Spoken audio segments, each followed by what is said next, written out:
the blessings of the Almighty by lighting the ceremonial lamp.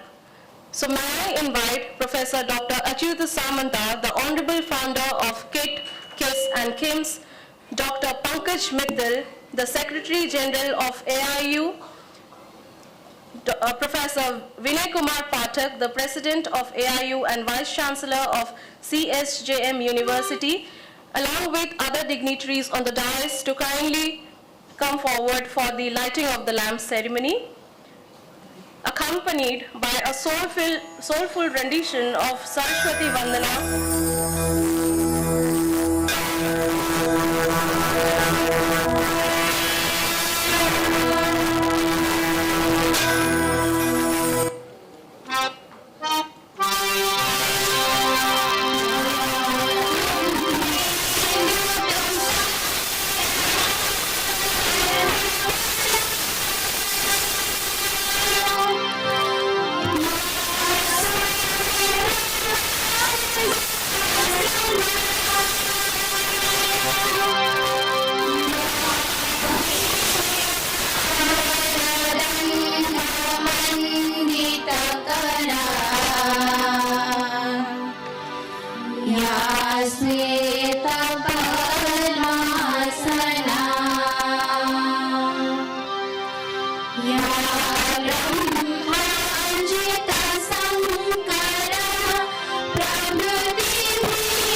To begin this August gathering, I would now like to invite our esteemed dignitaries onto the dais, and we request everyone to kindly welcome them with a huge round of applause.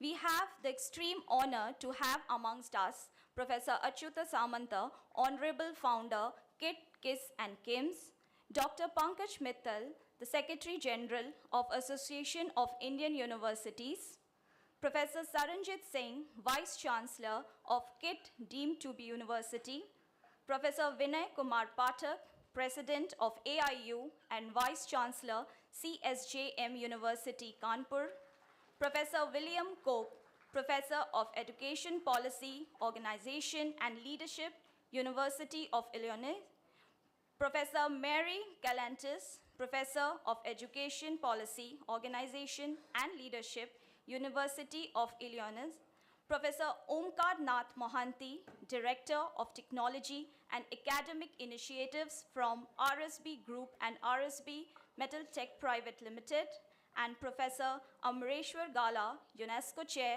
on Inclusive Museums and Sustainable Heritage Development.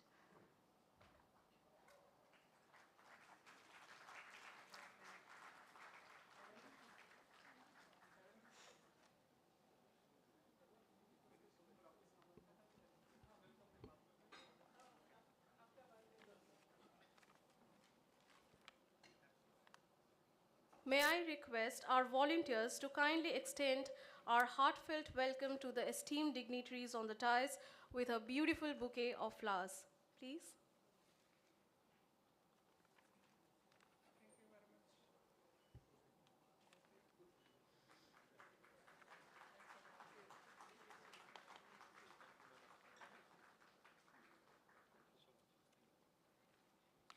Thank you, volunteers. Moving on to the felicitation ceremony, may I request Dr. Pankaj Mittal, the Secretary General of AIU, and Professor Vinay Kumar Pathak, the President of AIU and Vice-Chancellor of CSJM University Kanpur, to kindly felicitate Professor Dr. Achyuta Samanta, the Honorable Founder of KIT, KISS and KIMS, with a token of respect and appreciation on behalf of AIU.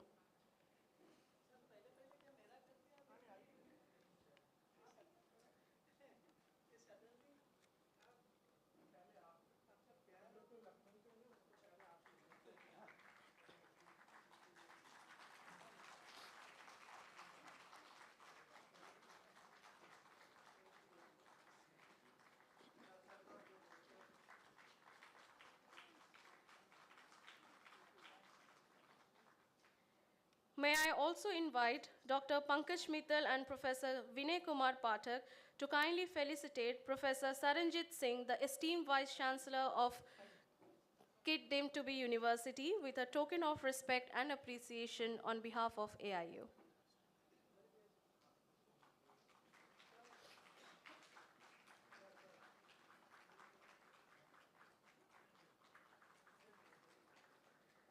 Moving on, may I invite Dr. Pankaj Mittal and Professor Vinay Kumar Pathak to kindly felicitate Professor Omkar Nath Mohanty, the Director of Technology and Academic Initiatives, RSB Group and RSB Metal Tech Private Limited.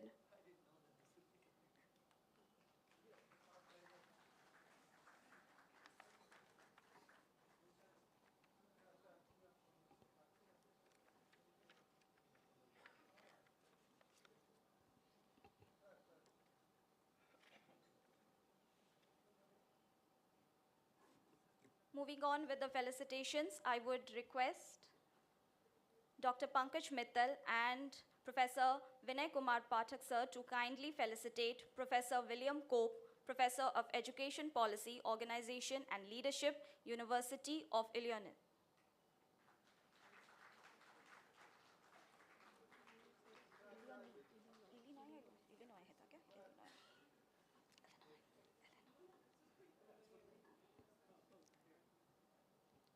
Next, Professor Mary Galantis, Professor of Education Policy, Organization and Leadership, University of Illinois.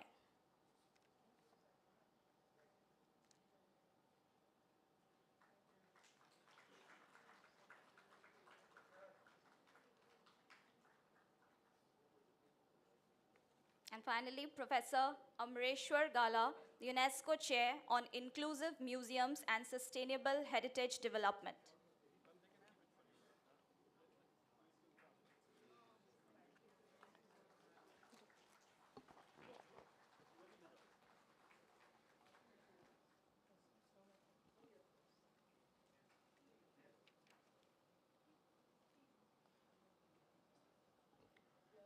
Moving on, may I now invite Professor Saranjit Singh, the esteemed Vice-Chancellor, and Professor Gyanaranjan Mahanti, the esteemed Registrar of Kalinga Institute of Industrial Technology, deemed to be University, to kindly felicitate the honorable guests on the dais with a token of appreciation and respect on behalf of KIIT, deemed to be University.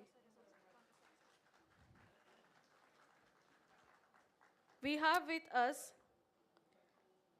Dr. Pankaj Mittal, the Secretary General of Association of Indian Universities.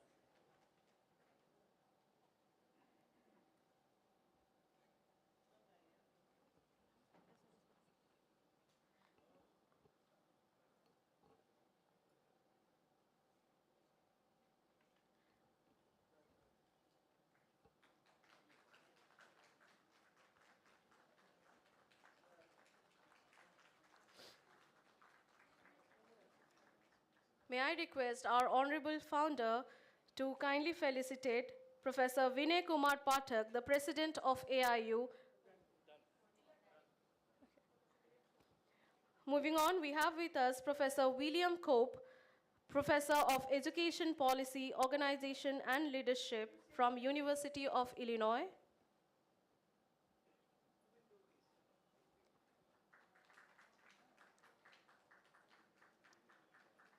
Next, we have Professor Omkar Nath Mahanti, the Director of Technology and Academic Initiatives from RSB Group and RSB Metal Tech Private Limited.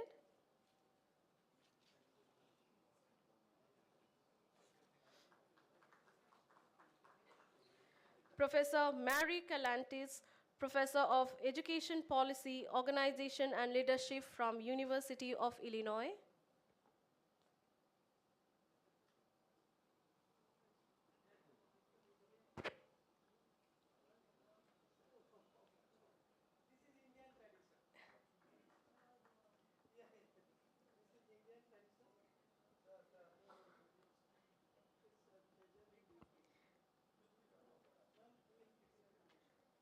And Professor Amreshwar Gala, the UNESCO Chair on Inclusive Museum and Sustainable Heritage Development.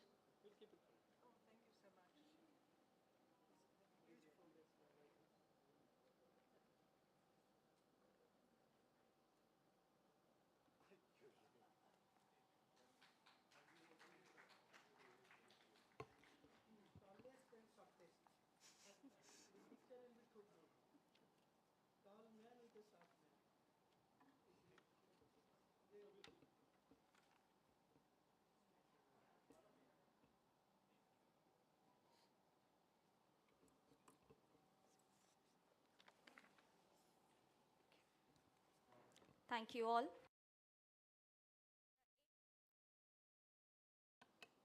The AIU Zonal Vice-Chancellors Conference serves as a crucial platform for higher education leaders to discuss and address significant challenges in the sector while fostering collective wisdom for policy recommendations. Organized annually across 5 zones, North, South, East, West, and Central, these meets play a pivotal role in shaping the future of higher education in India. For the 2024-25 session, the overarching theme is Envisioning Future Higher Education, the Pivotal Role of India, with each zonal conference focusing on a specific aspect.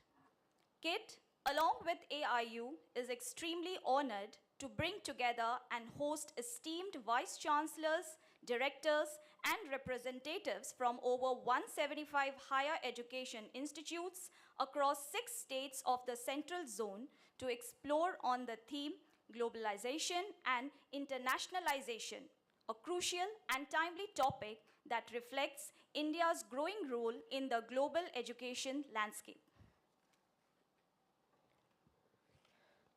This two-day event will feature a series of engaging and insightful sessions, including this ongoing inaugural session, setting the stage for high-impact discussions, a plenary session on innovation, skilling, ranking, and assessment with insights from officers of apex bodies like UGC, AICTE, NAC, and ICAR. The AIU business session, where the key decisions and discussions will take place, 3 technical sessions covering key sub-themes such as strategies for international collaborations, global classrooms, attracting international faculty and students, and challenges and opportunities in the internationalization of higher education, and the valedictory session concluding with the key takeaways and future directions. With such a distinguished gathering of experts and thought leaders, we are confident that these discussions will lead to impactful outcomes for the future of education in India. So without any further ado, let us begin with this remarkable event. May I humbly request all the esteemed dignitaries on the dais to kindly adhere to the time limit provided for the address for smooth proceeding of the event. Now, to formally welcome you all to this prestigious gathering, I would now invite Professor Saranjit Singh, Vice-Chancellor of KIT deemed to be University, to deliver the welcome address. So please.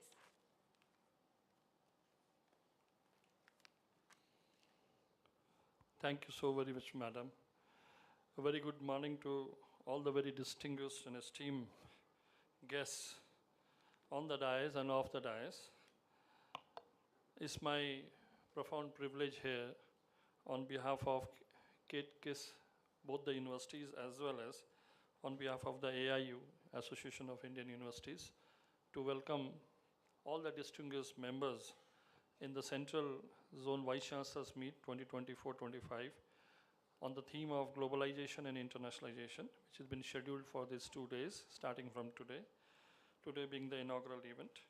On the dais, we are very profound and privileged to welcome Honorable Professor Vinay Kumar Pathak ji, the President of AIU and VC CSJM University Kanpur.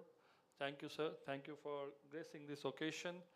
Thank you for bestowing this part of India among all the 6 states to host the Central Zone Vice-Chancellor meet here.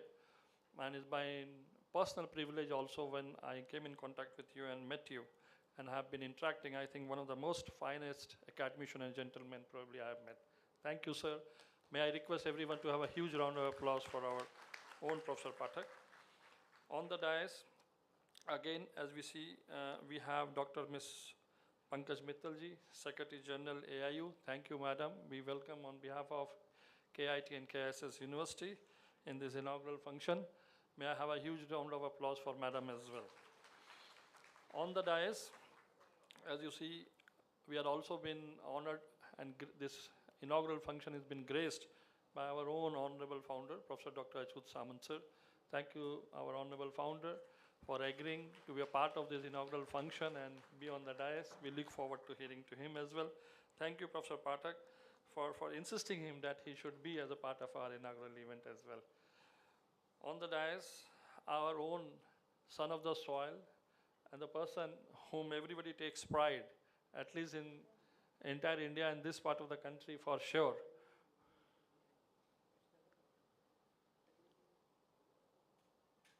Professor Omkar Nath Mohanty ji, who is the Director Technology and Academic Initiatives of RSB Group and RSB Metal Tech. A very marquee career. Probably he is one of the role model for all the teachers, especially from this part of the country. Thank you, sir, for honoring and joining us. And sir will be delivering the centenary lecture on behalf of AIU as well.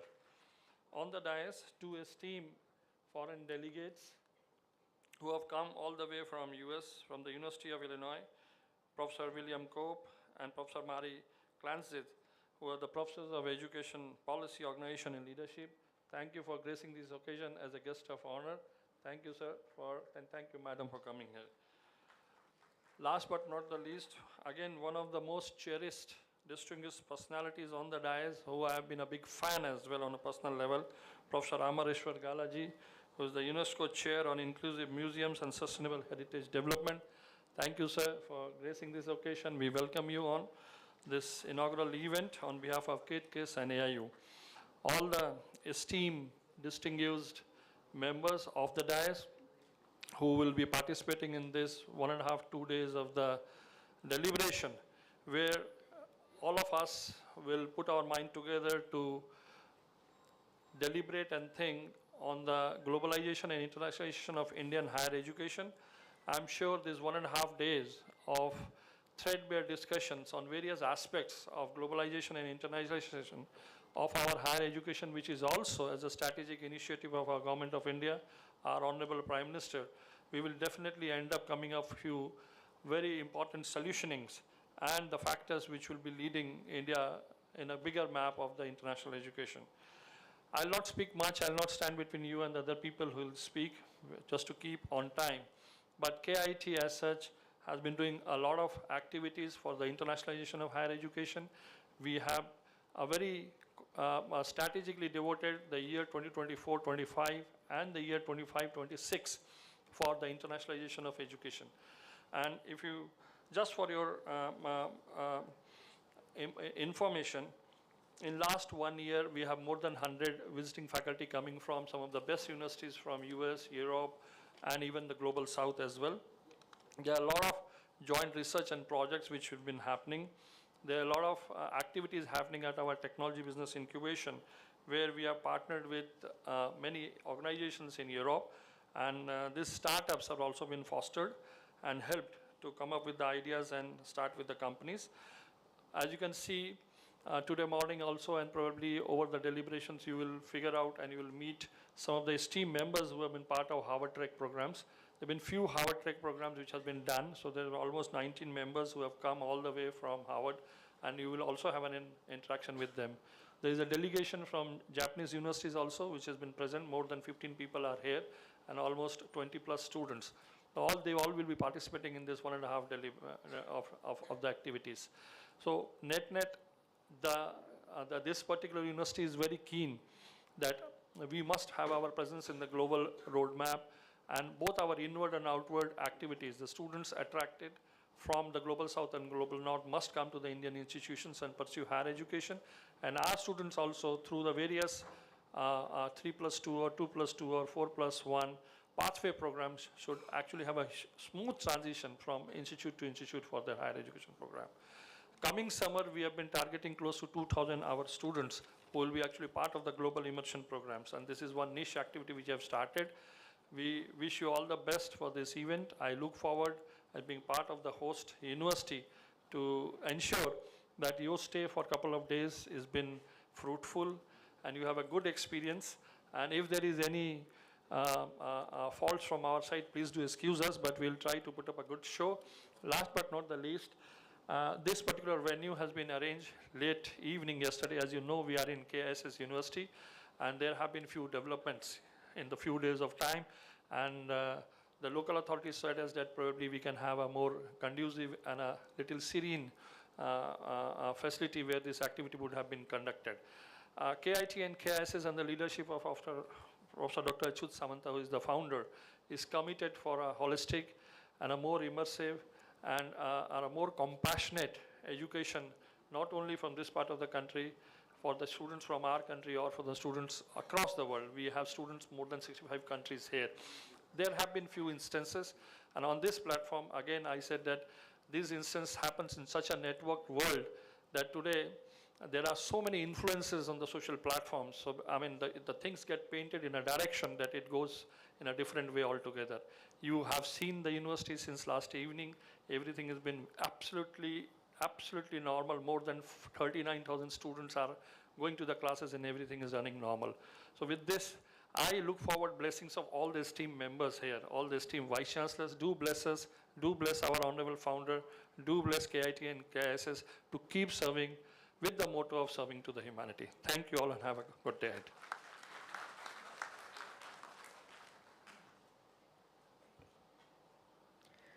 Thank you so much, sir, for such an earnest welcome address. May I now avail this opportunity to invite Professor Dr. Achyuta Samanta, the Honorable Founder of KIT, KISS and KIMS, to kindly say a few words on this occasion. Sir, please.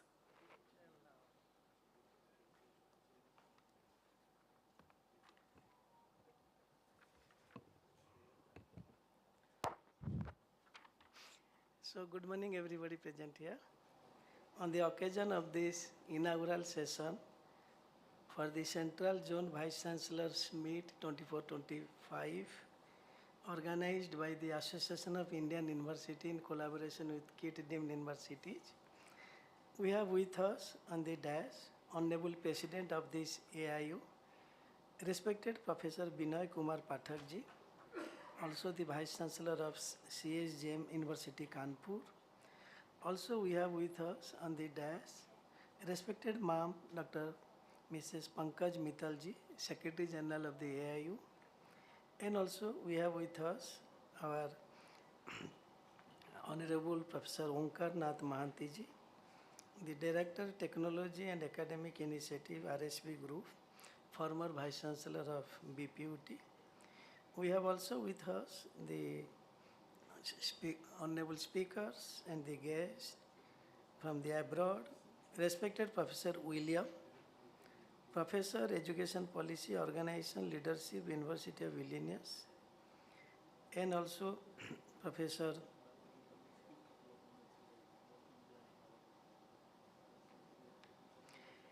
respected Professor Mary, Professor Education Policy Organizations and Leadership, University of Illinois, our own Honorable Vice Chancellor of KIT deemed University, respected Professor Sanjit Singh, our Professor Honorable Amresh Galaji, UNESCO Chair, and also our all the honored Vice Chancellors, academicians present here from the different universities of the country, and particularly our Honorable Vice Chancellor of the oldest University of Odisha, that is Utkal University. Madam Sabita Acharya ji is present here, and also I am the alumni of this university, Utkal University. This is the oldest university in Odisha and 17th oldest in the entire undivided India. That is the biggest university in Odisha. And also our Vice Chancellor from Technical University BPUT is also present here, Odisha.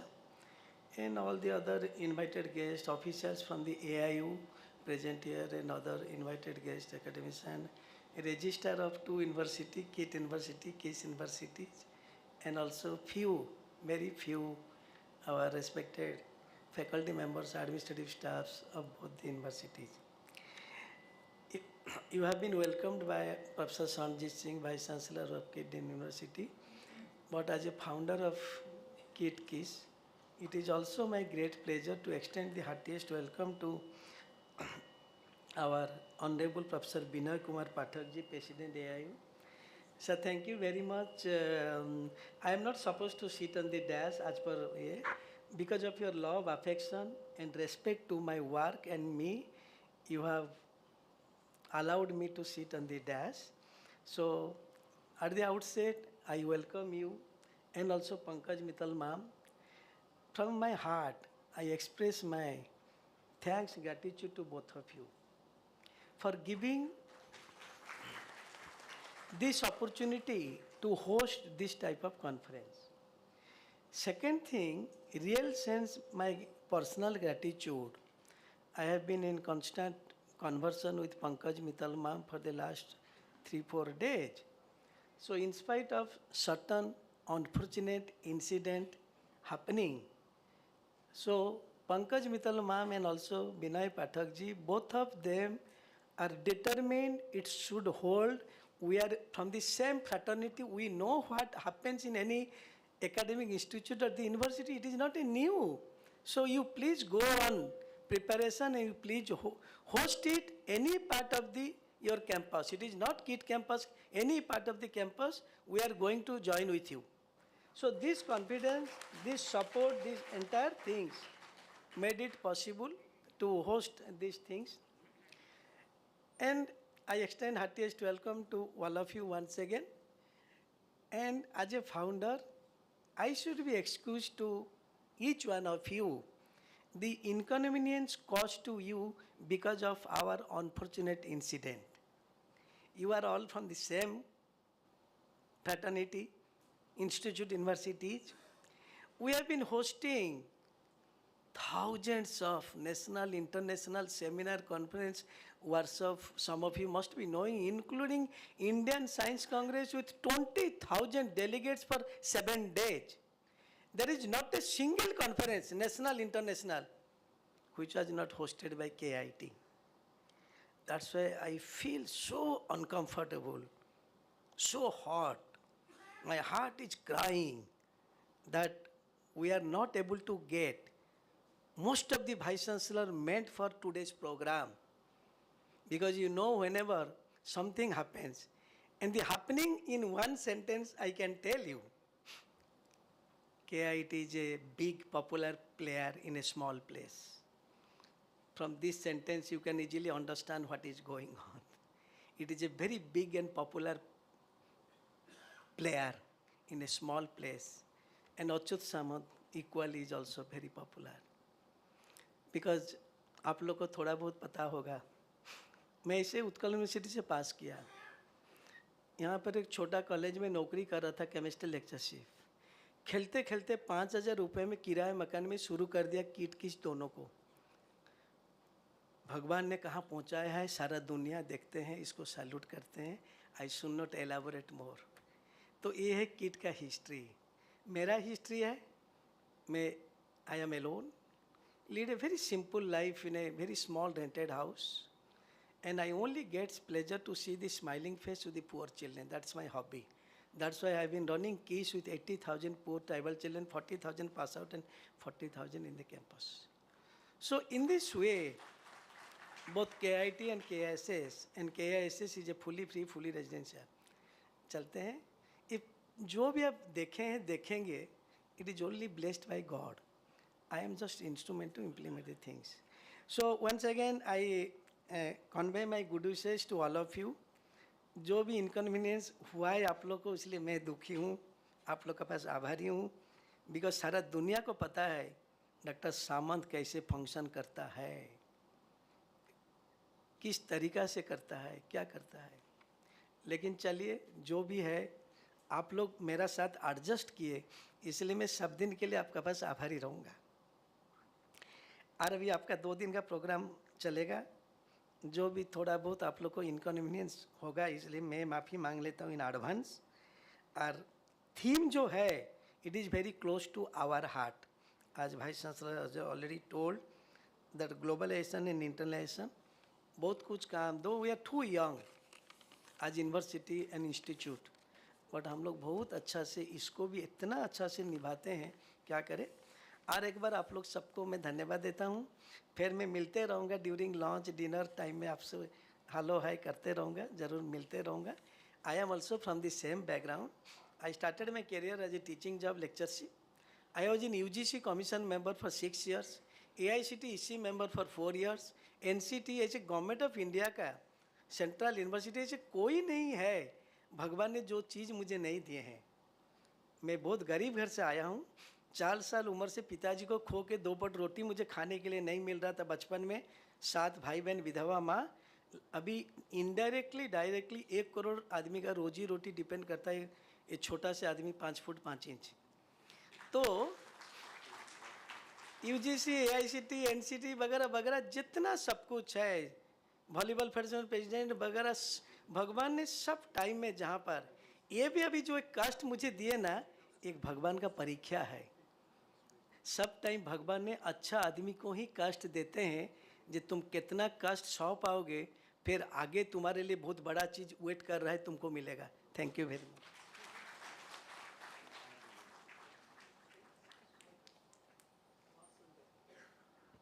Thank you, sir, for your insightful words and warm welcome. May I now request Dr. Pankaj Mittal, Secretary General of AIU, to address the gathering. Ma'am, please.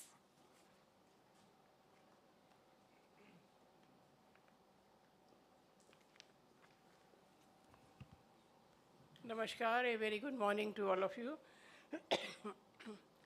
The Honorable President of AIU, Professor Vinay Kumar Pathak ji, the Honorable Founder of this university, the most humble man I have ever met on this earth, Dr. Achyut Samanta ji, and the Vice-Chancellor of the university, Dr. Sharanjit Singh ji.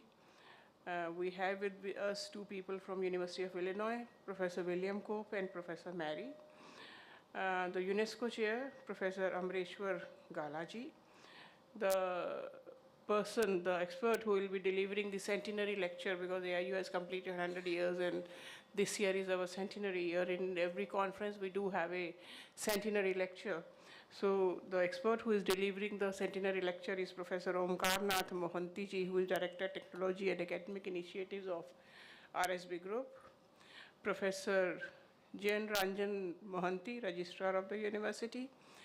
Past presidents of AIU, we have three past presidents today here. Professor G.D. Sharma, Professor Tej Pratap, Professor D.S. Chauhan, who are present here. Thanks for joining, sir. Distinguished chairpersons and speakers from various sessions. Esteemed Vice-Chancellors of Central Zone, who have come here traveling long distances. Faculty members of Kalinga Institute of Technology, media persons, ladies and gentlemen. A very good morning to you and a very, very warm welcome to this beautiful campus of Keat University. Rather now, today we are sitting in KISS University, which is for tribal students. So a very warm welcome to all of you. First of all, I would like to thank the founder of the university, Dr. Achyut Samanta ji, and the Vice-Chancellor, Dr. Sharanjit Singh ji, and his entire team for making such nice arrangements at a very short notice for the AIU conference, because earlier we were planning to have it in different places, but because of some constraints.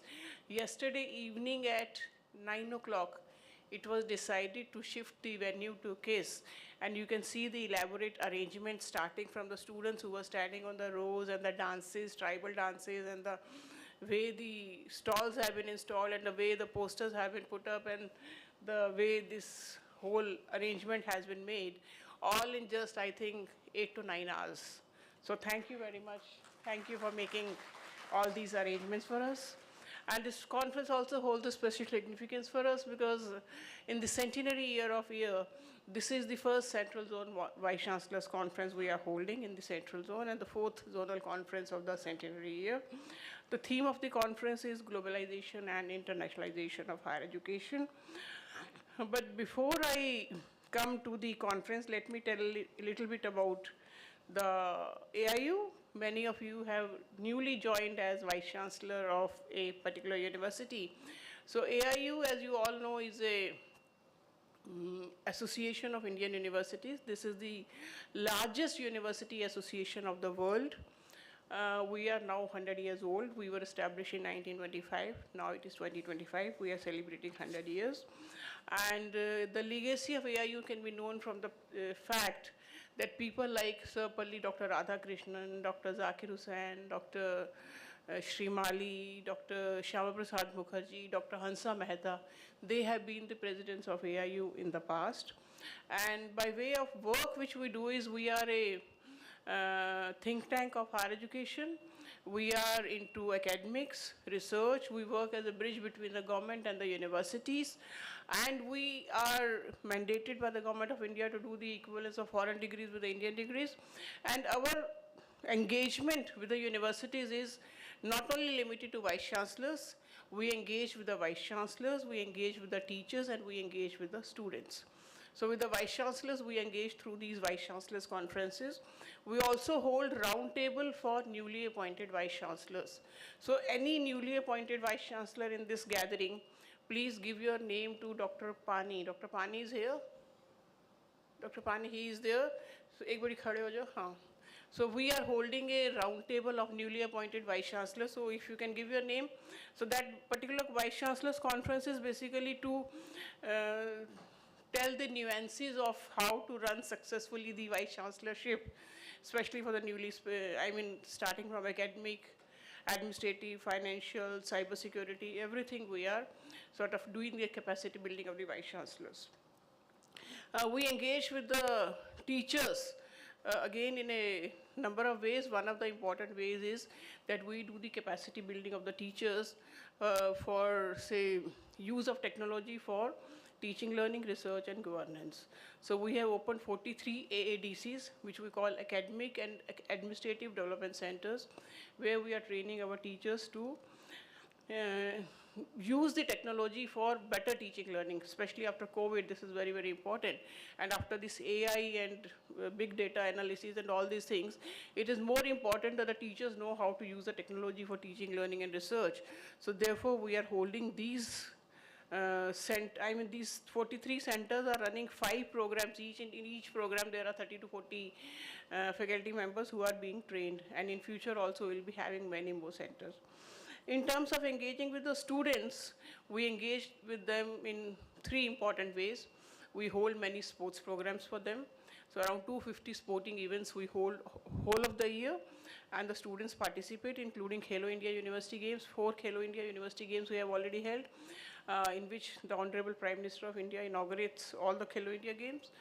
And our students also participate in World University Games. Last World University Games were held in China, Chengdu.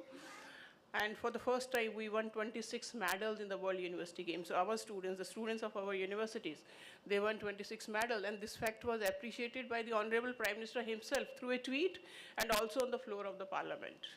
So this is what we do in terms of sports. In terms of culture, we do many cultural festivals. We call them youth festivals, AIU youth festivals, where the students can showcase their cultural performances. It can be literary, it can be dance, it can be music, many. Moot court competition is there, women parliament is there.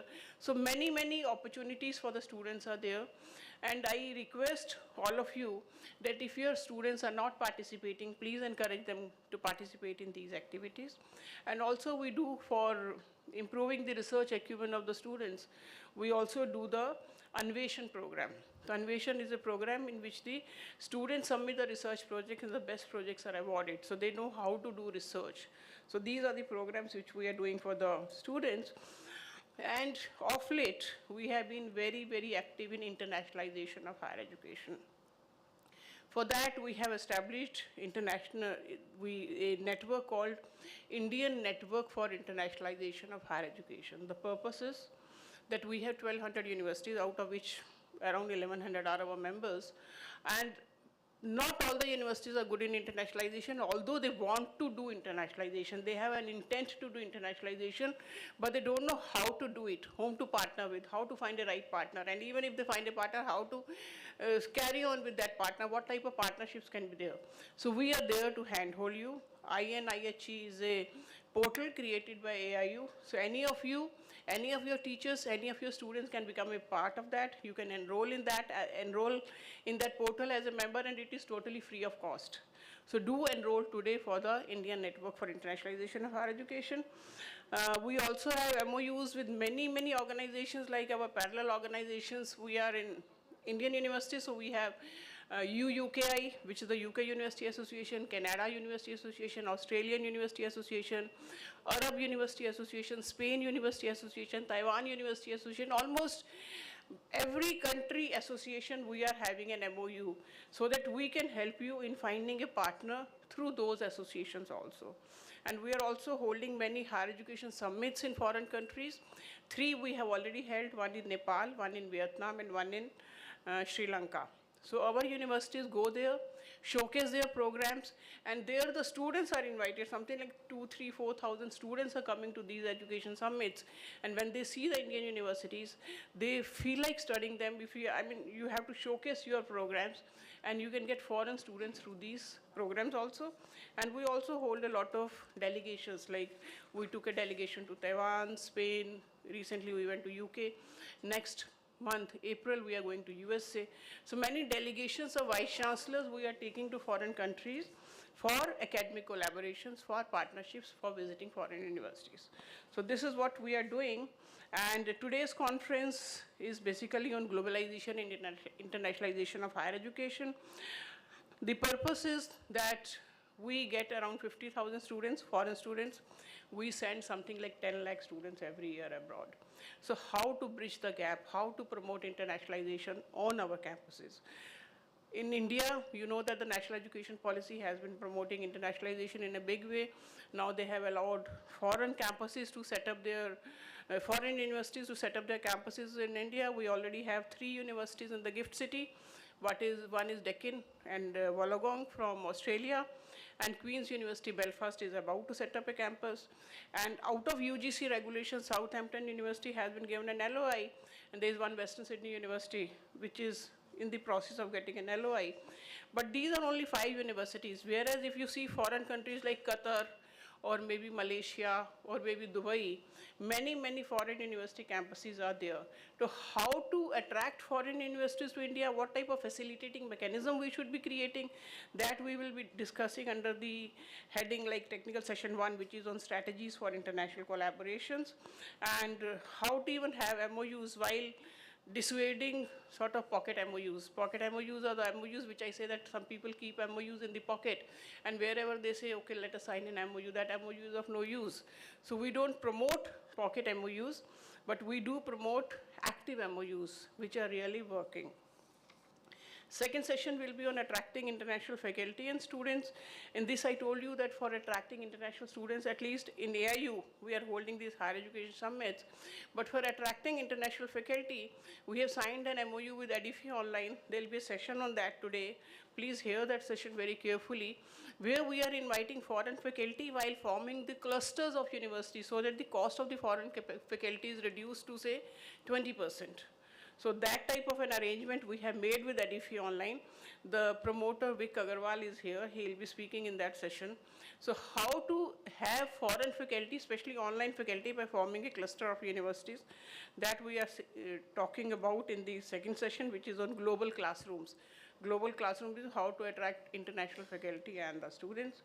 And the third session will be on challenges and opportunities in internationalization of higher education, that if India is not getting that far in internationalization, what are the challenges? Is it infrastructure? Is it visa?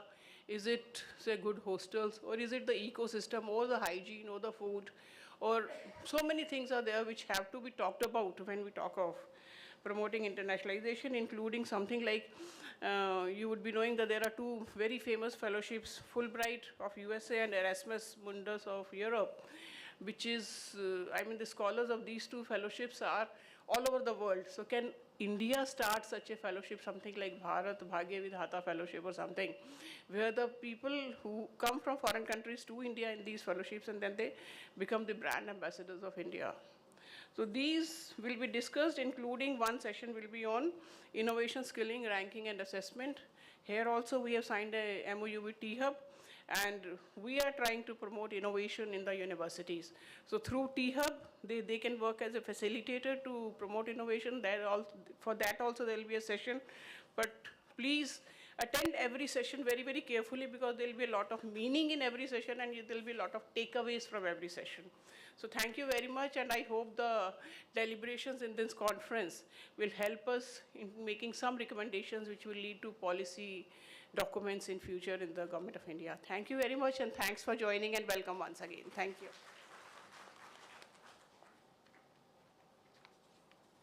Thank you, ma'am, for your kind words. May I now request Professor Vinay Kumar Pathak, President AIU and Vice-Chancellor CSJM University Kanpur, to address the gathering. So please.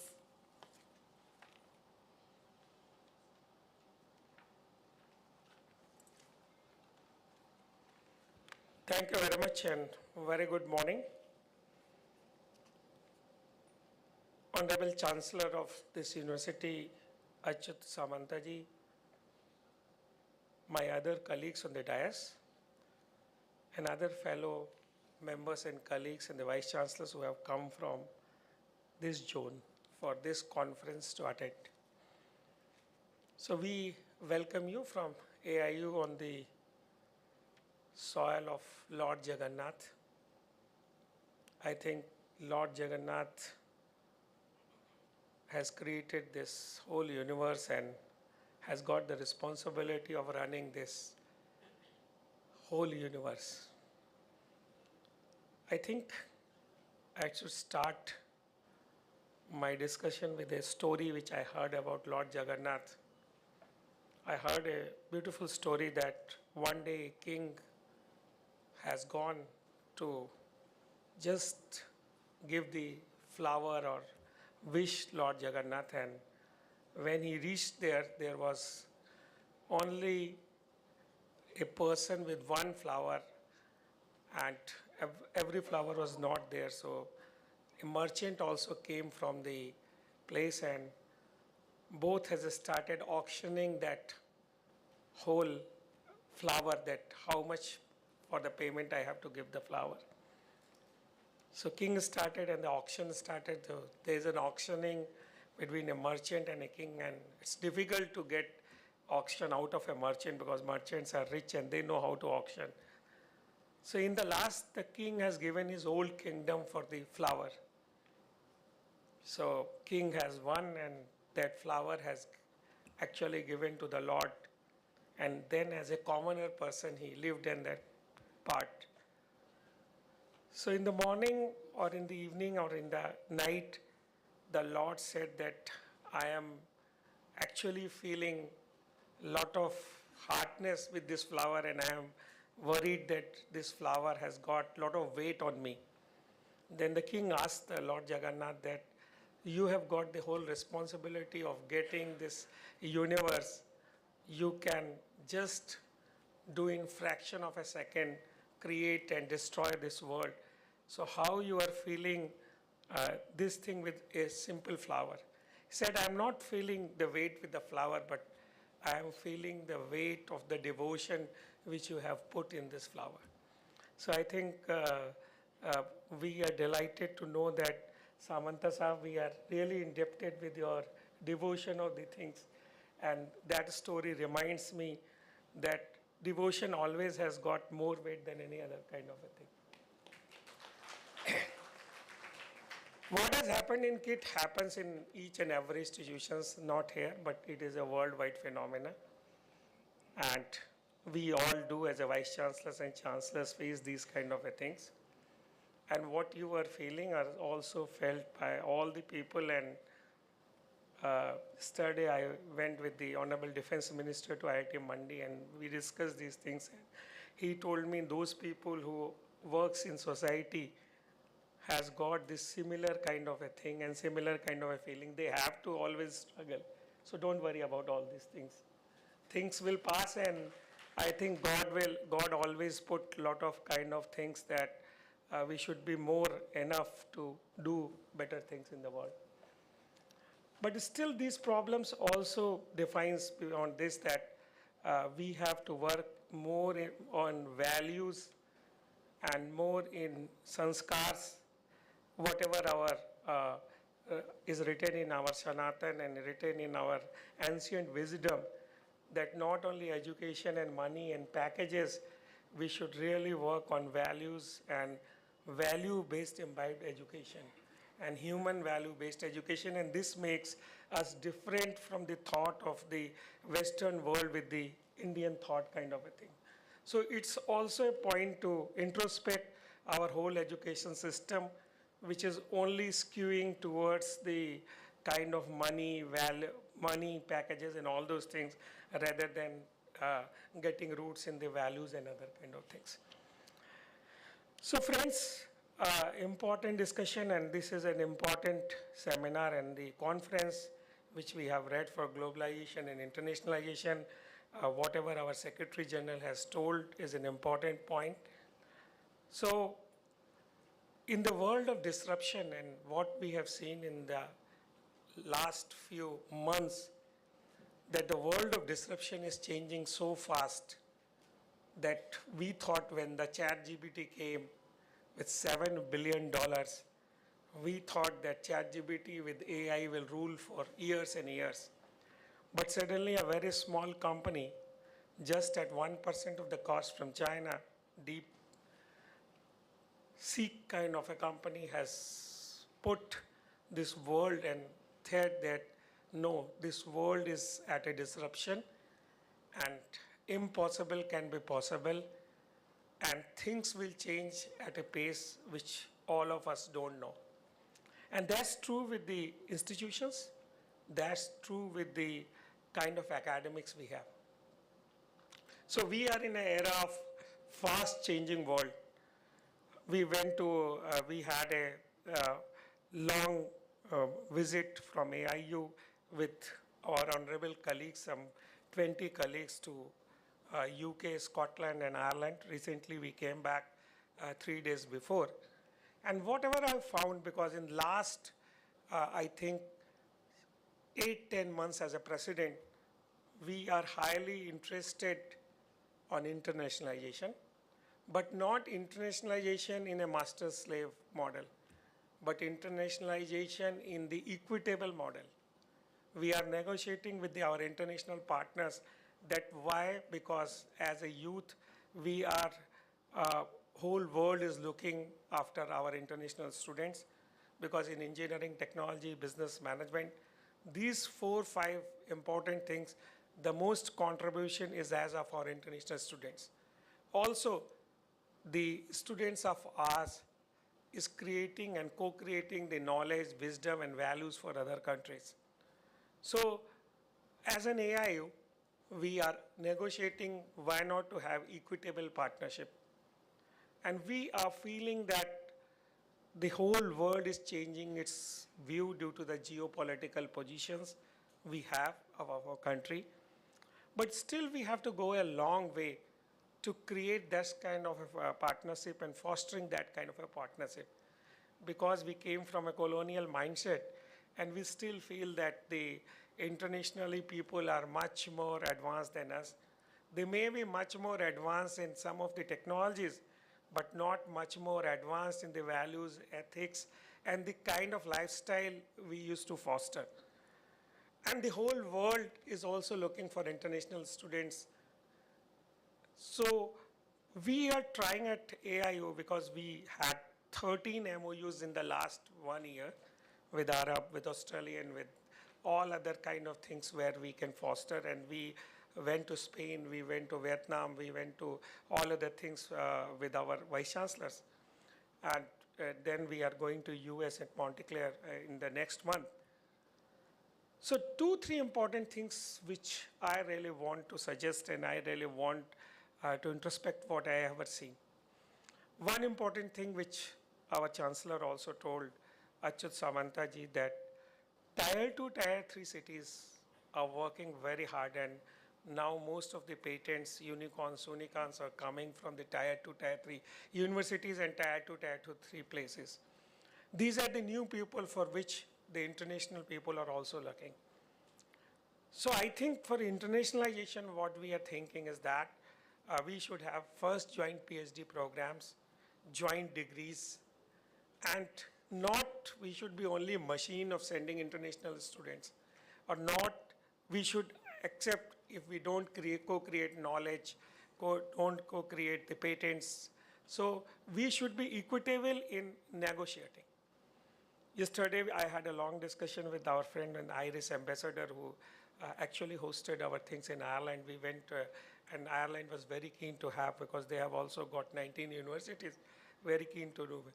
So he was telling that as the Chinese universities are negotiating very hard with the international universities, that we will not give you student until unless you do these things with us.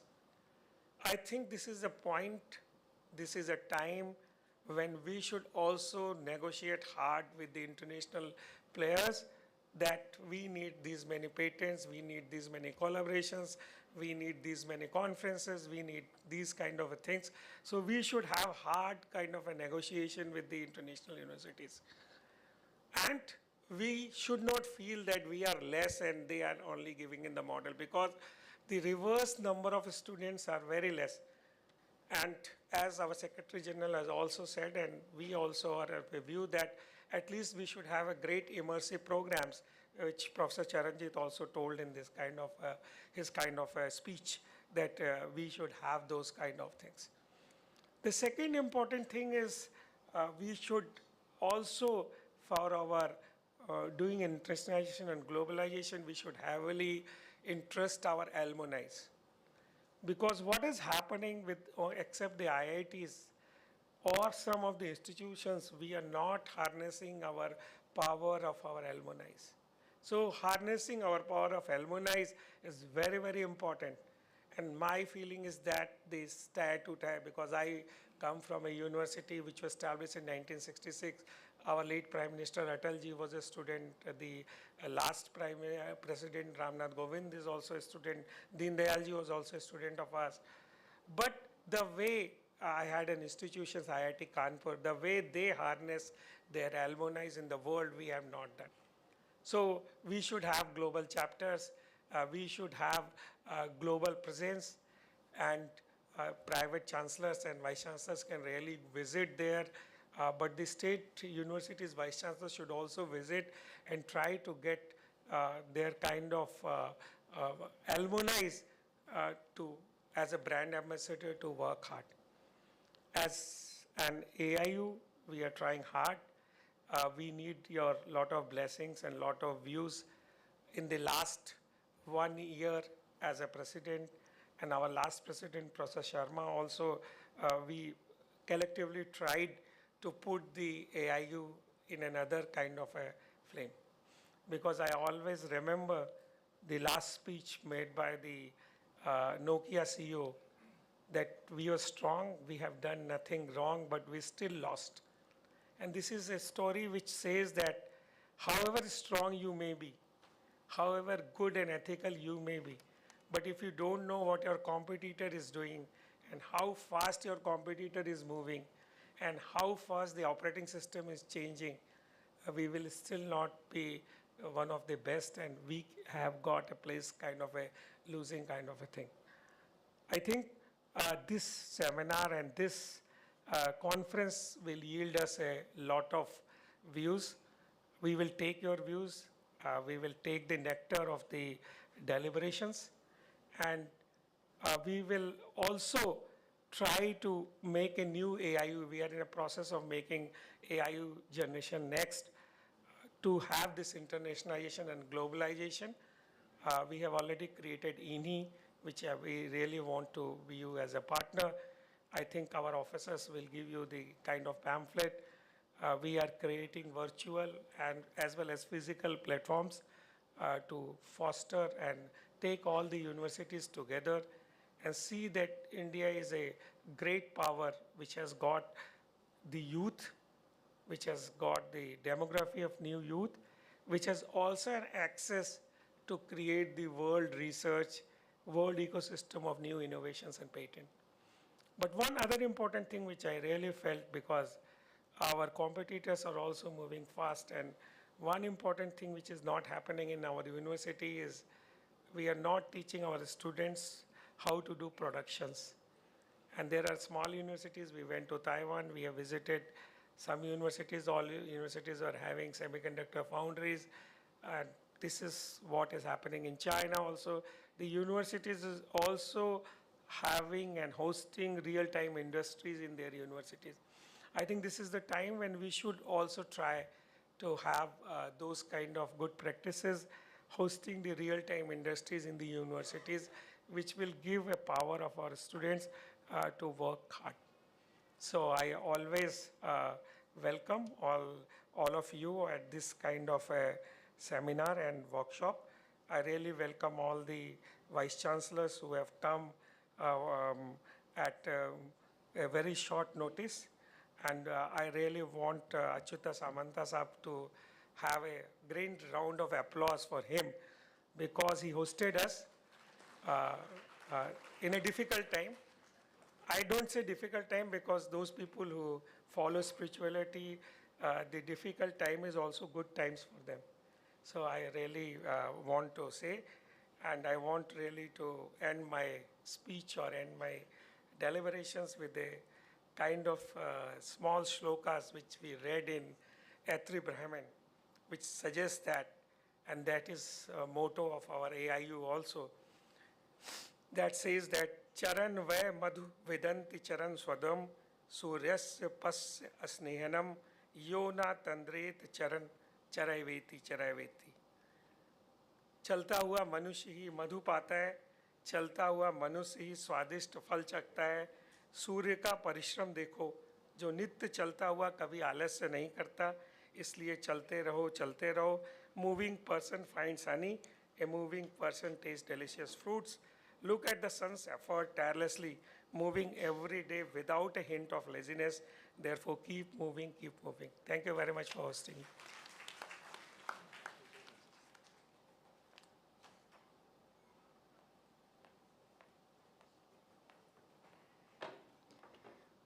Thank you so much, sir, for your profound and inspiring presidential address. Moving on, we are honored to have with us today Professor William Cope, Professor of Education Policy, Organization and Leadership from University of Illinois. So may I request sir to kindly share his thoughts and opinion on this occasion. Sir, please. Well, thank you very much. And the theme of this conference is internationalization and globalization.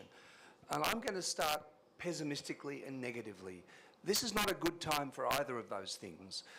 We saw in the last few days the elections in Germany, where a party which is very much opposed to immigration, very much opposed to the principles of globalization, won that election. I'm now a resident of the United States, and we have a government there which is very much opposed to these global movements, opposed to internationalization. So immigrants become a touchstone. Tariffs, the idea of tariffs, that we'll have, we'll protect local markets by putting these boundaries up. We live in a time also of nationalist wars. If you think of any of the wars in the world now, they're defined in these terms where we're defining ourselves by ethnic and cultural differences. So this is not a good time for internationalization and globalization, and I think we need to be kind of very aware of that. Now, let me tell you a couple of things about myself, which seem very, very different, and then I'm going to bring them together. You might notice that I don't have an American accent. I work in an American university, the University of Illinois, which is one of the world's great innovative technology universities. It's big in engineering. And now Mary and I work in the area of artificial intelligence. But in a former life, not that long ago, as an Australian, I worked in the Prime Minister's Department. And in the Prime Minister's Department, I was in charge of a division called the Office of Multicultural Affairs. And what we struggle, and part of that was dealing with Indigenous people, Indigenous access and equity. That was one of our areas, which is obviously the great concern here for KISS. But also the issue of living in a society where there were open boundaries, a lot of immigration, but also living in a society which was a white colonial society located in Asia. Up to the left is India, up to the north is China, and coming to grips with that as a white colonial nation in the context of globalization. So politically and socially in my career, I struggled with that. Now, how does that come together with artificial intelligence, and why are we here now at KISS? Well, here's one of the great ironies. In the area that we work, there's one place where stuff gets published, and if you want to watch what happened yesterday, you watch there, which is Cornell University have a repository called Archive, which you may know, which is preprints, stuff that gets, before it gets peer-reviewed, it goes into the preprint. So we watch this every day. By the way, very interesting articles in there around language diversity. So anyhow, what are the names of the authors at Archive? They're Chinese names and they're Indian names, all right? And the idea that there are boundaries, I mean, who is the CEO of Microsoft? Who is the lead author of the most important AI article in the last decade or the last 20 years? It's an Indian name. So the idea that we can form these boundaries, it's just impossible. And AI is a very good example of that. So already we have a world where these things are being bridged, and everything that works against that is actually quite destructive. Now, we're kind of working in this AI area, and Mary and I have been building AI-supported learning environments where, yes, we use DeepSeek, we use OpenAI, we use all the tools there, and we test those tools. And yesterday we came and we had a very difficult piece of text which we wanted a reviewer, we wanted the AI to analyse it. And we said, look, perhaps don't analyse it in English, analyse it in Ouya. Now, we can't read a word of Ouya. And then automatically a very sophisticated interpretation. It wasn't translation, interpretation of what we had in our text was there. So, you know, one of the ironies of this is a world where we can, again, value diversity, where it doesn't matter if your English is not 100% and you're operating in Ouya. It doesn't matter. So those things are going to become less important. So an optimistic note, I mean, I started with a negative, pessimistic note. An optimistic note in this world of AI, we might be able to bridge all these things which today are the causes of wars and the causes of tariffs and the causes of anti-immigrant sentiment. They're actually things that are all anachronistic. They're things of the past. If we look forward in an area like AI, we can actually be optimistic about a different kind of humanity, not just a different kind of technology, transformative for humanity as well. So just to give you a sense of one of the projects we're going to be working on with Professor Galar here at the university is we want to find some very, very small low resource languages and see how we can produce AI-informed learning environments for those children. So that's what brings Mary and I here to this place. So anyhow, look, all the best for the conference. Internationalisation and globalisation are not easy topics. And congratulations to the organiser for making them the focus of this conference.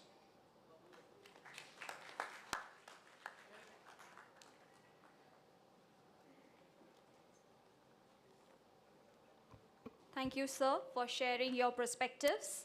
May I now invite Professor Mary Galantis, Professor, Education Policy, Organization and Leadership, University of Illinois, to share her insight with us. Ma'am, please. Thank you. Good morning. Is it morning? Is it still morning, or have we moved after lunch? It's hard to tell. Good morning to all of you. I mean, I'm a bit short. You honour us beyond what we deserve. So thank you very much for being here and listening to us. Thank you to all the dignitaries here. And it's wonderful to be able to talk to Vice-Chancellors. Academics are always in awe of Vice-Chancellors because your jobs are very hard. And as Bill said, this moment, the jobs are getting harder. No matter where you are in the world, we want more and more of you under conditions which are slipping all the time. So, did I have my glasses? Yeah, oh, here they are. Right, I have to have my glasses, right. So I'm going to say something a little bit different than the other more knowledgeable people here have said. But you all know Professor Gala, you know, who's the Pro-Chancellor of KISS. We have known him for 40 years. We work together in Australia with our Indigenous brothers and sisters struggling for justice and equality. And after many, many decades, I don't think we succeeded, and the struggle has not changed, particularly in relation to education.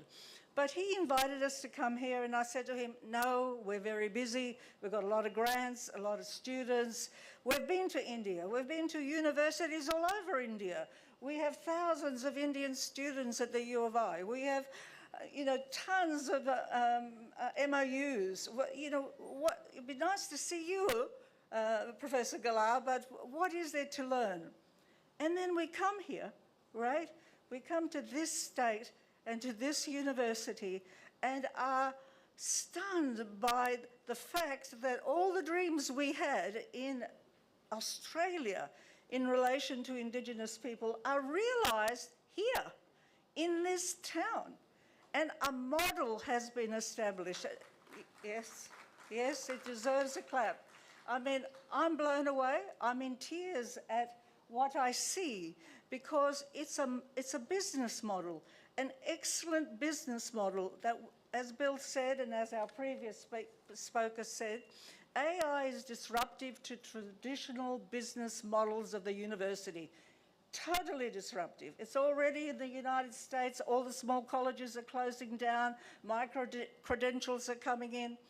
But the business model that's established here is one really worthy of all of us noticing So there's the high-performing, fee-paying kit.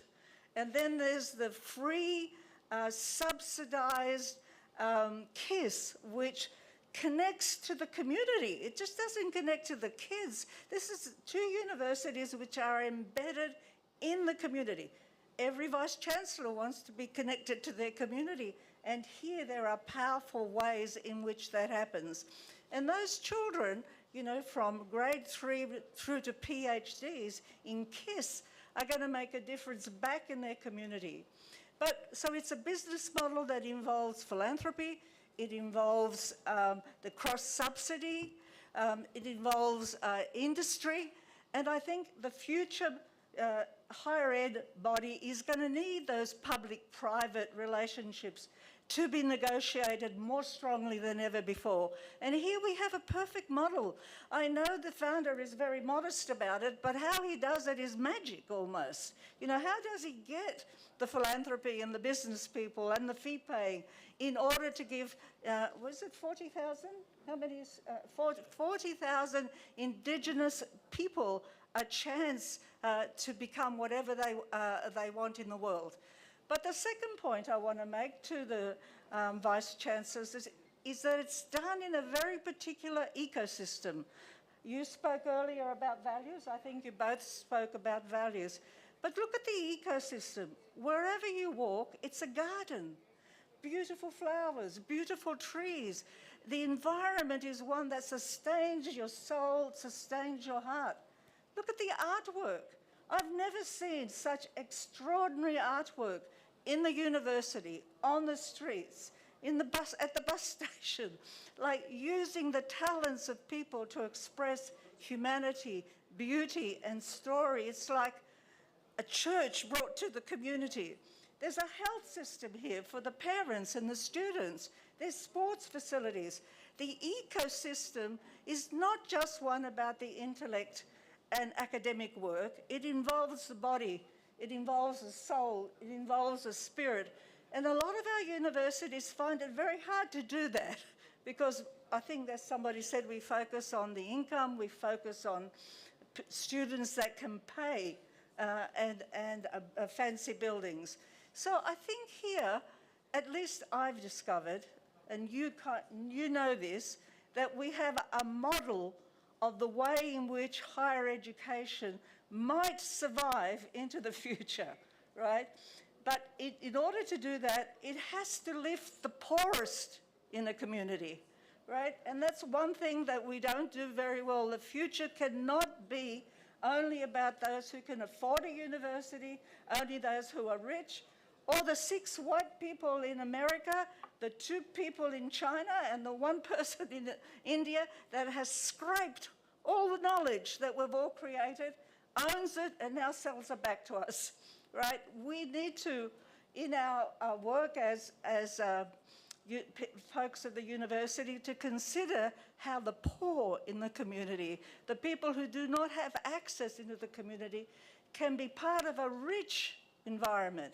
And these poor kids here from tribal communities are in a rich community. You know, they're learning skills, they're learning intellectual work, they're learning art.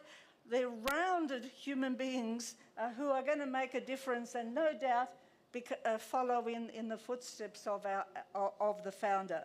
So I do think we have to reconsider the business model, and I am talking about the business model of the university of the future, how it serves its society, its community, its students, and why it deserves to exist, right? Why does it? Because it doesn't exist for knowledge. AI did not come out of your universities or my university. No, it was scraped. All the knowledge was stolen and scraped by students who left our universities and started up their big businesses, right? That's where it's heading, and our students, people come to our university and steal our students before they've even completed and make them work in these big places where they fine-tune AI and invent everyday new tools. It's changing every day. Bill and I write about these things, we teach about these things, and we wake up in the morning and what we said doesn't matter anymore because something else has happened. So I think those of you, the administrators here, are so right to come together because you're facing huge dilemmas. Not only, as I said, to make sure that the poor and those outside get a chance to be part of that knowledge, but also to find a business model that works for all the components that are necessary to create good humans into the future. Now, I have been transformed by just being a few days here by seeing this model. And we learn from models, right? And are inspired by models. And if it can be pulled off here, if it can happen here, it can happen in Delhi, it can happen in Mumbai, it can happen in Chicago, it can happen anywhere, right? And the person who did it wasn't a rich man, right? He had a model, and he worked on the model, and it was the relationships between the different parts of that which he maintains. That's why he has us here. He's still selling to us. He's still getting us to commit to him. And that's what we have to do in our own institutions, is to expand where we can, the international collaboration, stick with the idea of globalization, even though it's not popular anymore, as Bill says, and back what moves, right? Just back what moves. You're not going to get everybody, but get who you can, and the lessons in front of us are transformative. And certainly this state, this city, and this university is a model for us to learn from about how it's possible to offer both to the rich and to the poor a way into a better life, and in conditions that are as rich as absolutely possible. So thank you so much. I'm humbled by the opportunity to speak to you. I'm a daughter of Greek immigrants to Australia, and then we left Australia when we despaired around the Indigenous issues. We knew they were going nowhere. And lately, you know, they didn't even vote to recognise people within their constitution. And we went to America. Why? Because it offered, you know, research grants, big research grants. So we're in the money, but now we're in a worse hell in some ways. And certainly for Indigenous people, there are no models like this anywhere within the United States. So congratulations to all of you, and strength to all the Vice-Chancellors that you can collaborate together in order to meet the values, the human values, as well as the intellectual values. So thank you for allowing us to speak. Thank you.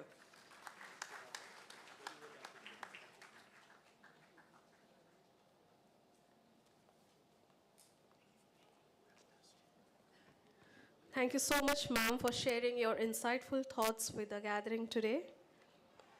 Moving on, may I invite Professor Amreshwar Gala, the UNESCO Chair on Inclusive Museums and Sustainable Heritage Development, to kindly address the gathering. Sir, please.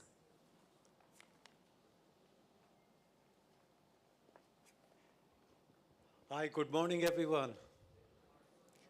Hello, I'm a bit deaf. Good morning.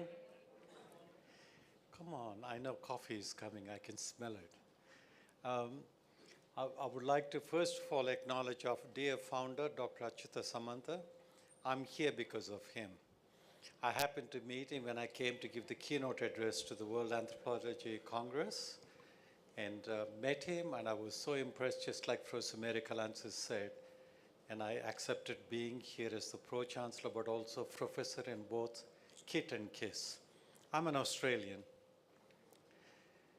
and I was Australia's first professor of sustainable development, sustainable heritage development at Australian National University.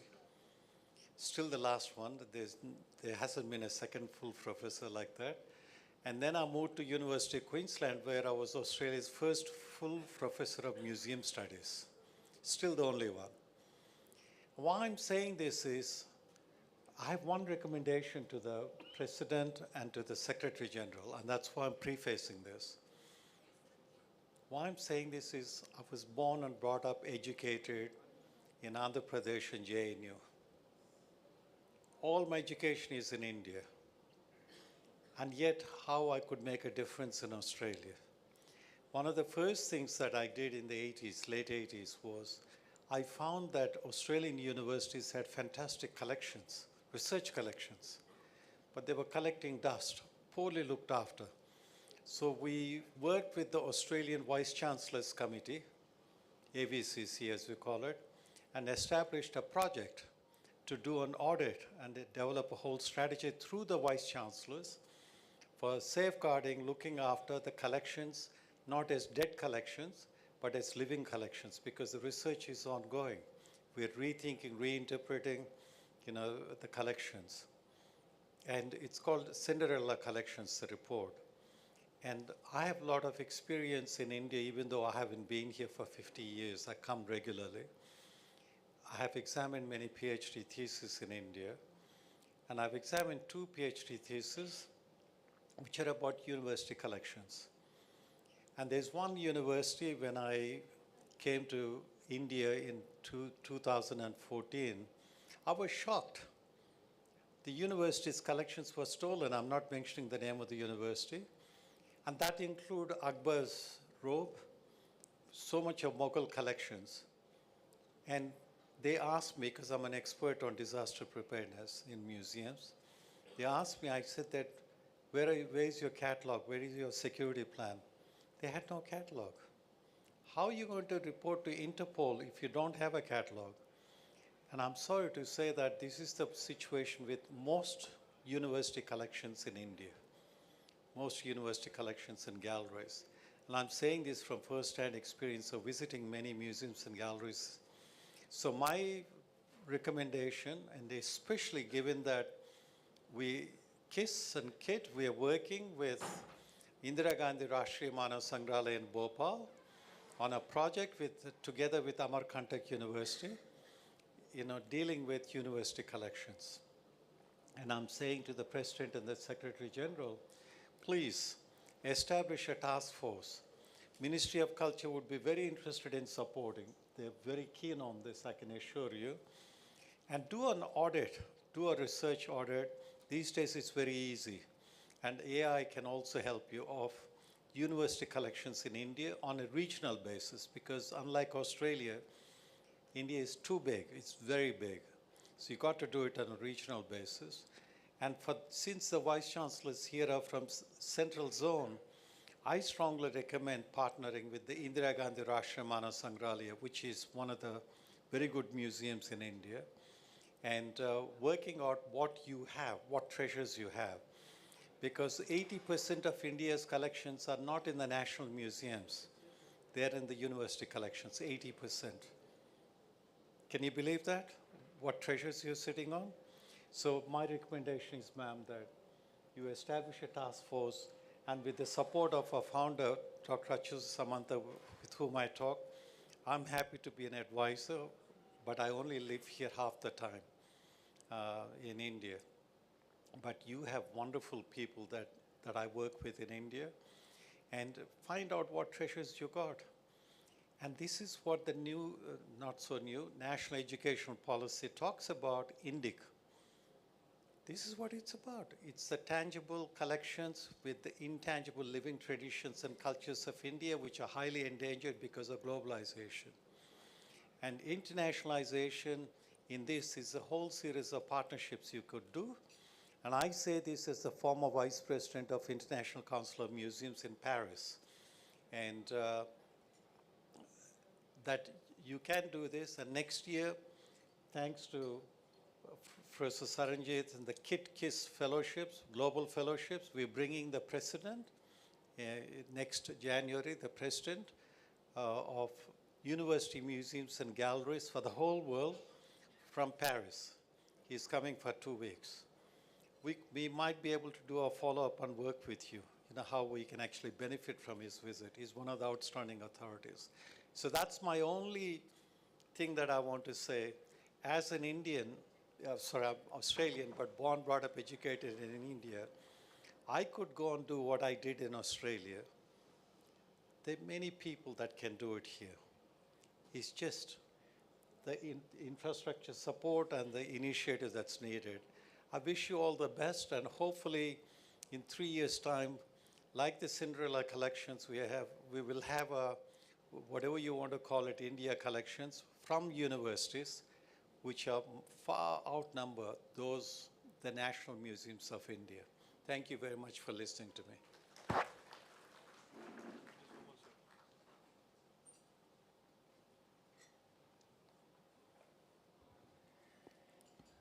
Thank you so much, sir, for enlightening the gathering with your valuable words. Moving on, may I request the esteemed dignitaries on the dais to kindly release the AIU's University News Special Issue.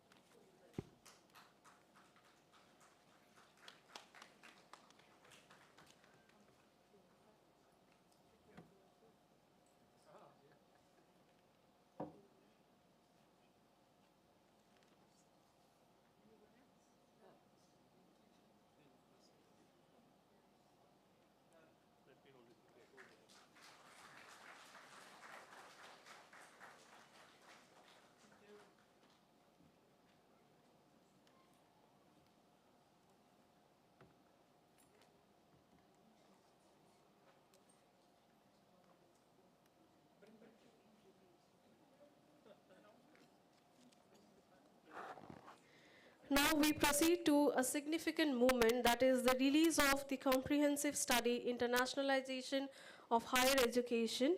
For that, may I request Mr. Vikram Agarwal, the CEO, Edify Online, and Dr. Amrinder Pani, Joint Director, Research, AIU, along with the other dignitaries on the dais to kindly unveil the publication.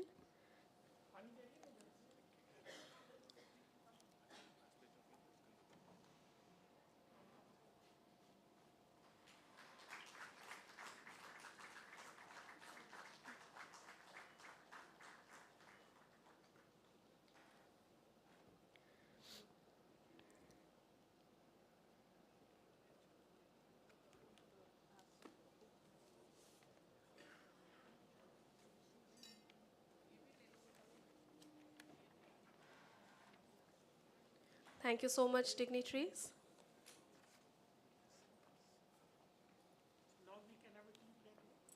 Vote of thanks. Vote of thanks. Thank you all. To express our gratitude to all our esteemed guests and participants, I now invite Professor Gyanaranjan Mahanti, Registrar, KIT deemed to be University, to deliver the vote of thanks.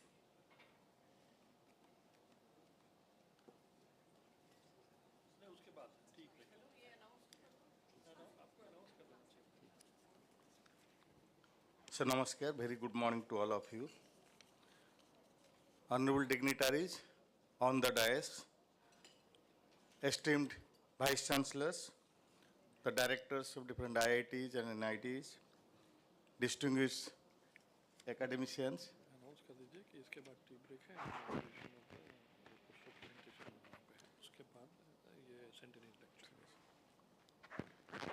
distinguished academicians, respected guests and dear colleagues. It's both an honor and privilege to propose the word of thanks to one and all present here on this occasion of the Association of Indian University Central Zone Vice-Chancellors Meet 24-25, hosted by KIT deemed to be University.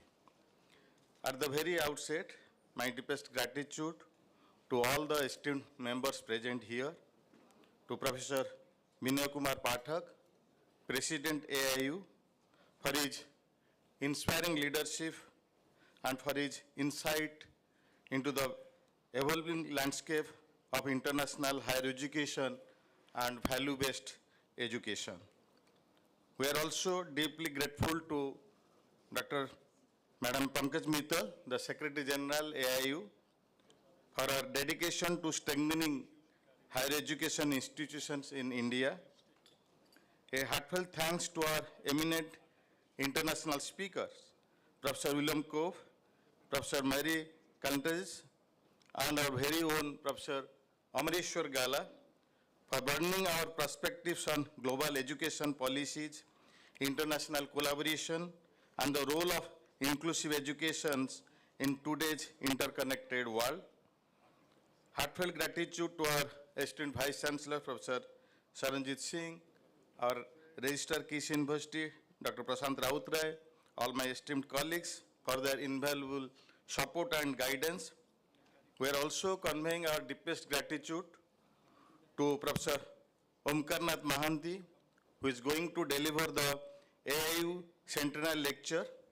After this inaugural session over, we have a photo session and short tea break, then we'll start the AIU Centennial Lecture, which will be by our Professor Omkarnath Mahanti.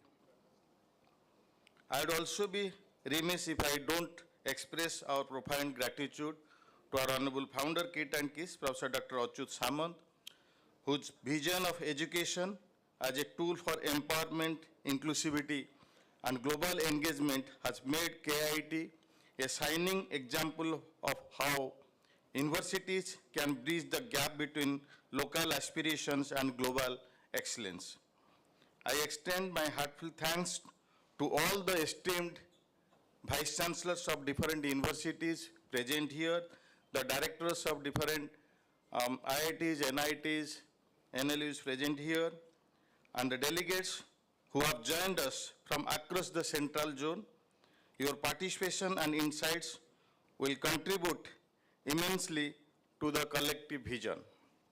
A special note of appreciation to the AIU leadership and the organizing teams at KIT and AIU for their tireless efforts in making this event a resounding success. I also convey my gratitude to our Pro Vice Chancellor, Professor Debashish Bandyopadhyay. My sincere gratitude also goes to my team, the faculty members, the research scholars and students who have worked behind the scene to ensure the seamless execution of this prestigious gathering. As we move forward with the technical session and discussion, I am confident that the outcomes of this meet will lay the foundation for more robust, inclusive, and globally relevant higher education policies. Once again, thank you all for all your presence, insights, and contributions. Jai Hind.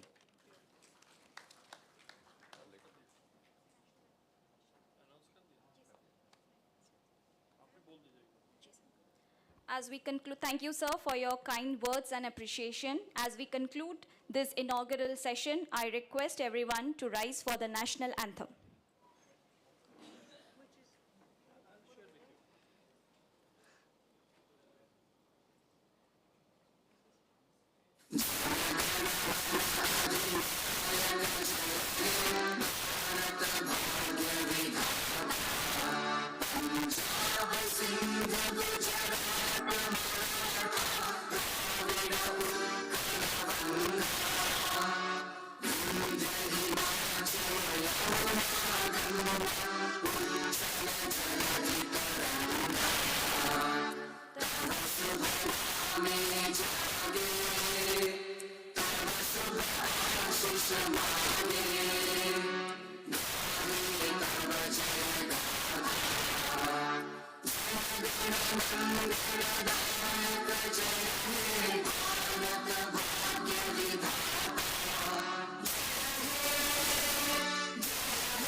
Thank you all. With this, we come to the end of the inaugural ceremony. Thank you all for joining. Now we shall have a short tea break.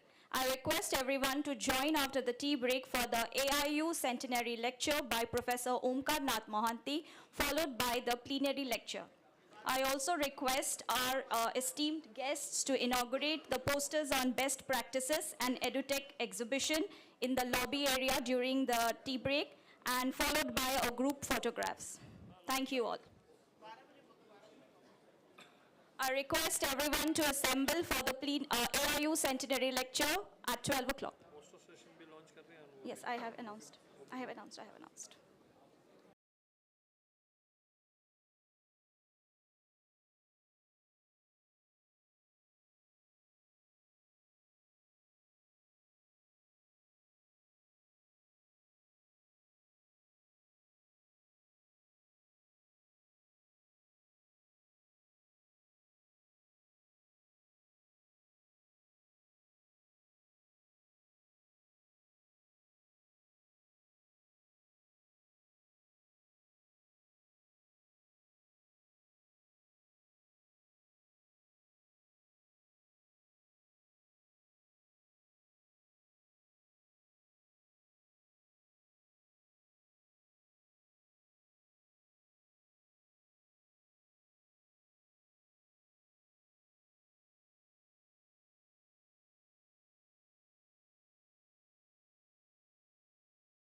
Professor Omkar Nath Mohanty, sir, Director Technology and Academic Initiatives, RSB Group and RSB Metal Tech Private Limited. And we would also like to start our plenary session, which is about transforming India's higher education, innovation, skilling, ranking, and assessment. First and foremost, I would like the pleasure to invite our session chairman, Professor Vinay Kumar Pathak, sir, and our session co-chairman, Dr. Pankaj Mittal, ma'am, to kindly be with us on the stage, please. Next, we have with us our speakers. The first one, Professor Sripad Karmakar, Director of IIT Bhubaneswar and Professor of Electrical Sciences at IIT Bhubaneswar and Electrical Engineering at IIT Madras.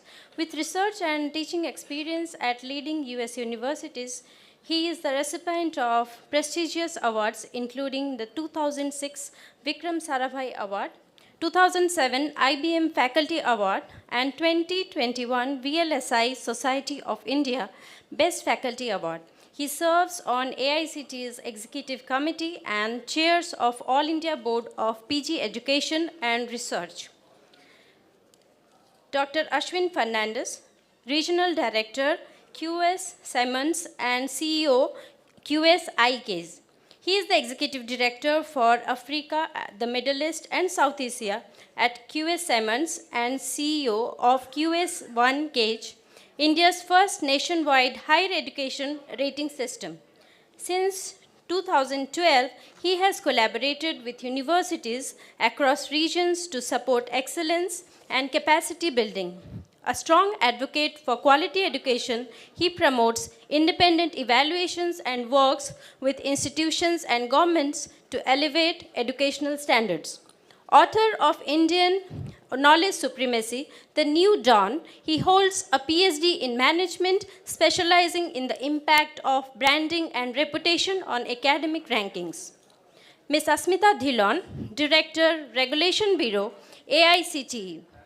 Ms. Dhillon is the Director of Regulation Bureau.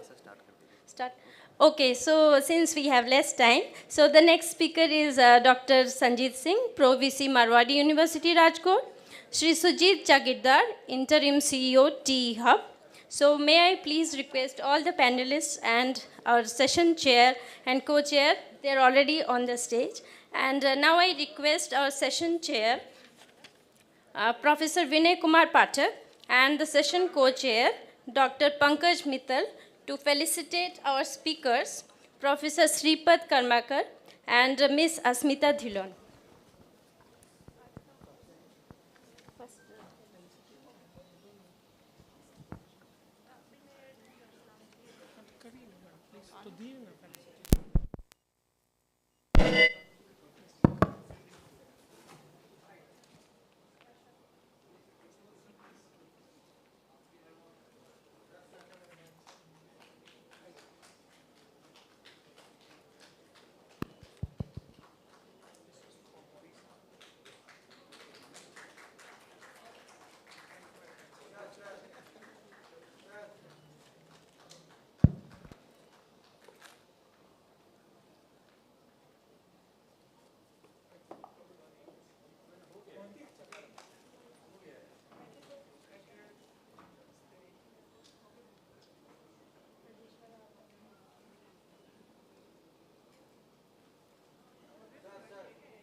Thank you very much. We can start our plenary session now. I request our session chair and co-chair to take over.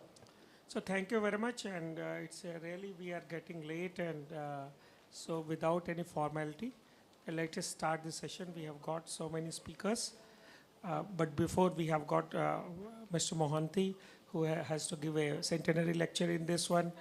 We have got Sanjeet, we have got Asmita, and Sujit, all people. But first we request, because our director IIT Bhubaneswar has to go, I will request him to please speak at the first kind of a thing, which is a Innovation Scaling, Ranking and State Assessment. This is the plenary session. After that, I think Mr. Mohanty will speak, and then we will go and deliberate because he has to go for a meeting. I will request Sripas sir to speak, please.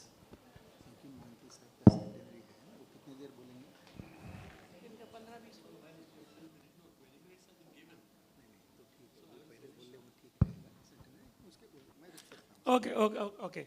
So Dr. Sripas sir is saying that Dr. Mohanty should be given first kind of a charge. So I will request Dr. Mohanty. He's an alumni of IIT. So he has also done something with IIT Kharagpur, from where I was an alumni. I did my MTech in computer science. Dr. Mohanty, please, if you give, and we are really indebted for your speech.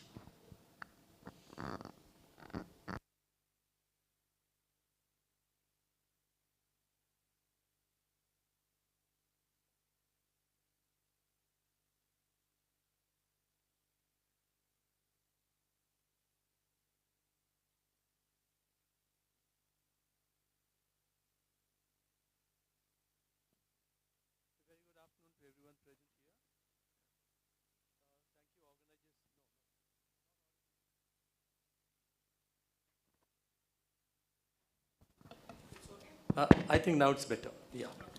So it's now working. Good afternoon, everyone, that's what I said. And thank you, organizers, for having accommodated my lecture now. I'm aware, or acutely aware of the fact that we're running short of time. And that's why I've been pushed to this session.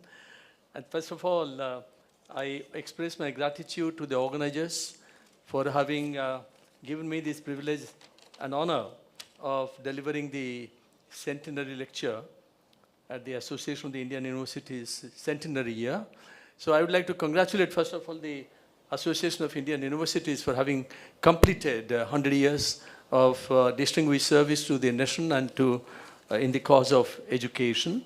And I'm also aware of the fact that I'm in the midst of a galaxy of educationists, and I feel humbled by the occasion. And it would not be my endeavor to kind of sound didactic and educate people here. That's not the point. And since envisioning future higher education and globalization, internationalization is the main topic for the Central Zone, I would come to that topic. And basically, what I am trying to tell you is perhaps sharing some thoughts, rather than giving you a lot of knowledge. It is never knowledge, not even information, because the kind of things that I'm going to share with you, most of that is known to you. So therefore, first of all, we are using here the two words, globalization and internationalization. The first thing that came to my mind is, why are we doing that? We should, and not just that, we have been synonymously using these two words, and therefore, I thought that it's better that we start looking at the nuances of these two words. Are there actually differences between the two? The answer is yes. If we go by what globalization means, by the way, I moved out of IIT Kharagpur after teaching there for 18 years, moved to a central government laboratory called CSIR Lab at National Metallurgical Lab as a director scientist, and then I moved to a company called Tata Steel as the research director for about 10 years. Why I'm trying to mention that is, if I would be talking about Tata Steel and what we did when we took over the steel companies in UK and in Holland, that was globalization. When you talk of Philips company operating in half a dozen different places in the world, that's globalization. That's not necessarily internationalization. So therefore, there is a fine distinction actually between the two, a process used by enterprise to bring its business to outside locales. And in doing so, in the morning actually, what one of the distinguished participants here was talking about, Professor William Cope from the University of Illinois, that how the world is changing, and he was actually alluding to this morning's result of the German elections, where Merz happens to be the new chancellor now, and therefore how the world will be seeing a polarized world rather than more of internationalization, if you like. But having said that, as far as this conference is concerned, we have actually been talking synonymously with globalization and internationalization. So I would not make any further distinctions. But the sub-themes which you have defined are also here. But what I will quickly do is, the moment you talk of university, ladies and gentlemen, I don't have to tell this gathering, you already are in the universe. And that's the reason why when a college becomes a university, it's not a small jump. It's supposed to be a big jump. Because you should actually be thinking not global, but universal. Doesn't happen, unfortunately. That's another thing. So I would like all of us to believe that the moment a college becomes a university, you are actually universalizing whatever you have or whatever you would like to gain, because knowledge is universal. So the education and training in India, I will quickly go through these slides because this is information.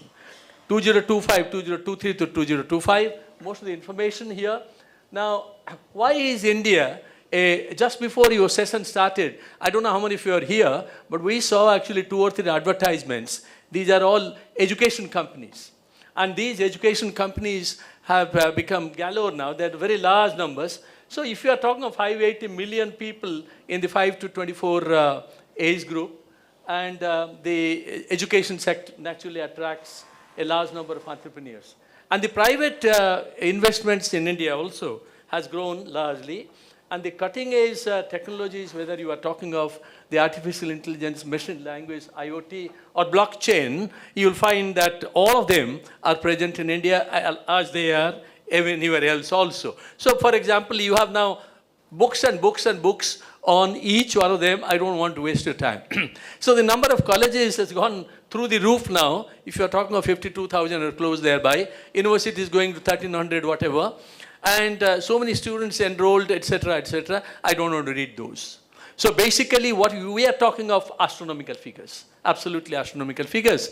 And these astronomical figures, and if you talk of investments in India, so these statistics on higher education system in India is going to, if you are talking of edutech as a business, this is where I would like to draw your business. Draw your attention to. I still remember when I came as Vice-Chancellor to the Technical University in Odisha, Government of Odisha, I had about 110 engineering colleges, pharmacy colleges, about 40 management colleges, about 50. So that was in my empire, if you like, quote unquote. But then the government officers came and they said, education is very sacred. Don't think of education as a business. I had to differ. I had to differ because if you are actually a businessman who is setting up a college or university, putting that money, how else should he put that money unless he wants to get it back? He has to get it back. So therefore, the business model will have to be different. In India, we use a word actually, non-profit organization. There's nothing called non-profit. You don't make a business to make loss. So therefore, we have to make a distinction between the profit as the mission as opposed to not for profit as the mission. So if you say, I'm not making a kind of business where I am not for profit.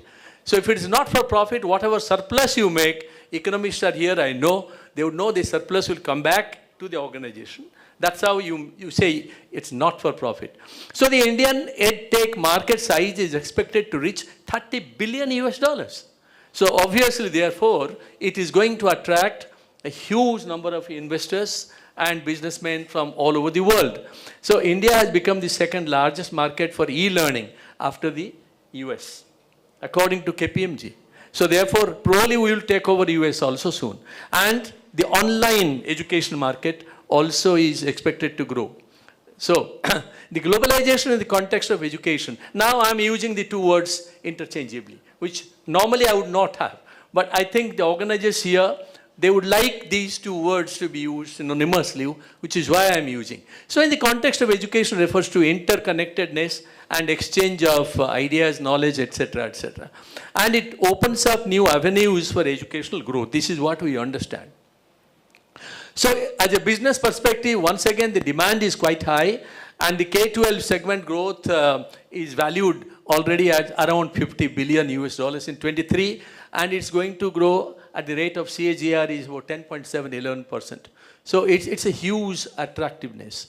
And the competitive advantage, as some of the government agencies and otherwise would like us to believe that the QS World University Rankings, India has a place somewhere within the 50, maybe 7 in the top 100, etc. And I don't want to read out specific institutions. And the government policy of the FDI also has made it simpler now, the foreign direct investments.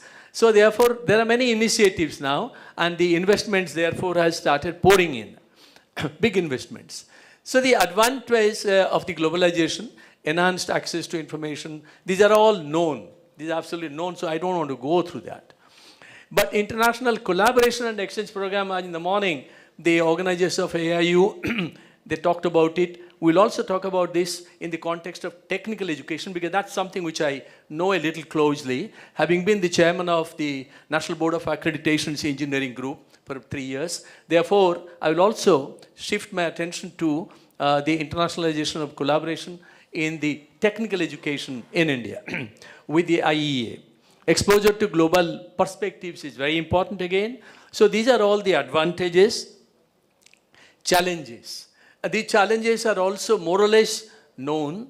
How do you come back to Gandhiji's statement, if you like, that yes, you expose yourself, you open your windows, as long as you are not swept aside by the ideas you get. Now, you have to be careful about that. So that's what is meant by cultural assimilation. Now, again, if somebody talks about the need and the greed, that's what we talk about when we go back to Gandhiji and Gandhi. But ladies and gentlemen, if you start making a need and a greed list, you will find in the past 20 years, many of these so-called greed items would have now migrated to the need items. In this very room itself, the air conditioning 20 years back, even in IIT Kharagpur where I was teaching under 42 degrees centigrade. But today you can't do that. You can't drive a car unless it is air conditioned, etc., etc. So therefore, the need, greed, etc., will have to be examined in the context of where you are. So inequality and accessibility, this is extremely important. So this is what we have to understand. So we have at least three top, the chairman of big companies. So if you are talking of Arvind Krishna of IBM chairman, or Satya Nadella of Microsoft, or our own student from Kharagpur, he is Sundar Pichai. So apart from them, there are about 50 or many of them. And I know the students in KIT or any other IIT director, Kharagpur, Bhubaneswar director is here, who was himself in IIT Madras. How many of our students have gone abroad and have done so well for themselves? But if you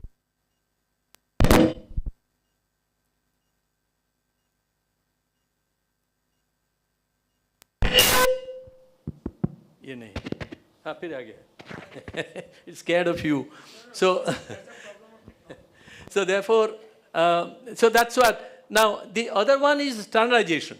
Now, this is quite important. Now, the standardization versus localization is an important part. How much of uniqueness do you preserve? In the morning, I think that professor is not here.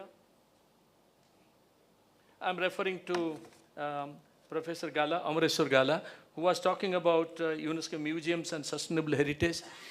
We know that in IITs today we have a big kind of platform which we have created called IKS, the Indian Knowledge System, for the past about 25, 30 years.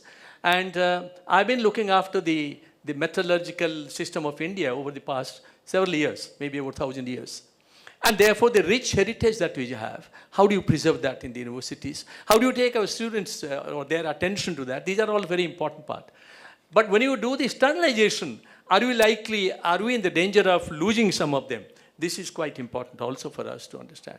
The impact, modernization of curriculum, technological advancement. If you ask me personally, to me, the curriculum is not all that great, or it's not very important. It is important, but it is not the most important fact. If I ask Sundar Pichai today, how much of your knowledge or information, whatever you gained at IIT Kharagpur, are you using in the Google, he will say very little, if not zero. Because the other thing is problem solving, critical analysis. These are the basic things one would talk about, but not the details. So that's something which we have to understand. So the emergence of the private education sector is a very new thing in India.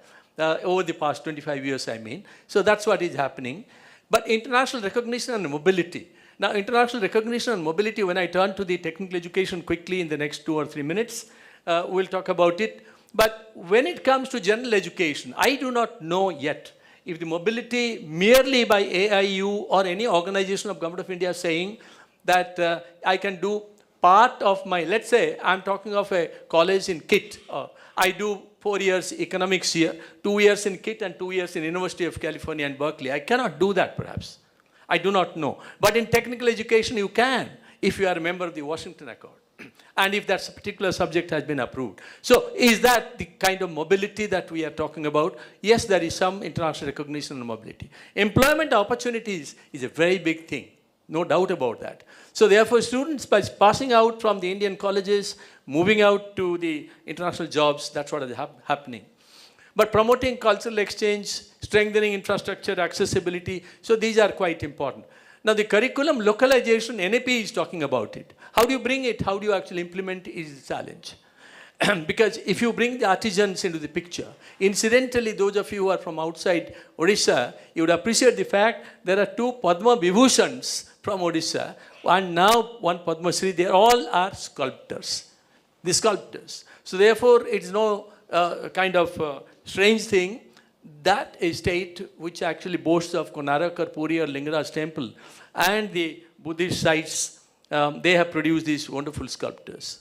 So the government policies and regulations also are important. So understanding the globalization and its impact is the important thing which AIU is doing. Congratulations, and you have to do more of that. But what role do technology and the internet play in globalized education is something which you have to also ask ourselves. And the employability we have talked about. And I think the balancing part is very important. Now this is something where I would like to spend a minute, because I just had a word with Dr. Pankaj on this, Dr. Pankaj Mittal. I want to tell this audience that about 2.5 years back, the Minister of Education, Government of India, Mr. Dharmendra Pradhanji, and he brought a number of IIT directors, including the then IIT Kharagpur director, the then IIT Bhubaneswar director. In their presence, we signed an MOU. We signed an MOU for translating the books which are available, technical books in English, to translate that into Odia. And many people thought that by that, when you translate a book into mother tongue in Hindi or Telugu or Tamil or Odia, then you should start actually teaching actually in that language just because I have a book, or you have special classes.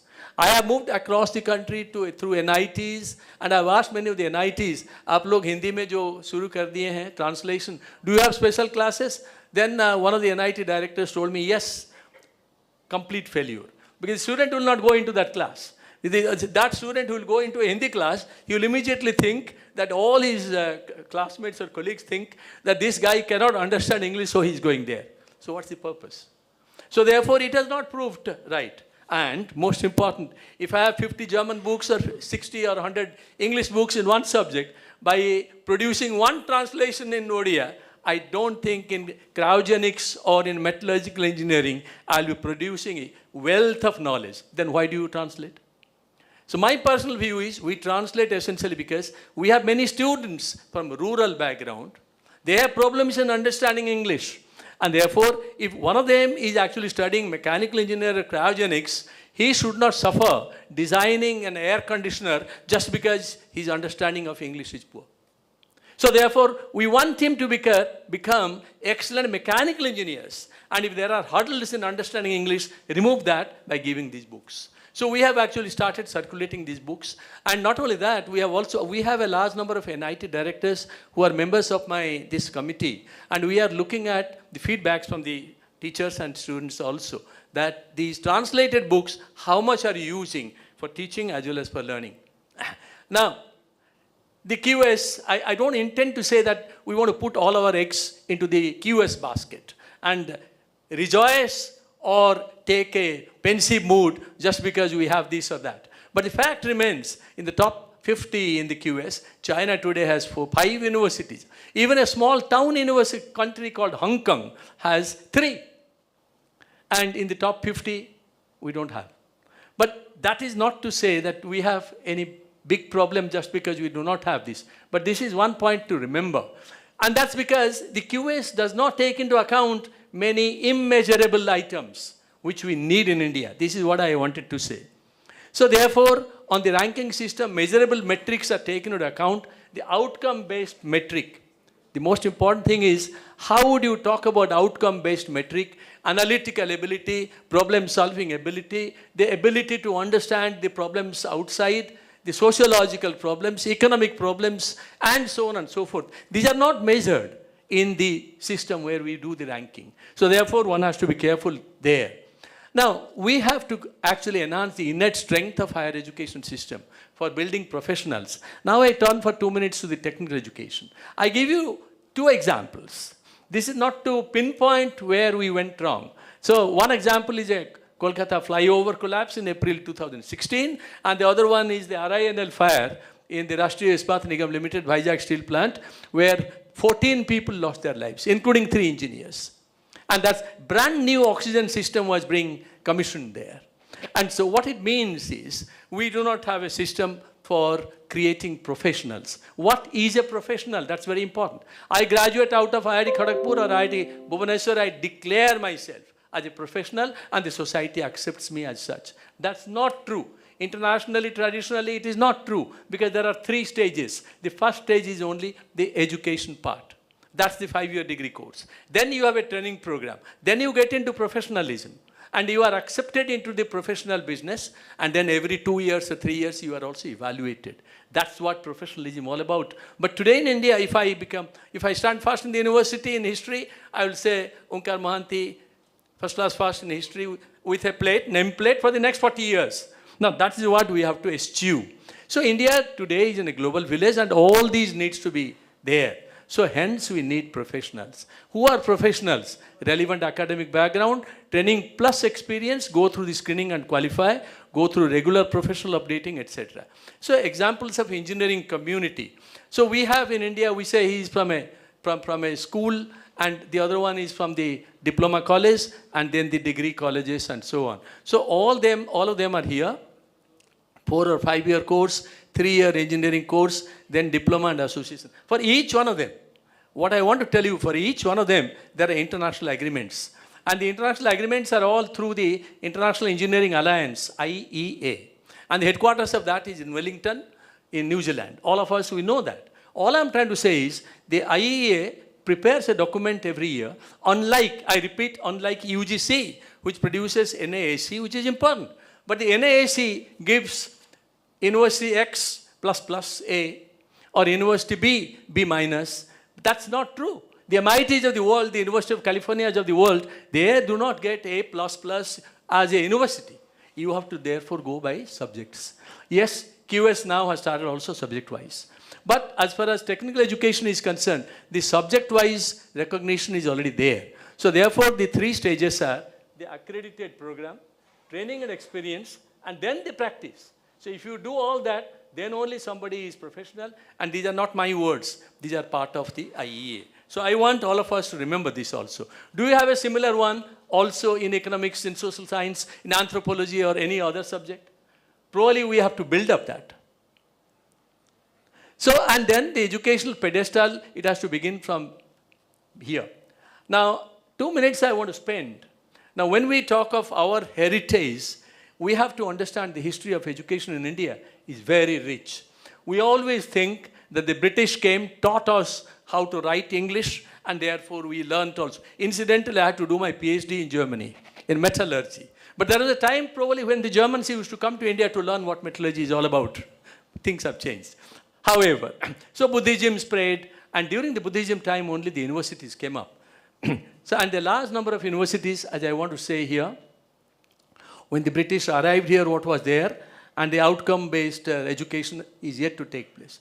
If you talk of Nalanda today, many of you or most of you may not be aware, 80 kilometers from Bhubaneswar, we have a university which is called Pushpagiri. In the 3 Buddhist hamlets, Ratnagiri, Lalitgiri, Udayagiri, the Buddhist hamlets are right here.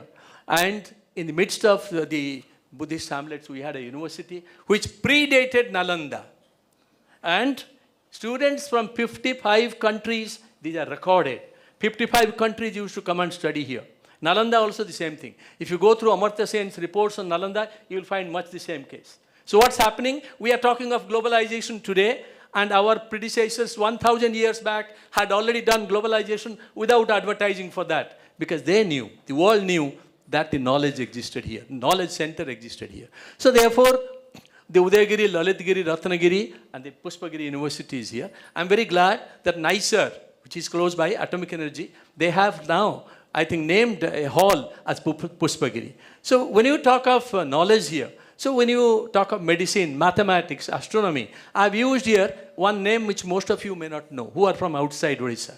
So Brahmagupta, Arya, Bhatta, concept of zero, decimal, all of you know. How many of you would know Samanta Chandrasekhar with indigenous efforts in astronomy is recognized by the Royal Society as one of the best astronomers in the world has ever seen? We'll talk about that. And teaching methods, the Gurukul method. So this is the Susruta way of the surgical methods. And this is my own area. When we talk of the Damascus swords, about 3,000 years back, and here you see Alexander, the victor, and this is Puru, the vanquished. Do you see a lace of lament on the vanquished king's face? No.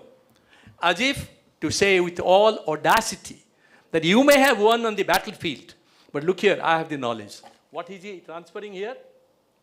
He is transferring actually Woods metal. Now, W-O-O-T-Z, Woods, in the south, most of the South Indian languages, in Telugu and Kannada, you know that Woods essentially means iron or steel. So therefore, the name Woods, which has gone across the globe, and from which actually we used to make Damascus swords, that India and Karnataka was the center.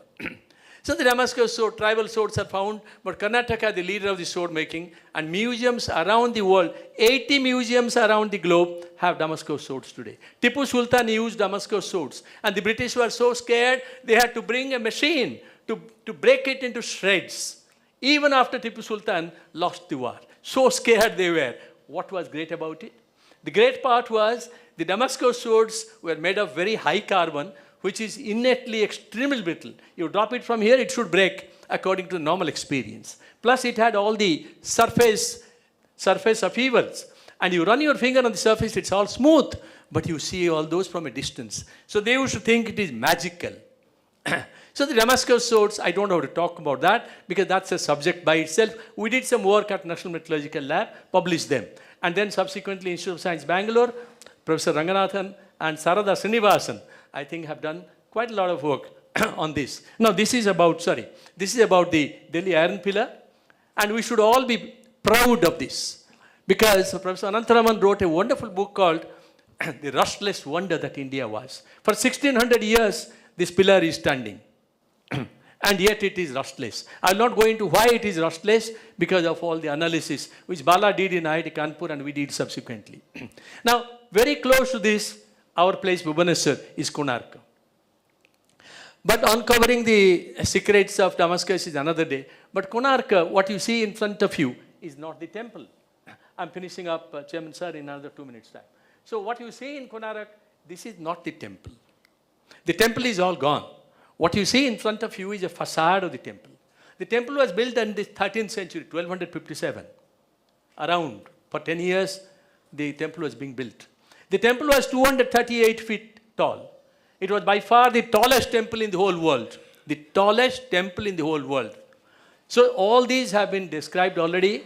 You'll find in Abul Faisal's work, Aini Akbari, complete details of Konark temple. I am not going into that. So 100 years the Konark temple stood. In 1750s, it started collapsing. And it collapsed altogether in 10 years' time. And when it collapsed, then the British came much later, 1803, when they occupied Orissa. They started actually discovering the remnants of Konark temple, which is this.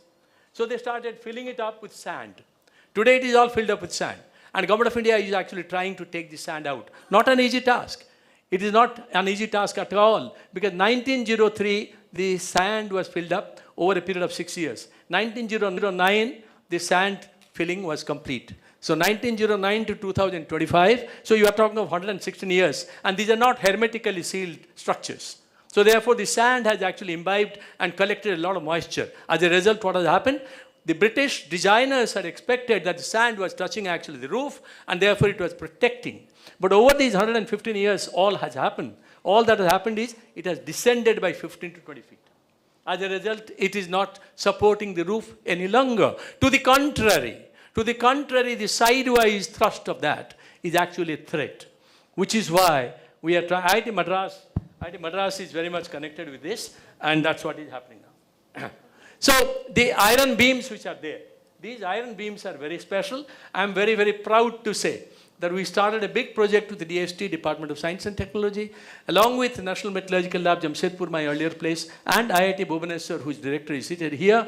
And we have started doing actual work on the Konarak beams. But most important thing I want to show here, this is my photograph. You see a giraffe on the Konarak. Those of you who have not seen Konarak, please go and see a giraffe. A temple which was built in the 13th century, you see, and the carving of a giraffe. Giraffe is not natural to, it's not a natural habitat to Odisha. And you see the giraffe here.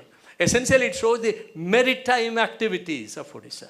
The maritime activities of Odisha were very important. So, a lot of goods were being taken from Odisha to other places. These are the iron beams. And so these iron beams are very special. These are very special because, not only because we have started doing it. Now this is what the INAE conference which we had recently is talking about. This is all about Bhubaneswar. So you are talking of Dhauli here, Konarak there, Mukteswar here. Then you are talking of Puri temple here, Jagannath, and Lingaraj temple here. So the rock-cut elephant also here. And the Carabella's, the caves of Udaygiri, you are seeing the double-storied ones. So now we had these traditions. Look at this man. He used only bamboo. 1800 something. And he had the Siddhanta Darpana, where 2500 slokas were there. One more was added subsequently. And then the Royal Society, he was brought to the attention of Royal Society by a professor of physics at Ravenshaw College. And the Royal Society said, this is what Yogeshandra Rai did. He brought that work to Royal Society, and Royal Society said that this can only be compared to that of Jeremiah Horrocks, the legendary English astronomer of the 17th century, only with bamboos. And you will see that museum right here in Bhubaneswar. So this is the kind of work which you already have. And if you are talking of the Kerala mirror, the Arunmala mirror and so on, Sir, this can is you conclude? Can you conclude? Yeah, it is. I'm now concluding. Yes. So India's foray into all these are there. Now, metallurgical part. Now, I want to bring your attention to this fact. I want to bring your attention to this particularly because 2019, from British Museum, Dr. Paul Craddock was awarded. What was he awarded? The Colonel James Todd Award. And this award is given by the Rana of Mewar to about 11 different disciplines. One discipline is a scholar who works in India, outside scholar. And Dr. Paul Craddock, who had worked in India for about 30 years on zinc as well as iron, what did he say? Paul Craddock said he has been studying metallurgy in India, and he says the beginning of industrial revolution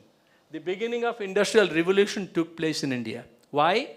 Because the zinc metal in Jawar, this is not known to anywhere in the world. Because extracting zinc metal was not known because the moment you extract zinc, it will also evaporate immediately. Because the smelting temperature and evaporation temperature are very close to each other. So what the innovators in Rajasthan did, they used inverted retards, and then they cooled the retards at the bottom side. That is how they produced. So Jawar, Paul Craddock said, industrial revolution started in India. Another work, very recent. Those of you who are social scientists would recognize William Dalrymple. We want to get him to Bhubaneswar very soon. This is the newest book of William Dalrymple. What did he say? The Golden Road, How Ancient India Transformed the World. This is the latest book. So all I am trying to tell you is, now a few facts. We all think that we were poor and the English education made us rich. Look at this figure. Look at this figure to show where we stood at 1000 AD. And this is all documented, ladies and gentlemen. That in India in 1000 AD, whatever was the world total, look at this, nearly 1/3 of that was being produced. So we were contributing roughly 25 to 30% to the world GDP. And Where are we today? India under the British rule, it came to about 3% in 1950. So from 30% to 3% we came down. When we started learning the British education, people like me, or the European education. And the future prospects, of course, we are gradually improving now. Hopefully India from 4.9 now will go to 14 and then 20%. So ladies and gentlemen, all I'm trying to tell you is the International Engineering Alliance, whenever you are talking of objective input, output, the outcome is most important. And the outcome is the Washington Accord. And if you are talking of the diploma education, Sydney Accord, incidentally, there is no Sydney Accord signatory from India as yet. We have no Sydney Accord. Sir, can you conclude? Because sir has to go, sir. So, I will come to that. So here, there is a mobility through the Washington Accord. That's what I was talking about in the beginning. So through that mobility, if you have the graduate attributes, I will not talk about the graduate attributes. So the 100-year-old farms are there, like your organization, which is AIU. But most important thing is our industry-academia collaboration. And the industry-academia collaboration is always an important fact because they don't understand each other's language. And I know, having moved from the academia, pure academia, to the industry for the past 12 years or 14 years, the language that we speak is not always the same. So the industrialist and scientist, we have to see together, then only the world view will be all right. The concluding observations are, these are globalization undeniably has transformed education, etc. It also poses challenges. Implementing effective strategies, we will be able to match what we want. Thank you very much. Thank you very much for I think there's a huge round of applause is needed for Dr. Mohante with a passion he told and everything. Thank you very much, sir, for giving us the great insight. And it also reminds me Ramanujam famous thing that my equation doesn't have any meaning if the equation doesn't speak the mind of my goddess. So that was the actually prime thing in the Indian tradition. Look to the Ayurveda and look to everything. If God doesn't speak out of a person, they don't even write. Sir, we request you, you have got a paucity of time. Please bless us with some talks which can give us a future. And the questions from Dr. Mohanty and Dr. Sridhar, you can write on the chat, they can reply. Sir has to go, so I invite Professor Shripad Kabakar, who's at Bhubaneswar, to just speak out. I think we are making a change in the topic, I understand, because this session is on innovation, skilling, ranking, and assessment. Am I right? Yes. So the topic of the talk and this topic is a little different. This was actually centenary lecture. Achha. Okay. Yeah. So we are now right. So before I begin, just some quick remarks based on what Mohanty ji has mentioned. So in fact, in IIT Bhubaneswar, we have named we have 3 classrooms, and we call the classrooms as learning halls rather than lecture halls, because modern pedagogy and research on pedagogy has shown clearly that lecture is not the best method of imparting learning. So we like to implement modern pedagogical techniques, and 3 learning halls are Udaygiri, Ratnagiri, and Lalitgiri. And we call the entire complex as Pushpagiri Learning Hall Complex. That's point number 1. Point number 2 about promoting Indian languages. This is a challenge, as you have rightly said. We think that several small-scale measures can be started. For example, at IIT Bhubaneswar, we have implemented this particular policy that every thesis abstract will be written in English and any Indian language of the choice of the research scholar. So at least the abstract of the thesis you will find in an Indian language, which can go with that. We are not yet at a stage where we could say that entire thesis can be probably written in Indian language apart from English, of course. Yeah. Okay. Now coming to the topic of this panel discussion, innovation, skilling, assessment, and ranking. These words have become common in recent years. I will just make a few comments about each of these. Let's start with innovation. We can, in simple words, we could say innovation is research into commercialization. I'm using the symbol into and not plus, because if I say innovation is research plus commercialization, then it would mean even if commercialization is zero, there is some innovation, which is not correct. So if either research or commercialization is zero, there is no innovation. So that is why I prefer to use the symbol into. Now, how do we promote this? This is a challenge. Aurobindo has said that education is not about learning diverse subjects. Education is not about learning diverse subjects. It is about learning diverse ways to the same subject. I feel this is a very important point. If we want to promote research, new ideas, then in our education system, in our teaching methodology itself, we need to make a change. So we need to discuss multiple ways of doing the same thing rather than doing a large number of things. This means we have to shift from trying to cover a large amount of syllabus to doing a few things in a more effective manner. Example of this in practice would be, suppose in a mathematics course, a teacher is teaching a theorem. The teacher must teach at least 2 or 3 alternate proofs of the same theorem, not just one proof of the theorem. If you translate this to other important concepts, this can promote creativity among the students. And then this is a vast topic. I'm only going to make a few comments and few practical approaches for promoting these things. Now, commercialization. Every year, when parents decide which IIT to choose, since I'm director of an IIT, I'm trying to share experience of the IIT. Every year, when parents try to choose IITs, one of the things they look for is placement record. Now, what this shows is that in our society, getting a comfortable, high-paying job is the goal. Whereas, if you see economically developed countries, at least 15% of the population between the age of 25 to 40 is involved in startups, entrepreneurship, and so on. Now, entrepreneurship is combination of a financial or commercial acumen and risk-taking. In other words, if you are looking for a life of security and comfort, you can't possibly promote entrepreneurship. Therefore, there has to be a change in the value system of the society where people value a life of challenge and risk.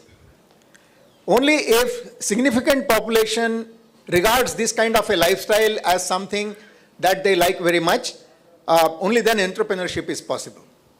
So this change has to happen at a very early stage, from the school stage itself. So for instance, we have a research and entrepreneurship park at IIT Bhubaneswar. What we are starting is to go to schools and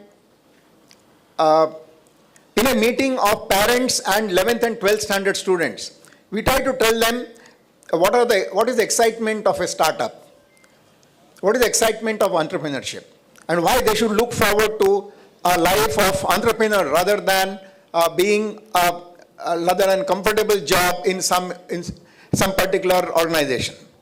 So unless this change happens at a deeper level, we will not be able to see entrepreneurship or startup or innovation coming up. Value for money. In one of the workshops which was conducted for school children, I asked the question, this is for 11th and 12th standard children. I asked the question, how many of you can describe how electricity is generated? A large number of hands went up. And actually they described how you can start with, let us say, wind energy or water or nuclear energy and so on. and generate electricity. I then asked them, can you describe a wealth generation process in a similar way, like electricity generation? Because if you want people to be interested in entrepreneurship, they must know how wealth is generated. Now, surprisingly, no one really could describe how wealth is generated. So, this is an important gap. Unless we are able to get our people interested at the right time in how wealth is generated and how they can participate in wealth generation, we will not have wealth generation. In other words, parents who are sending their children to colleges should not only look for placement records, there has to be a change in value system where they also see how many startups the particular institution has mentored. That should also be a parameter in deciding where to send your children. This is about innovation. A few remarks I have made. Now let's come to skilling. There is a quotation which says, I hear, I forget. I do, I remember. And only when I do, I learn. So people learn only through doing. Therefore, we have to shift from a pedagogy where we predominantly give importance to lectures to an activity-based pedagogy. Now, this means that teachers should be trained to design different kinds of activities through which people can learn. Because skill development can happen only through activity and practice. It does not happen by simply listening to lectures. Talking about ranking. Now, this is one of the positive things as well as negative things of today's world, that every institution is associated with a rank. And unfortunately, the rank may not correctly describe the internal conditions related to research and teaching, learning, and innovation in the institution. What are the reasons for this? If you want to compare different institutions, we have to categorize them.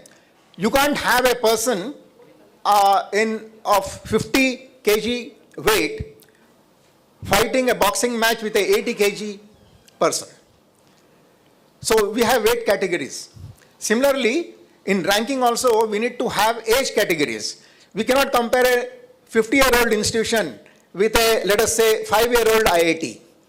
Definitely a 50-year-old institution will likely to have a better rank than a 5-year-old IIT, which is struggling to get faculty, which is building the infrastructure, and so on.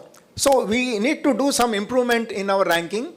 One is categorization in terms of the age. The other thing is, in some way, we have to capture directly the quality of teaching learning. Present ranking system doesn't directly capture the quality of teaching learning happening in an institution. In other words, if I go and sit in a class of a certain highly ranked institution, the feeling that I get, I'm not talking about just sitting in one class, maybe undergo a course. Whatever I feel, that should be captured in the ranking.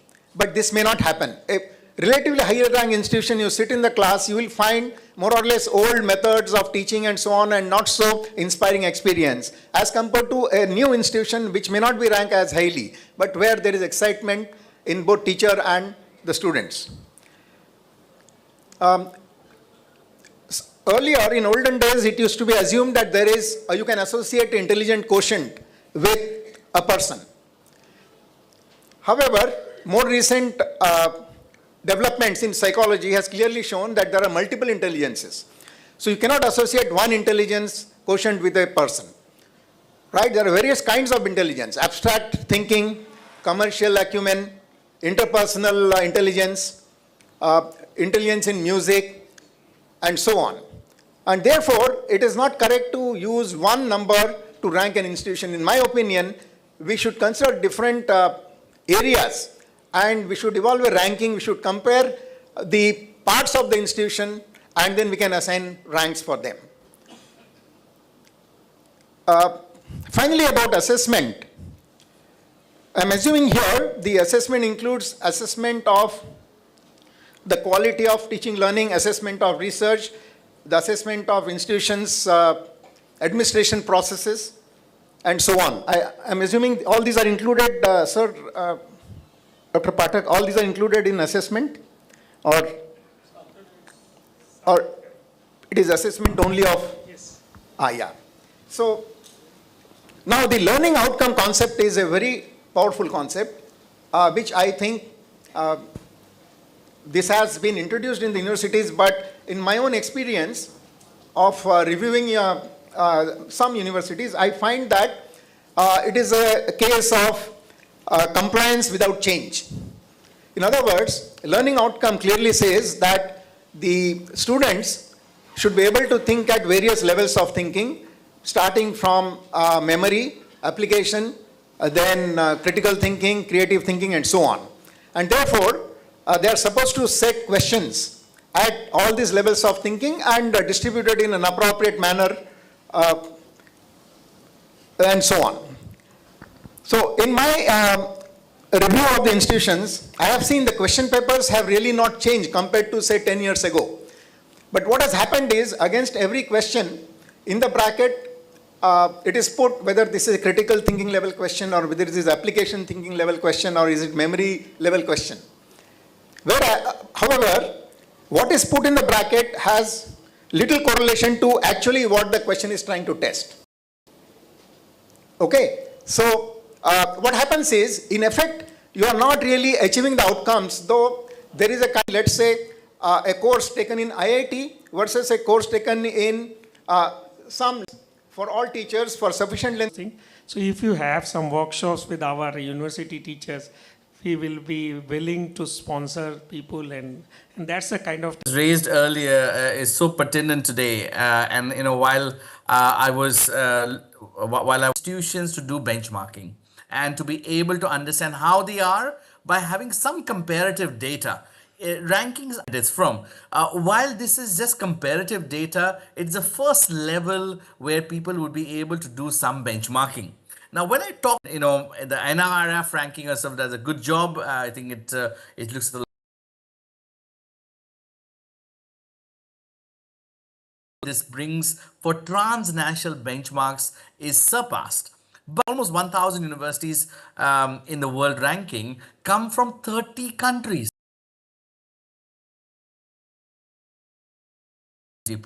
And if you look at 900 universities approximately come from 20 countries by R&D spending. And it could be that because people are spending more on R&D, there are more universities. It could be that because the GDP is good, there are more universities, but it could also be that universities are fueling research, are being competitive, and half of these institutions are from Asia, the wider Asia region, which is absolutely where we want to see the development take place. So the rankings are, of course, going to promote improvement, are also going to promote economic progress for the country, and so on. So they have a wider remit, and I think we should look at them as a barometer rather than saying it doesn't fit for me, but say where is the ranking at the moment and how do we fit into this ranking criteria. Of course, George Box, and you've heard this quote before, says essentially all models are wrong, but some are useful. And that's what ranking is all about. They are a useful model for you as leaders, for you as government agencies, for you as employers, and for students to understand where the institutions are going to progress further. But what is that we want to do? We want to be able to use rankings to chart a course for excellence, be in innovation, skilling, for various areas. But it is not prescriptive. It is basically a barometer for checking on the progress. So let's look at the 4 pillars of that positioning which universities are supposed to be. That institutions have to be global, right? So, you know, and we've seen KIT has got of, and I've seen AIU was in UK last week. That is the immediate foundation of being global, because being employable and having really good employment rate, providing the services for your candidates, for your students, while also driving innovative research. And what global or 4 pillars for global positioning. The 4th one being public here. I'm not talking of advertising. Whatever great things you're doing in internationalization, in employability and research also needs to be spoken out by the people, by the institution, and academic perception and employer perception, which will help elevate the institution further. So these are the four pillars, and why these four pillars are important towards rankings and creating a charting a course to excellence is because they fit into the five aspects of a world-class university. Now, when we are looking at the image you have created, that helps in better accreditation because, of course, you'll be able to attract better faculty, better students, have more reputation. It'll attract better research. You will get more international visibility, which in fact should also impact your rankings and your ratings and your accreditations, and finally will help hit your brand and create more visibility for the brand. And all of these areas, I think, are so aptly covered in the five pillars of the QS ranking methodology, which looks at research and discovery, employability, global engagement, learning experience, and sustainability. And if institutions are able to map the journey, and this is the most important part of the entire presentation, okay, is mapping your journey, where you want to begin and where do you want to end, by looking at these performance lenses and integrating them into your university plan as well. Because creating that journey, saying, hey, if I want to be a globally recognized institution for research, what do I need to do? So I will look at metrics in the rankings of research, and I will look at global engagement, and I will try to benchmark with the best. But just having a holistic approach for growth will not be sufficient. What you also want to do is be able to provide and look at data and analytics, because you need to deep dive into it, have regular monitoring and benchmarking performance across various progress is. And also institutions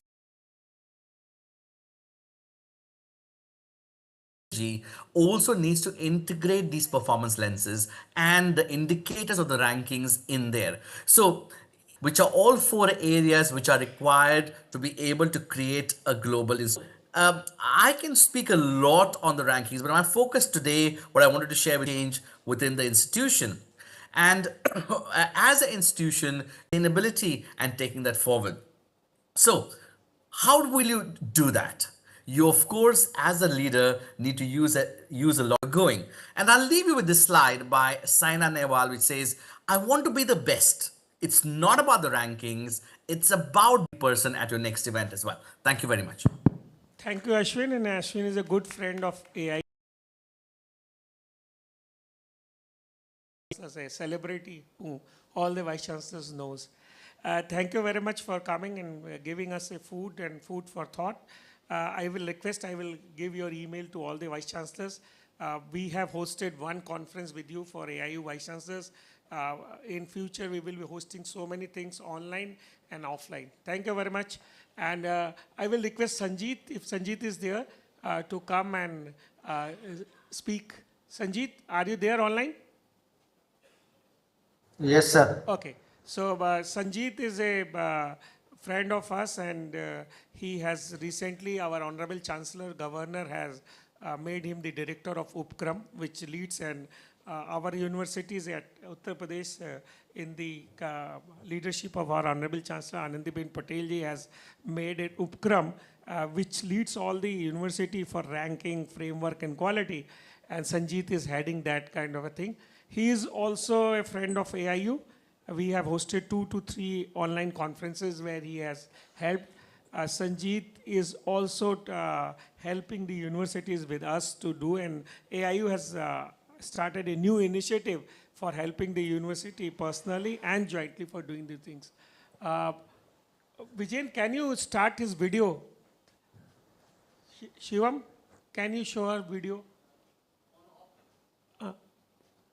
Shivam, can you please?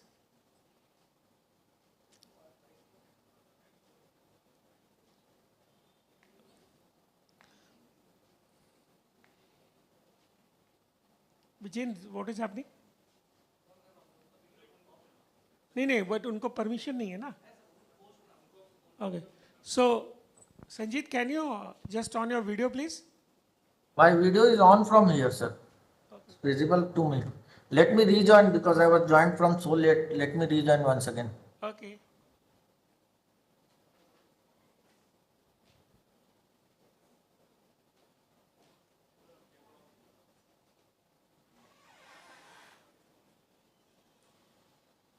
Have you joined again?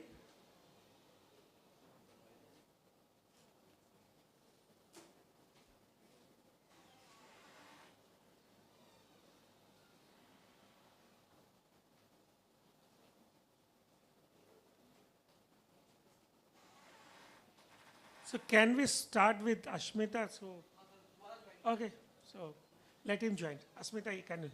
So 5 minutes for you. Yes, yes. So we don't want more number of slides. We want just what is new at AICT, what you are trying to do, your Uddhav and all that. Finish in 5 minutes. Yes. Like a TED talk.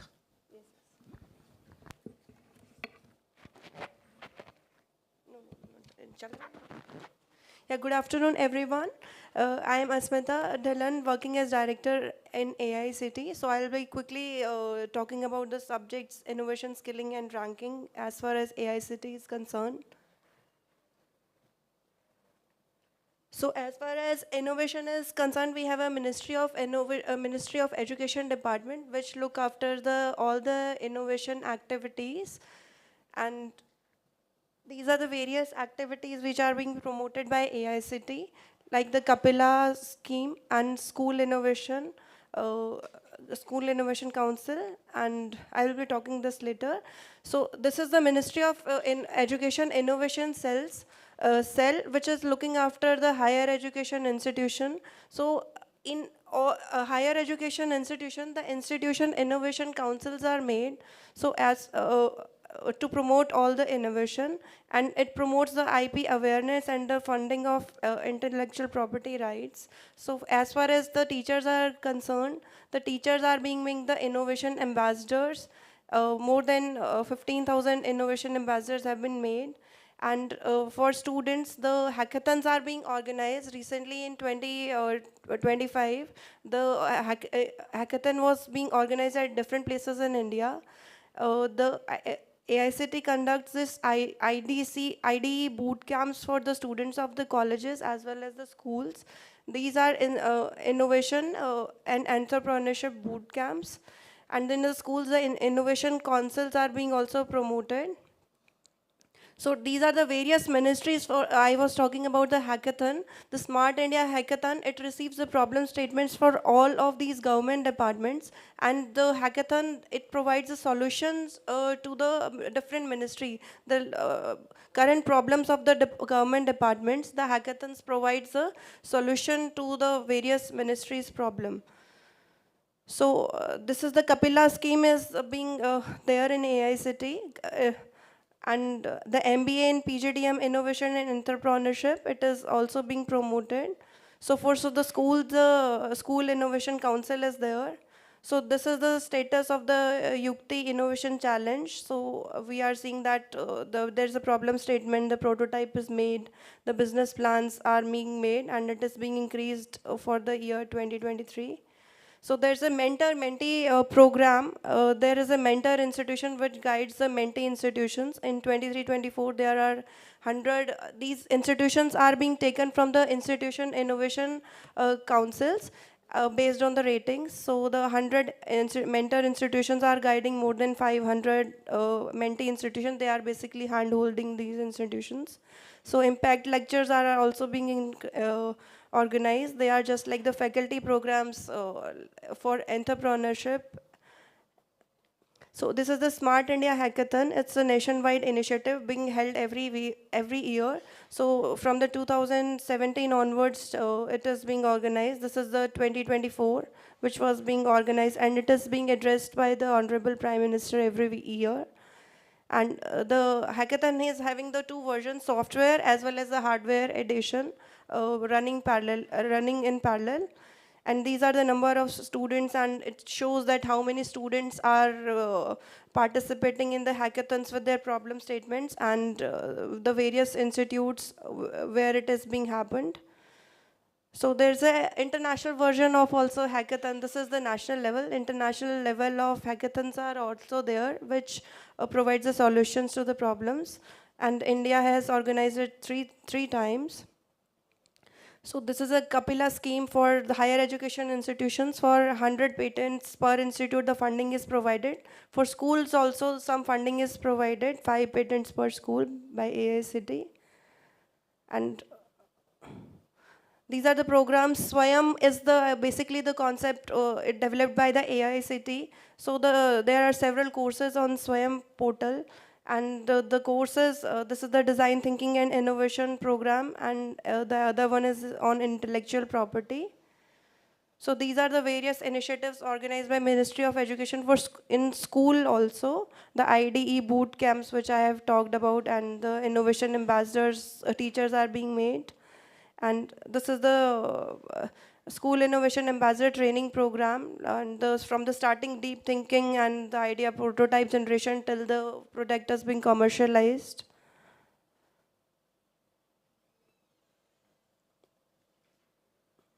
So investor network, it provides, Udyam Motsav also happened on 16th of January 2025. It provides a funding platform for the early stages startup. So it was held at various locations, and the similar is MOE AICT Investor Network. It provides funding to the innovative ideas, so how they can make it commercialized in future. So if we talk about the skilling and reskilling, AICT is laying emphasis on the skilling of the professionals who are working to get the degrees. The one who are working at diploma, they can while working, then can earn their degree at the graduation level as well as PG level. As far as AICT is concerned, 470 institutions have created 40,000 number of seats for working professionals. So it provides a very good platform to the students who are working to earn their degree whilst they are working.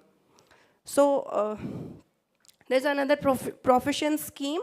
A student or a teacher or a homemaker, he can study any subject he likes in the college which is nearby, and they can earn the credits. So it will also lead to establishment of startup.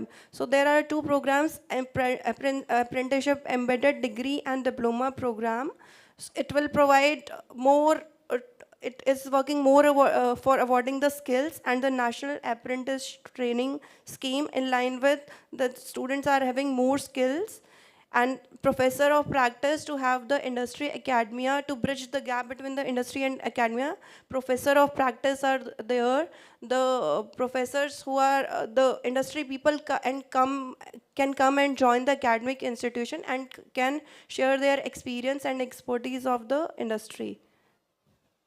So the internship career portal and placement portal are also being handled by AICT.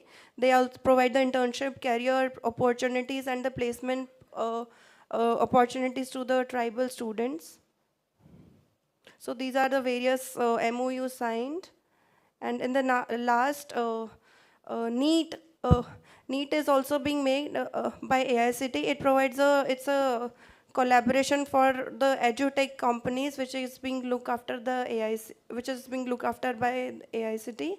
Parak is the assessment scheme. It's a portal made by AICT for a student while doing its BTech can register to Parak to assess how much he has learned while doing his engineering degree. So it provides a very good opportunity towards the student, as well as the teacher can also assess their how much they have learned and on what level they are. And it provides a very good opportunity to the student for his job in future. Thank you very much for the nice presentation. Sanjeet, can you join now? Sanjeet? Vijayan? Yes. Now unmute, please. Yes. Am I audible, sir? Yes, yes.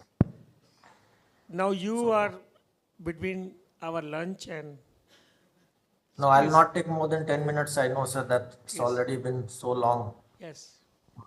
I'm not going to take it more than 10 minutes because most of the thing has been already, I hope my PPT is visible. Yes. Yes. Yes. It. Yeah. So, you know, a lot of things have been, first of all, I would really like to thank Dr. Pankaj Mittal and Dr. Vinay Pathak to provide me this chance that, you know, I'm interacting with so much knowledgeable people. I can only say that, you know, I can share whatever I learned during like my 17 years of experience and a number of years I've spent on analyzing ranking. So a few outcomes which I really want to discuss through today. So that's what I'll discuss in this next 10 minutes. So, you know, these days, the biggest thing we discuss, I'm telling you about an IRF ranking or about QS ranking. A lot of people say that if we have a good perception, we'll get good ranking. So let me break that perception. If you go to an IRF ranking, okay, and you will see that, you know, there are out of the top 100 overall institutions, there are 30% institutions who have less than 1 marks in perception. But then also, you know, they are doing really good. So what we have to do, the question is that what we have to do to get the ranking. So there are certain things which we have to understand while analyzing the top 100 overall institutions in last 6 years. I have seen that, you know, there are top institutions, definitely IIT, ISER, you know, they are the top institution and they will leading us. They are the guidance force for us and they are leading in all the part. But when you come to the lower part, you know, the university which might not be able to get into the ranking, if you will see them, you know, they have analyzed their data, they have find that where, you know, they can build their strength. Like, you know, if 90 to 100, you will see the universities, I'll not take name, you go, it's in public domain, you will see a number of universities are doing really good in student faculty ratio and then graduation outcome. On the base of these two also, they are into the ranking. In the other parameters, they are getting very less marks or, you know, average marks, but then also they are in the ranking. So what we have to learn is, you know, the first we have to analyze the data. So before that, you know, this is the NIRF ranking parameters, which everybody know that for TLR, they have 30%, for research, 30%, graduation outcome is 20%, which we have to see, you know, how much score we can do it from here, outreach and inclusivity. So these 30% marks and then the perception. So, you know, and then from teaching learning resources, if there are some universities which are not good in research, then also they can see how we can, you know, do good in these parameters. Then comes the QS World Ranking. As Dr. Ashwin was saying that, you know, it's all about analysis and benchmarking. I'm totally agree with them that it is all about benchmarking. There are two kinds of ranking. The problem, you know, when I discussed with a lot of ranking, a lot of institutions with the help of AIU, a number of universities don't even know that what is the difference between QS World University Ranking and ACI University Ranking. Definitely, they know that when it's world, it's global competition. When it's Asia, we compete with the Asian university. But there is a change in the methodology as well. For example, I'll just take one example. Academic and employee reputation weightage is 45% when it's world, but it increases to 50% when it's come to Asia. Faculty with PhD and paper per faculty is a part of QS Asia ranking, but this is not a part of QS World ranking. International Research Network has a 10% weightage in QS Asia ranking. So now from here, I want to say that what are the things we have to concentrate if you really want to do good in both in an IRF and in QS. So one thing I am telling you, international research network is one thing which is highly ignored by a lot of universities. We are talking about internationalization since the start. You know, all the experts said that we have to go international, but we have to understand when it's come to research, how we can develop our international research network. So let me tell you one thing, what happens normally, you know, we have an MOU with 5 universities. We are doing a lot of research. We have published, you know, 400 research with those universities. But when it's come to QS, it's not going to give you marks. QS say 3 paper with 1 university and maximum number of university, you have the maximum, the marks you have. Now one can say, okay, it has only 5% marks in the QS World ranking. What will be the benefit for me?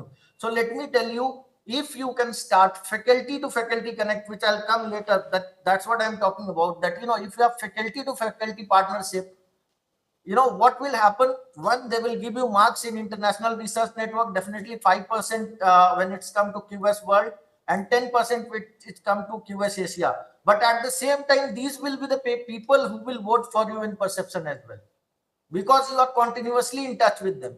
And that's what we have done. When I work for my universities, when I work in Uttar Pradesh, we have worked for last 3 years, and we have seen that these people are the one who are giving us most number of votes when we are creating, you know, international research network, and other research joint publication, faculty to faculty with the international university.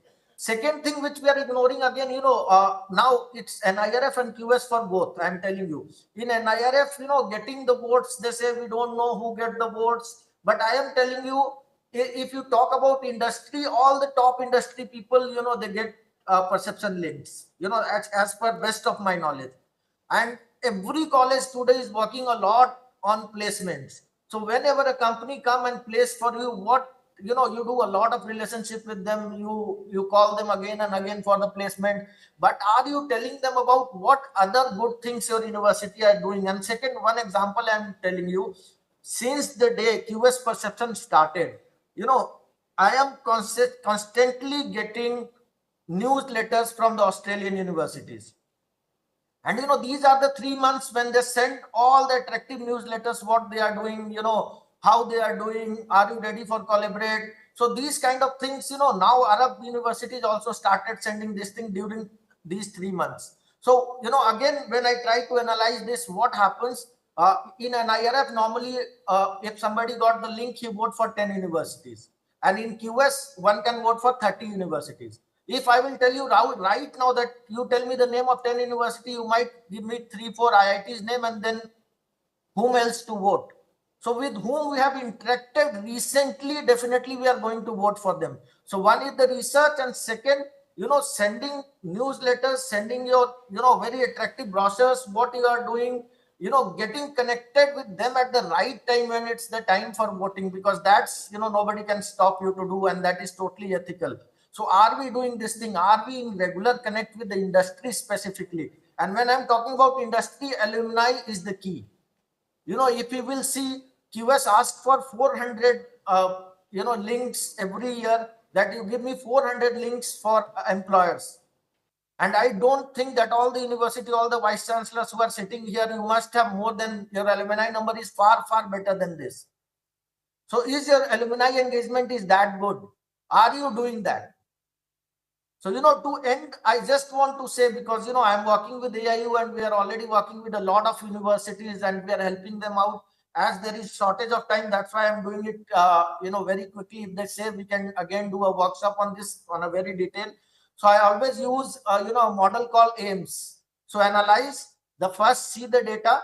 We can, you know, simulate your data. We have the softwares where we can simulate your data. We can see what are your strengths, what are your challenges. Then identify the area where we can't do anything, leave them for now. Let's work on that, but leave them for now. But let's identify the area which we can strengthen, then measure them and then strengthen them. If we will use this model, I am sure that within, you know, if a university started today, within 3 years, any university can reach to the ranking. And not only reach to the ranking, by reaching the ranking, as Dr. Ashwin said, you are going to strengthen your research, you are going to strengthen your public image, you are going to strengthen your faculty, you are going to strengthen your students. So whatever is required for a university ecosystem, that everything is going to, you know, strengthen by doing these rankings. So with this, you know, and one more thing, what I want to say, because, you know, one thing I was analyzing, because if you see in QS, again, I'm going back to the QS slide, you know, there are 20% marks for citation per faculty. And when you go to THE or other rankings, this marks increase further.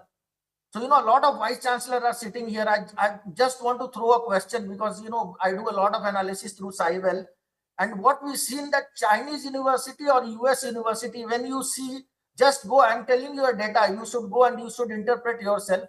Chinese and you know, American university, how many papers they cite for American universities?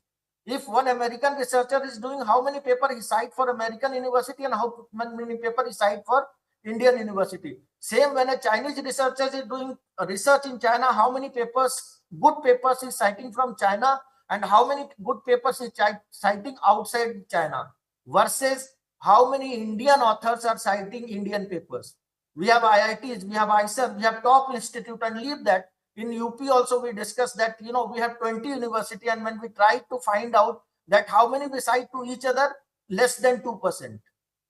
So, this is a question which with which I really want to leave all the vice chancellors, that here also we have to discuss that. Don't you think in India we have good researchers, and don't we have to cite them? Don't we have to start working with each other? Don't we need to collaborate with each other? So where is that collaboration when it comes to the research? If we can start thinking on these few things, I think the future of Indian university is very bright, and I'm really hopeful that in next 1 or 2 years there are 1 or 2 Indian universities going to feature into the QS top 100. Thank you. Thank you, Sanjeet, for this nice, wonderful thing. And I think this we are going for a lunch. Sanjeet is a good friend of AIU, and AIU has started doing consultancy to Tier 2, Tier 3 institutes for getting into the ranking, understanding the nitty-gritty of rankings of all QS and IRF. So if any of our university needs any kind of a help, please do come to us. And we are hosting so many free workshops, nearly free workshops on all these issues. So this year we have taken as a thrust that we will help our all universities by understanding with experts. Thank you very much, and let's go for a lunch. Actually, lunch time is over, but still we have to go for a lunch. We will again come at 2:15 after the lunch to start the new session. Thank you very much. 2:30. 2:30. Ma'am has actually done with 15 minutes more. Thank you.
collaboration. On behalf of my own and Savitribai Phule Pune University, I take this opportunity to thank Professor Vinay Kumar Pathak, President of AIU, Dr. Mrs. Pankaj Mittal Madam, Secretary AIU, then Honorable Vice-Chancellor Saranjit Singh and Professor Omkarnath Mohanty, who has given a beautiful lecture in the morning session, and the founder of KIIT. Along with me, I have my fellow colleagues for this particular session, Professor Nilanjan Chattopadhyay, who is representing Jagran Lake City University, Bhopal. We have also our fellow colleagues from US Embassy and the Embassy from Australian High Commission, Mr. Nathaniel Webb. Can you hear us? Hi, good afternoon. Good afternoon. Yeah, welcome to this particular session, even though online. Thank you very much on behalf of, yeah. And then we have the another fellow colleagues, Miss Adelaide Gallant, Head Education, US Embassy. Good afternoon, ma'am. Please unmute.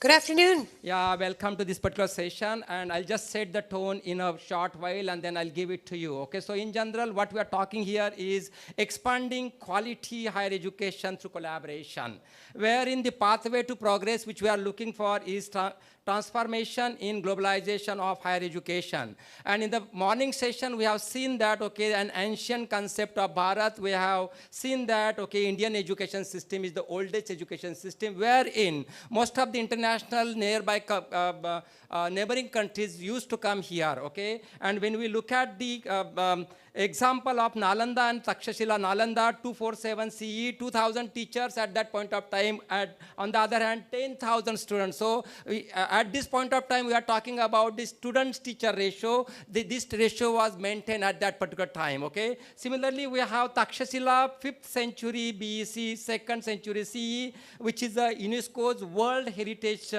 University. So basically, when we look at the Indian demographic system, the advantage we get, okay, we have 60% population which is under 35 age. On the other hand, at this point of time, we are saying that, okay, the gross enrollment ratio has to increase to up to 50%, okay? And looking at the current scenario of higher education institution in India, how many number of colleges, schools, and the universities are required? And at this point of time, we are talking about globalization of higher education. At the same time, the state university has to really look at the local system which is required, okay? With this brief, okay, so I hereby invite Ms. Adelaide Gallant, Head Education, US Embassy, how she look at this globalization of higher education from Indian perspective, because since you have already worked in India for a long time, you have been instrumental to set up the collaboration and cooperation in education system from US and from Indian side, okay? So over to you. Great. Thank you so much, Professor Gosavi. I really appreciate the introduction and the welcome, and I greatly appreciate the opportunity to be on this panel. It's really an honor to join this esteemed gathering at the Association of Indian Universities Vice-Chancellor Meet for the Central Region. I'd like to give my thanks to Dr. Pankaj Mittal for her long leadership of the AIU and all that it does to foster academic collaboration between so many countries, but most importantly, from my perspective, with the United States. And I'd also like to thank the Kalinga Institute of Industrial Technology for hosting this important discussion. And I'm very sorry that I can't be there in person. You know, as the world's oldest and largest democracies, the United States and India obviously share a great deal of values and priorities, and higher education is central among them, just like it's a top priority for each one of you running your institutions. And I was going to say that our countries share a long tradition of academic partnership, but Professor Gosavi put my perspective of what's long in terms of a country that's almost 250 years old compared to the civilizational history of a nation like India. But for us, for the United States, we have a long tradition of academic partnership with India, and it fuels innovation, strengthens research, and creates so many opportunities for students and faculty in both countries. I thought I could be helpful by, as you might be aware, we've had a presidential transition, and with it a change of a number of priorities, but I thought I could speak a little bit about what we have heard from President Trump and Prime Minister Modi about their priorities for higher education collaboration between the United States and India. And you probably know that President Trump and Prime Minister Modi met earlier this month.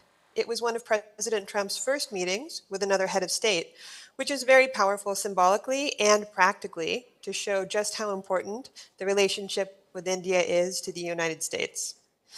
And it's worth noting that higher education featured prominently in the joint statement that the two leaders released after their meeting. And that will guide all of our interactions for the forthcoming years. So in that statement, I'd like to share a few key points so that you know the direction that the leaders have tasked our countries to follow in terms of higher education cooperation. There's a great deal about innovation in the remarks, and your work and the higher education ecosystem will be really fundamental to the success of those initiatives, regardless of the particular area, if it's energy or if it's defense. But President Trump and Prime Minister Modi resolved to strengthen collaborations between higher education institutions through efforts such as joint and dual degree and twinning programs and establishing joint centers of excellence. Similarly, recognizing the mutual benefit of advanced research, the leaders announced a new partnership between the U.S. National Science Foundation and the Indian Anusandhan National Research Foundation by launching U.S.-India Trust, which stands for Transforming the Relationship Utilizing Strategic Technology. The U.S.-India Trust Initiative will enable joint research in a number of emerging technology fields, such as semiconductors, next-generation telecommunications, and future biomanufacturing. So as I said, academic institutions, your talented researchers and faculty, and as well the students that you're training will be vital to the success of this initiative in particular. So from these statements, you can see how the US government is deeply committed to expanding our higher education collaboration with India, ensuring that students, faculties, and institutions in both countries benefit from world-class educational experiences and a partnership that lead to a bright and prosperous future. This is indeed an exciting time for higher education in this relationship, and it has been for decades. So the commitments announced earlier in February build on a long tradition, long for us, of academic partnership. And one of the earliest examples were the US contributions to establishing the first generation of IITs, India's world-renowned powerhouses of research and engineering. US academic leaders collaborated in founding IIT Kanpur, where a consortium of American universities played a key role in faculty training, curriculum development, and research partnerships. That legacy continues today not only at IIT Kanpur, which has a robust set of US partners such as Rice, Cornell, many others, but the legacy also continues today in the hundreds of partnerships between US and Indian universities, as well as the institutional linkages and academic exchanges between our two countries that are continuously growing. Another enduring and vital component of our educational partnership is the Fulbright program. Fulbright has promoted intellectual exchange between the US and India for more than 75 years. Fulbright Narrow Fellowships, joint initiative between our governments, provides scholars, researchers, and students with unique opportunities to engage in academic collaboration and cross-cultural learning. I'm happy to share that faculty and administrators from KIIT, Banaras Hindu University, IIT Kanpur, IIT Indore, IIT Hyderabad, and many other institutions in central India are proud alumni of the Fulbright program. And thirdly, student mobility between our two countries is at an all-time high, and we would like to see that continue. According to the latest Open Doors report, there are more than 331,000 Indian students studying in the US in 2024, which is a 23% increase from the previous year. Indian students now represent the largest group of international students in the US, and this is particularly true at the master's, PhD, and postdoc levels. The surge reflects the strong appeal of US institutions, their world-class academic programs, cutting-edge research opportunities, and hands-on industry experience through training and internships. While student mobility continues to rise, we recognize the need to strengthen institutional partnerships and faculty collaboration, which is why we're actively working to facilitate more joint research initiatives, faculty exchanges, and innovative academic partners. US universities are eager for partnerships with India. I meet with 2 to 3 US universities every week who are here, and so do my colleagues in our consulates in Mumbai, Hyderabad, Kolkata, Chennai, and our newest consulate in Bangalore. As higher education is a rapidly transforming field, our collaboration is also taking new and exciting forms. And here are a few recent examples that I thought I would share. Purdue University, one of our leading research institutions, committed to open the Center for Education and Engagement in New Delhi this year. The Ohio State University and Aligarh Muslim University have established an Indo-US Center of Excellence in STEM, Education and Engagement, and Research. Rice University is expanding its international presence with the launch of Rice Global India in Bengaluru. These strategic initiatives underscore the U.S. higher education sector's commitment to collaborating with India, especially in India's rapidly growing education and tech sectors. Another example is Arizona State University, which has already partnered with 5 Indian universities, Chitkara, Shivnadar, Anurag, RV University, and Raja Lakshmi Engineering College, to establish international colleges within those universities that create a pathway for 2 years of study in India and 2 years in the United States, an innovative model for undergraduate dual degree programs. Other universities, including Stanford, Carnegie Mellon, Cornell, Duke, Emory, Michigan State, I could go on and on. They're actively collaborating with their Indian counterparts to promote joint research and joint or dual degrees. I expect that we will see more of this in the coming years, especially with the commitment from our 2 leaders. To further enhance these efforts, I encourage you to think about what form of partnership will be most beneficial to your institution and your future U.S. partners, because these partnerships are only successful when they're to the mutual benefit of the institutions, and they're going to take different shapes everywhere. So it's critical for Indian universities to know exactly what they're seeking from the U.S. partner, and also the comparative advantage that your institution offers over other Indian partners.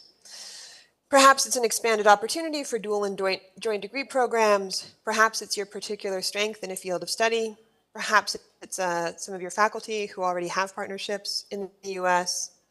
Perhaps it's a new avenue for research collaboration in STEM and emerging technologies, which are so important for the prosperity and security of both of our countries. To support the development of partnerships between U.S. universities and Indian universities, the U.S. Consulate General in Mumbai and University of Denver launched an online course called the Digital Guide to Internationalization. It's aimed at identifying and minimizing barriers to higher education partnerships between U.S. and Indian universities. I hope many of you have received an invitation to join this course. If not, please let me know. You can reach me through AIU. It is free, it's open to anyone, and select participants who graduate from the course or complete the course online will visit the University of Denver to participate in a capstone project aimed at furthering international collaboration. We're also committed to strengthening support networks for Indian students considering higher education in the US. We are proud of the academic excellence at our more than 4,000 degree-granting colleges and universities. Through Education USA, our official advising network, we provide prospective students with accurate, up-to-date information about the U.S. education system, financial aid, and importantly, visa processes. And we aim to ensure that more students from all across India, in particular the central region, can access the benefits of studying in the United States. The U.S. government, alongside American universities, is dedicated to broadening and deepening our higher education engagement with India. We see enormous potential in expanding this collaboration. It is very strong in student mobility. We'd like to focus more on faculty collaboration, academic partnerships, and research-driven innovation coming out of universities. Looking ahead, we hope to continue creating a robust, future-ready academic ecosystem, one that empowers students, fosters global talent, creates the workforce of the future, and strengthens the deep and growing academic and research ties that benefit both the United States and India. Thank you very much. Yeah, thank you for your inputs in this particular conference. A quick question. I mean, okay, you have rightly mentioned that National NSF and ANRF is coming together for joint research programs and some collaboration with IITs. Even, okay, my university has already established the research program with Drexel University, 2+2 model, 1+1 model, and so on and so forth. But the question here is, we need to answer to our students, okay, when they come for this dual degree and joint degree program, okay, what is the guarantee that, okay, after completion of 2 years program here, okay, they are joining the US university to get the visa in time?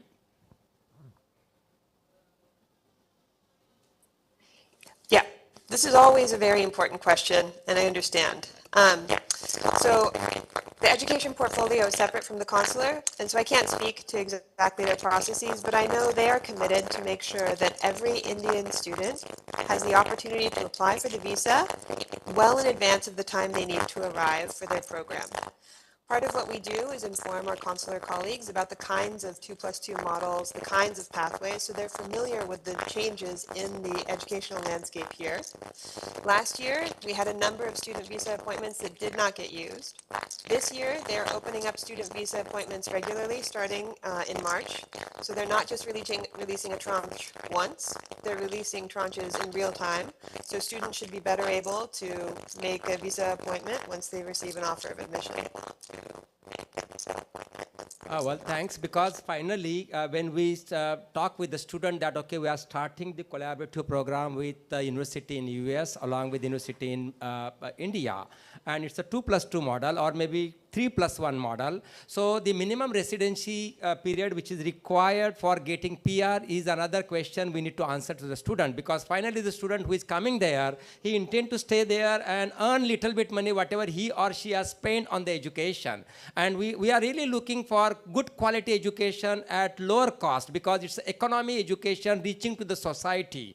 And when I'm talking about reaching to the society, we consider that, okay, like go to your own people, talk to them, understand what they have, build something for them. That's the appropriate education system, okay? And this particular flexibility we are getting from National Education Policy. From that perspective, okay, like when we decide that, okay, like the Indian University XYZ is joining hand with XYZ in or ABC in US, okay, we have to come up with the agreement with the embassy saying that, okay, these are the visa, minimum visa needs to be given to this particular university for education. Then and then it becomes a smooth transition from India to US, or maybe if they wanted to stay there for next 2 years or so, they should get PR for that, okay? From that perspective, I think we have to really discuss from government level so that, okay, it becomes easy for them to go ahead, okay? Anything else you wanted to add on this? Yeah, I'd say that we like to think that it's about the return on investment. We know that it's a high cost proposition to study in the United States, but these 2+2 models do significantly reduce the cost of education, or the 1+1s at the master's level. I'd just like to clarify, we do not have quota visa numbers, and so every year it depends on the demand from universities, how many offers of admission they make to international students. So that's a big difference, I think, between us and some other countries. So it's all based on how many students apply, how many students are offered admission, and then the visa is the last step in the process. But I completely understand that it's a major concern for people. And we really are committed to making sure that Indians who want to go study in the United States have an offer of admission, have that opportunity to do so. Okay, thank you, Ms. Adley, for your inputs, okay, on visa issues, okay? So you please be with us, okay? We have another panelist, Mr. Nathaniel, okay, who comes from First Secretary from Education and Research, Australian Government of Department of Education, Australia High Commission, New Delhi. Can you please unmute and then, okay, share your experience, okay, since you have been really working with the various countries, especially on higher education. So a little bit from your side, and then, okay, we might, open up some question to you, and then we can extend it, okay? Thanks. Sure, thank you. And firstly, just let me say thank you to the AIU and also to Kalinga Institute of Industrial Technology for having me today. I'll focus on my experience with India. I would say in terms of Australia's sort of international education landscape, our relationship with some other countries in the region is probably a little bit more advanced in terms of some of the transnational education programs and partnerships we have in place, but India is catching up very, very quickly. And in terms of my department's priority countries, India is easily the top priority and has been for a number of years. Our Minister for Education, the Honourable Jason Clare, has visited India twice in the last 2.5 years, and your Honourable Minister for Education, Dharmendra Pradhan, has visited Australia twice in that time also, and they have a very close working relationship that I think has really set the scene for the broader relationship.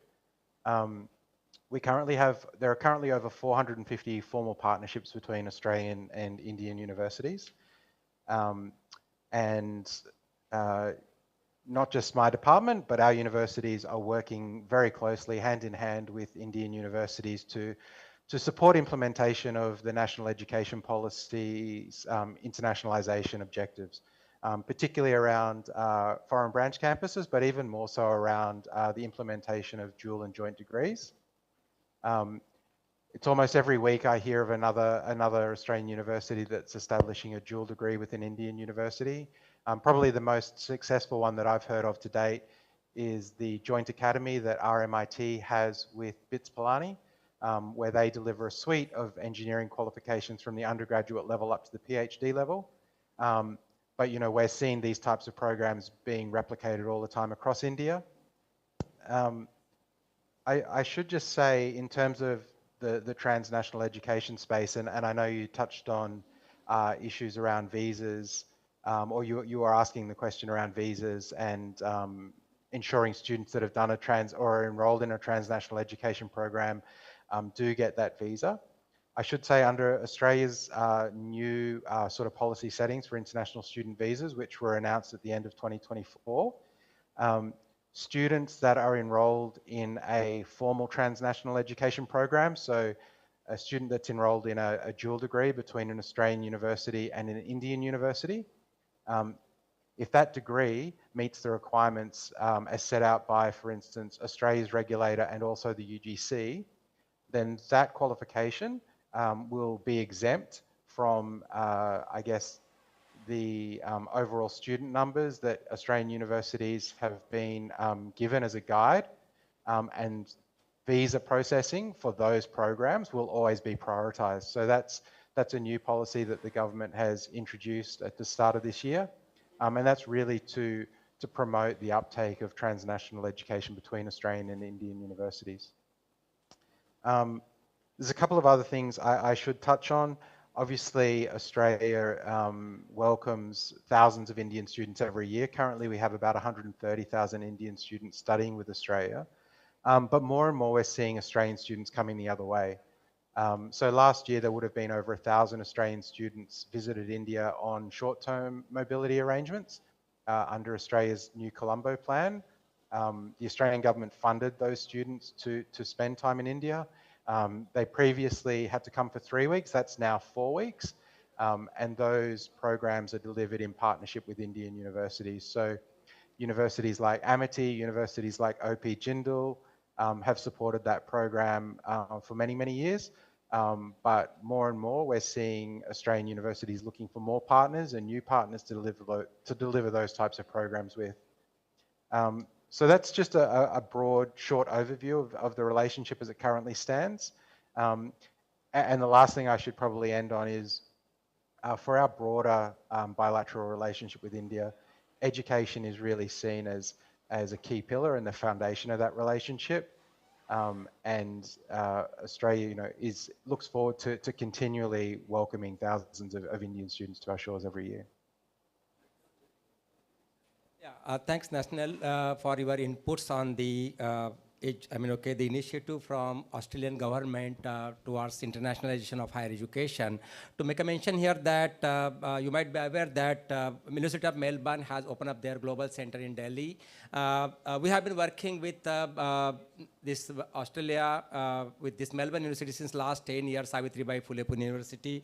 And what is the potential that the Australian university would like to join their hand with the global center, which are by the private universities open up in Dubai.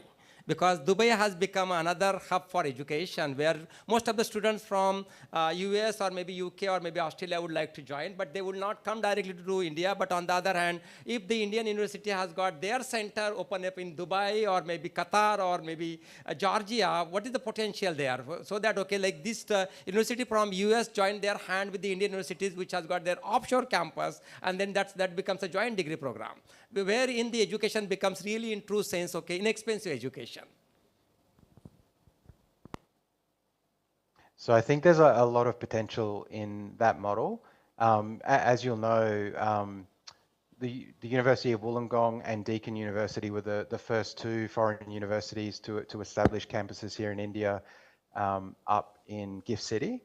And you may also know that Wollongong has for a long time had a campus in Dubai. And I do know, I think it's okay for me to say this, that is one model that university had considered, whether or not they could have students do part of their study in 3 different locations. And I do know other universities are exploring the potential for working together. You know, obviously a foreign university could come in to India and establish now, but I know universities of different countries are talking to each other about whether they could come together and set up as a consortia campus here. But I think what we're going to see moving forward in international education are more opportunities like the model you flagged, where students maybe spend time not just in 2 countries, but in 3 countries. Well, I mean, both of the panelists who are there, okay, for them and for us, okay, language is not a barrier because, okay, the same language is being used English, okay, so, but on the other hand, when the students are going to Japan, Germany, okay, they have to really learn that, okay, so thanks for joining, okay, please stay with us, and then we have the third panelist with us, okay, Professor Dr. Nilanchan, okay, like how he look at, because he has a vast experience to work with the large, I mean, okay, I would say big universities in over the country, I mean, okay, like, so how you look at it there? Thank you, Professor Gosavi, and big thank you, of course, to AIU and KIIT and all the dignitaries present here. I would love to take a contra view, because that adds some spice, some masala to the discussion. Now, while obviously in principle I don't disagree with any of those speakers who have already talked in this. However, going ahead with the discussion that we had in the pre-lunch session, that any partnership has to be equitable now. Gone are those days where we supplied students to the universities in US, Europe and Australia. Why should we? And if we look at the CEOs and the heads of companies and the owners even across, we have n number of examples, and they are all Indian educated, and then they were exported to those countries, and then they made big.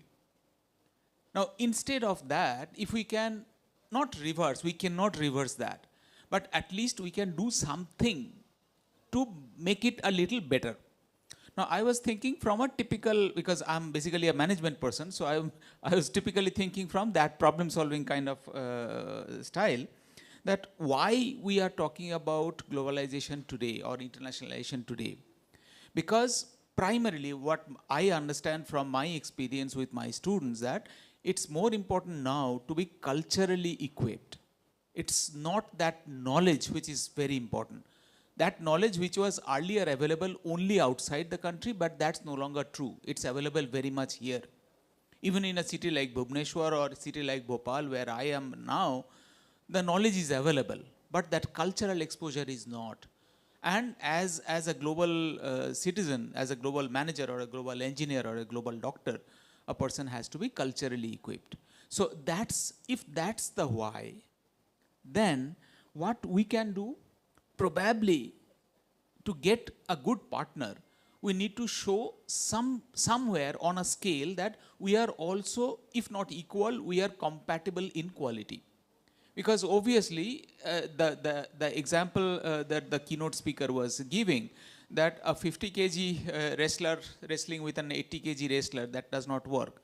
So obviously, a very low level university cannot talk to a very high level university. But unfortunately, this has been now driven by ranking. The first question that we ask is, what is your QS rank?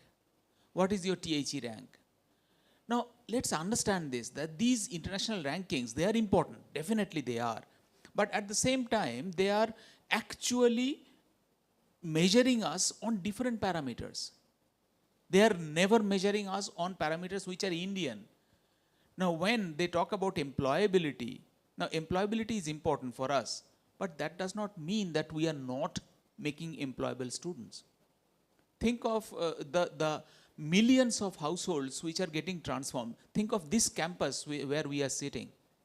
I mean, today Dr. Samantha was talking about it, that they are touching more than 1 lakh lives. Now, which QS ranking or which THE ranking will measure that. So therefore, ranking is not the answer to everything. But at the same time, some amount of quality benchmarking has to be there, and internationalization is required for that. Now, what's the solution for it? I had in mind the knowledge sharing which was there, relevant, maybe 20 years back. Now, it should be more on skill sharing, because the knowledge is available. But at the same time, to make a student employable, he has to have certain skills. And those skills, fortunately, our international partners have managed to assimilate in a form of maybe micro-credentials, maybe some skill-based, specific, focused courses. Now, can we join hands with them for that? Instead of everyone eyeing for a joint degree or a dual degree. They are there, but it's not for everyone. Let's understand that. And especially for my community here, Vice-Chancellors of the Central University, tell me how many students there are ready for a joint degree or a dual degree as on date? Not many. But at the same time, they need that employability. They need that micro-credential. They need that skill. So why can't we join hands with other universities who have done it, who have been there, and borrow it from them, exchange from it? My last thought on this, previous speaker was talking about building sustainable models, and particularly an example of KIT and KISS. What a superb example of sustainable business model. So therefore, any such relationship has to be sustainable on both sides. If a US university or an Australian university or an European university thinks that we will only give students, and in return, what do we get? Probably it's the time we ask that question to them, that what do we get in return? We must have collaborative research. We must have joint projects. Everyone is interested in India because we are a mine of data. But are we only the data supplier? Or we can also add to the knowledge, add to the value. So these are some questions probably we need to ask ourselves before we move ahead. Thank you. Okay, so I'll just extend the same question in another fashion. Okay, on one side, we are talking about how the university can balance the need of global perspective with the local relevance to their country. How do you look at that? Because one side is okay, like 80 kg, 50 kg will not, but anyway, we wanted to balance it. Now, as administrator, as a manager, okay, how you look at this, okay, like somehow you told a simple answer, okay, like join hand with the in-between person, okay, but I mean, all the time that the person takes the advantage, okay, so you will be still kept at the same location, so how to come out from there? That's a difficult question. That's really a difficult question. But, some universities have done it. For example, I was part of let's name it, I was part of the Manipal group for a long time. Now, once I asked, not the founder, but the second generation, Dr. Pai, that why did you move to Malaysia, of all places, and that to set up a medical college? And his answer was very simple, that I was bogged down by the Indian regulations. I wanted to expand, and therefore I went to Malaysia. And now look at me. From Malaysia, I have gone to multiple places now. Now I have medical colleges in multiple countries. And similarly, universities in multiple countries. So there, and in each of these countries, let's say Manipal has a medical college in Antigua. And there, when I was talking to their Vice-Chancellor, the entire curriculum is completely localized. Although they are giving a Manipal degree, but the entire content is localized. Similarly, Manipal University, they have a presence in Dubai, and they give a localized curriculum there. The research lab there of biotech is, I'm told it's one of the best in Asia. And they do work which is completely localized, local requirements. So when global universities come to India, most welcome. But then why can't they do relevant to local? Well, thank you. If you look at the initiative at Government of India, we have Study in India portal, which is already being set, and then the unique ID will be given to the candidate who will be enrolling there, and then from there, their distribution will be done. So the UGC guideline 29/7/2021 said that, okay, like every university has to set up the international center at their particular location, so that this center will really help us, the student getting into the country. And as far as the Aisha data is concerned, in 2021 to 22, okay, around 45,000 students are came to India for their education from 120 countries. This is what the data says, okay? As a state university, my university has set up our own campus in Qatar since last 4 years, and this is the first batch will be graduating this year. So we couldn't sustain that. There are almost 10 universities in Qatar, including Carnegie Milan, and then the recent data last year, which we have done the ranking there, okay, like we are on the 6th level, where in the Carnegie Milan, which is number 1 there, okay, it has come to the number 10. I mean, okay, like at the local level, okay, the need has to be, taken care, okay. So similarly, we have also done some of the initiative at my university that, okay, we have established 2+2 model and 3+1 model, wherein we'll be using our Qatar campus as a transit campus, okay, so that student can stay there at Qatar for 1 year, where the foreign university will be joining their hand as their own campus, and then from there, okay, like it becomes in true sense economy model. But on the other hand, there are certain requirement from the visa point of view that the student has to have a 2 years residency in the countries, then and then he or she can get the, work permit, okay. So that's another issue we need to really think, okay. One thing is, okay, outgoing student and inbound student, okay, like we have to really manage this particular ratio based on the education system in India. My question to the other two colleagues, okay, who are there online, what are the key factors they feel that, okay, in order to have a success for this internationalization of higher education, what strategy we have to really implement such that the success rate will be higher? Especially for the students who are coming from overseas to India and those who are going outside, both way equally.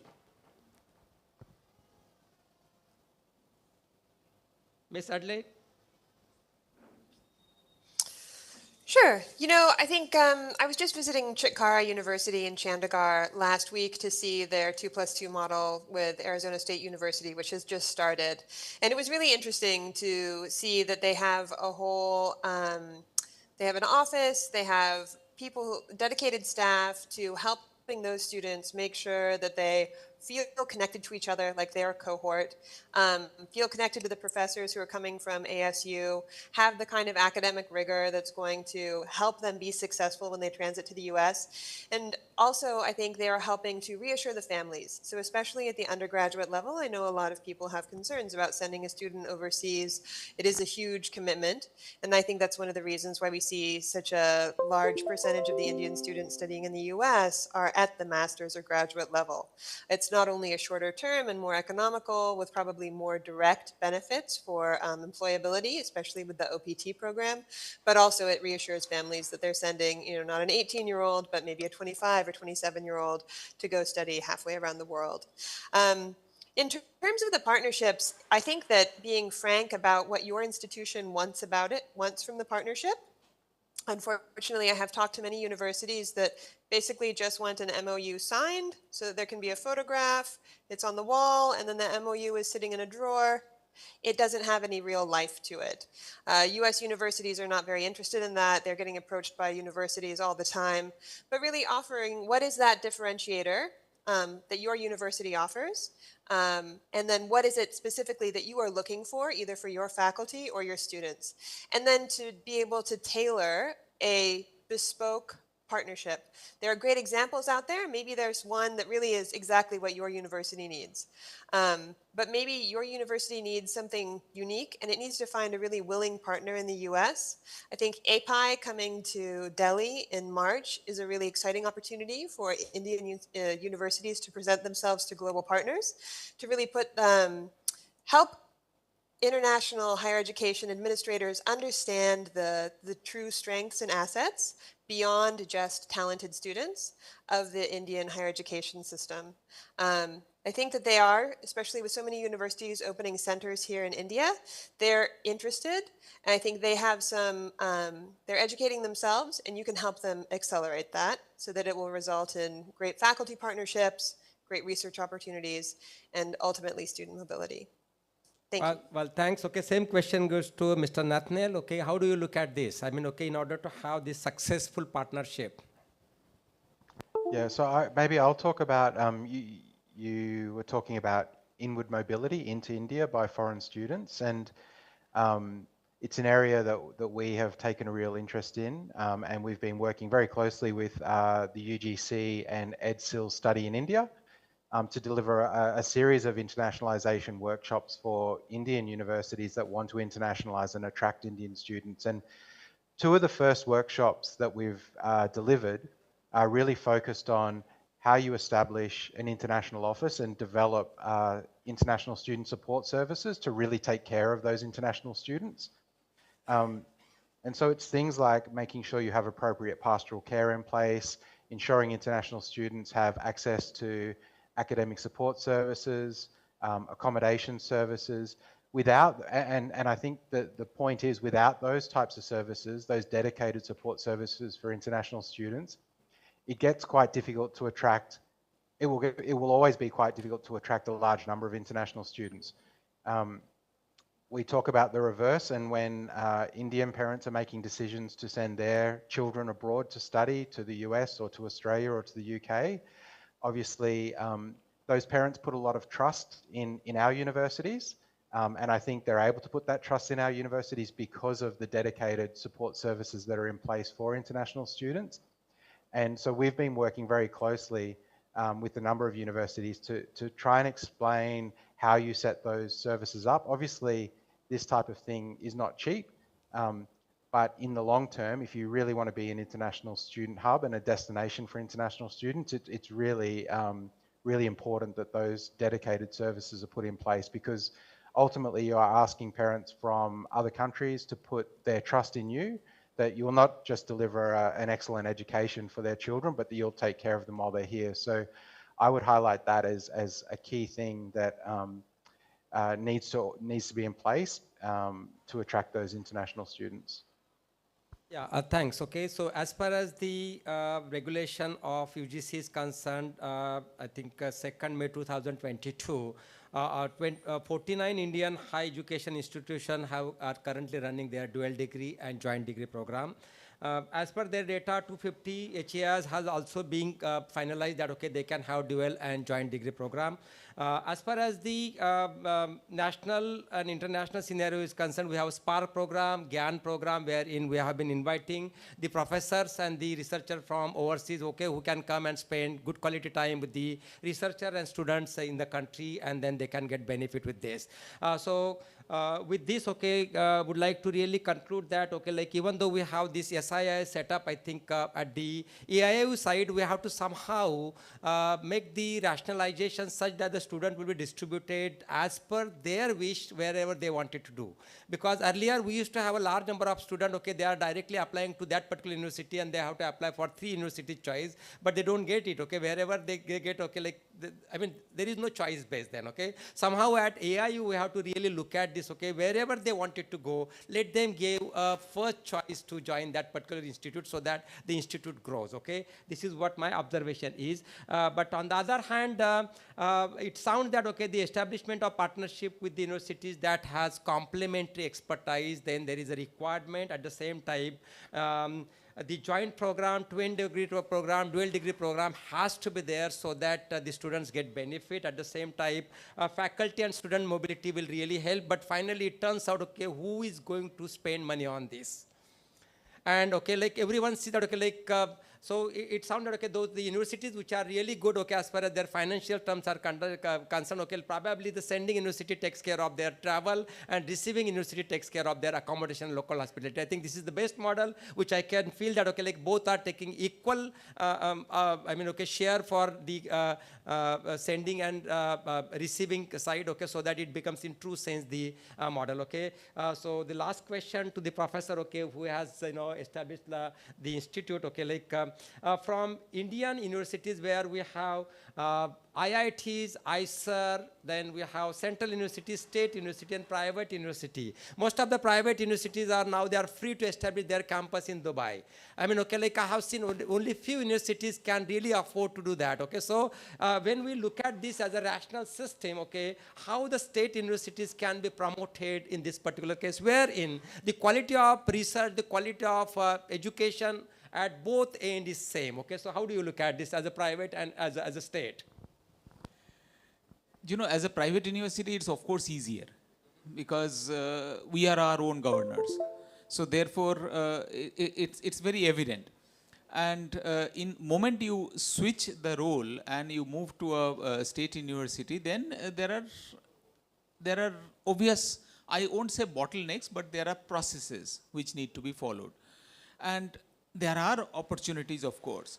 But in that case, I would rather put it this way, very, I would say very raw way, that it's always easier for a private university to set up an overseas campus.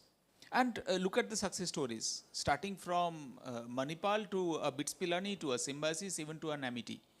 And they have all set up overseas campuses, whereas for a state university, it has a number of processes to be followed, number of files to be closed.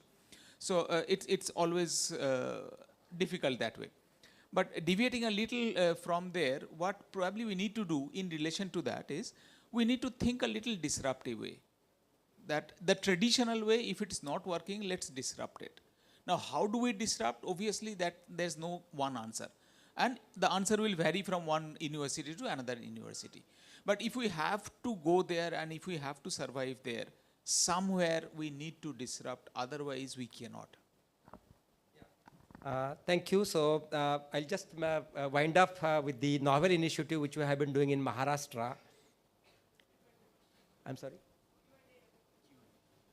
Yeah, okay, so we have still time, but I'll just quickly wrap up, okay, like what we have been doing in Maharashtra. So at the level of government of Maharashtra, we sign an MOU with most of the universities from UK. So the delegation from the various university came to governor's office, and then we signed the MOU, and then we have set up certain research initiative wherein we have focused that, okay, like AI in health sector, AI in agriculture.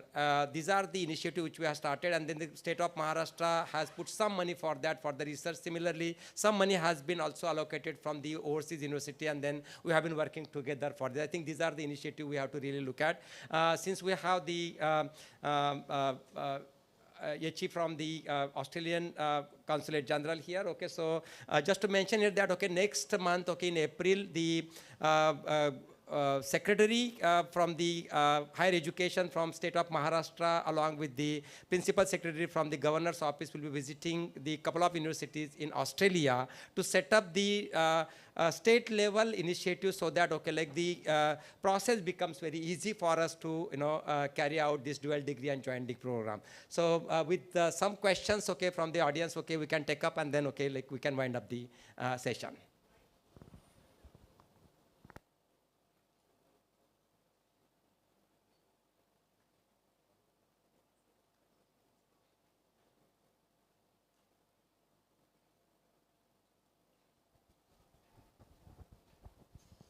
Thank you, sir, for this nice information. And actually, just I want to mention, Dr. Chattopadhyay was telling about the ranking that has been included for the dual degree and joint degree. So it is the like UGC mandates are there for the joint degree, dual degree, and training program, that any university, it has to be within 1000 ranking. So that has to be thought, because some of the universities are very good research they are doing, some branches are very good.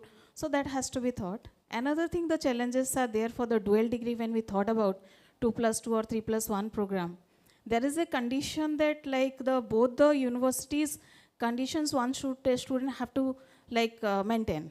And the credit system, suppose I'm taking about the US universities, the credit hours system is both universities are same, like Indian and US system. So in that case, suppose that is 120, here it is 160. So what about that? That is not defined in the regulations. So in that case, what freedom the university can have? So this actually also we can think about that. For this, we have set up the collaboration with Drexel University. We know that their requirement is different, our is different, okay? So we come up with some courses, okay, which needs to be done at SPPU, but on the other hand, okay, they cannot consider. So we consider that these are the audit courses. They are compulsory, so first 2 years, okay, try to wind up that more courses at our end, and then remaining courses can be done at their end, so that as per our requirement, 160 can be taken care, as per their requirement, 120 can be taken care. So it's a mutual understanding. As far as the standard of education is concerned, okay, the way we have set up our model with Melbourne University, I said that, okay, I teach my course, you set up the question paper from there. And if my students are doing well, I'm doing well. On the other hand, next year, keep in mind, my turns come later, okay, I'm going to set up a question paper next year for your student. Keep that in mind. And then that gives the threat to them. They also, okay, like I'm more, because my turn comes later, okay, I can be more aggressive in setting the question paper. So when we maintain this kind of standard, I think they accept it. Yes, sir, actually You know, it is that's exactly what I was mentioning as equitable partnerships. Yeah, yeah. Where both the parties are at equal stand. No one is a master slave. Yes. Not master slave. I mean, yes, sir. Actually, when this problem may be a problem, because if the students come back, because there is a exigency also, we have to, the parent university have to take care. So that 160 question will come like when the student will come back in case of any issues. Yes, for this one, okay, we have to set up a system in our own university. If the student cannot go due to some reason, he still continue his education and he is eligible to get the MSc degree, otherwise he get MS there, okay? So for me, okay, it's a MS in basic medical science, otherwise MSc basic medical science he cannot go, okay? So we have to set up some model.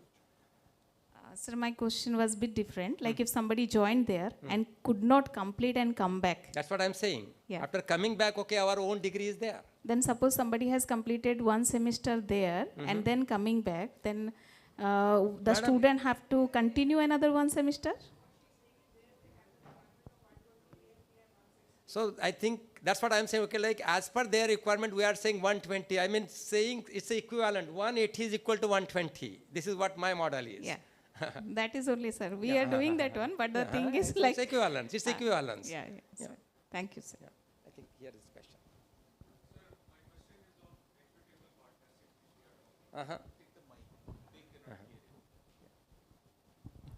I'm Kuldeep Dagase, I'm Joint Secretary with AIU. So my question is on equitable partnership. Like sir also mentioned, we keep talking about equitable partnership, but when we talk to a foreign partner and we insist on equitable partnership kind of thing, one is all of us understand it's very difficult to get a foreign student for full-time program in India. Probably it'll take some more time for us to reach to acquire that position that we can attract foreign students. But if we have to, as an Indian university, negotiate with a foreign partner whom in a way we are providing students, whether it is 1+1 or 2+1 or 2+2 kind of model, what all we can expect what we should be asking from the foreign partner, then you will call it as a equitable partnership. Given the understanding that practically at this stage they cannot send their students. I mean, the students themselves are not willing, it's not that they don't want to send. So what else you should be as a Indian university asking from a foreign university, that if we are getting into a dual degree, joint degree or articulation arrangement, then you should be doing these things for us to make this partnership as sustainable and equitable. Well, this equitable partnership 100% works for PhD program, because there are number of students are very less. And if you have, complementary systems available, they have no choice, okay, they have to come here and work in the laboratory. Let's say, okay, like we have synchrotron radiation source, they have to come here. because they get access on synchrotron radiation, okay, which is the unique facility which is created by Government of India. I think if this kind of partnership at higher level is done, that really works, okay. On the other hand, okay, like for masters and BS student, I mean, okay, undergraduate student, okay, it will be one way only. It sounds it's one way, and they also required a large number of students, okay. So what is the uniqueness we have created here so that the students from that side will come? I think we have to come up with that. And that's what the equitable partnership comes.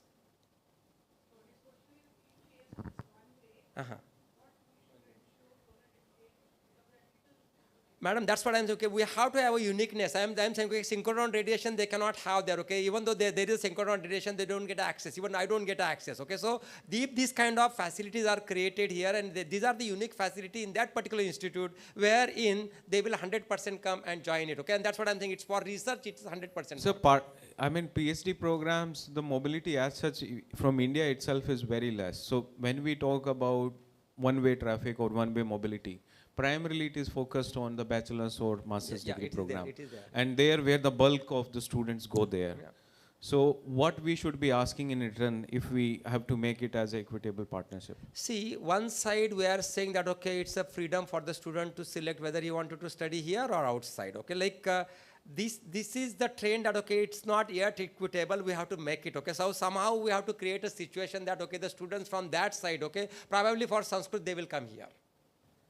See, if we have a good course in Sanskrit, because now the trend in higher education is also changing.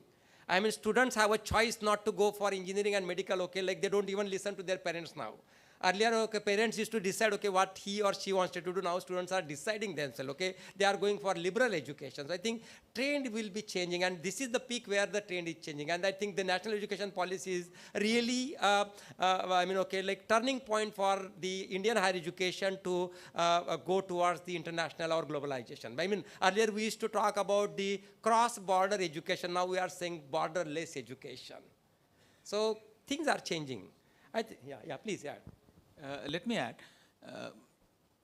in my previous organization, we had signed 47 MOUs in a particular time span, 47 MOUs in different universities abroad. Now, all these MOUs, as you know, that they contain everything, joint project, joint research, faculty exchange, student exchange, everything. Ultimately, end of about 6 months, we realized that boiling down to student exchange only. And that too primarily one way. So therefore we took a change and we told them that unless there is a faculty exchange, the student exchange will not happen, will not send students. Now faculty exchange slowly started online. And then moment the two faculty members, they join hands, the relationship starts. You know, it cannot be top down, it has to be bottom up. So therefore, one way is a faculty exchange. Second, obviously, is joint research. Particularly in areas of, sir was talking about technology, let me talk about social sciences. India has a huge variation. And for any social science researcher, it's a mine, it's a gold mine. So their possibilities of collaborative research, collaborative projects, and Government of India also actively encourages collaborative projects, collaborative research.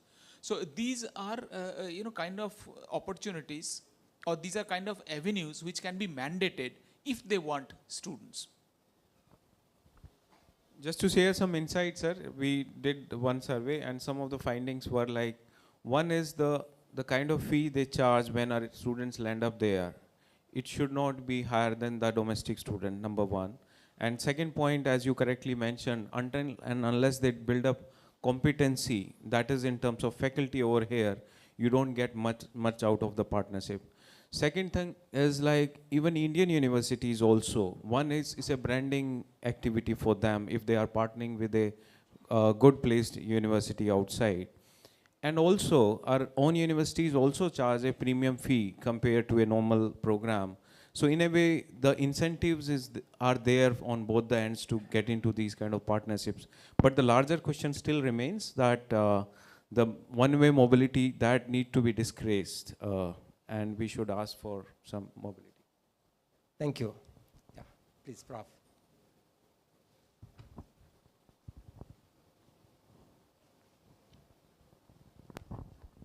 I'm Professor Amiyo Kumarath, Vice-Chancellor, Bijupatnaik University of Technology, Odisha. I'll ask a fundamental questions. We talk about internationalization, globalization. We are inviting universities to set up their campus in India. We are encouraging our students to go there and study. I've seen in last 30 years, let us try to understand. Let us go for a survey. How many students are going abroad? Talk about US, talk about Australia, and how many of them are coming back to India? Hardly very few. You will find that at least 98% students, they're going abroad and settling abroad. They don't want to come back to India. Whether, when we talk about globalization, internationalization, whether we are encouraging our students to go abroad, get a job there, get PR, settle there, or we are exchanging knowledge.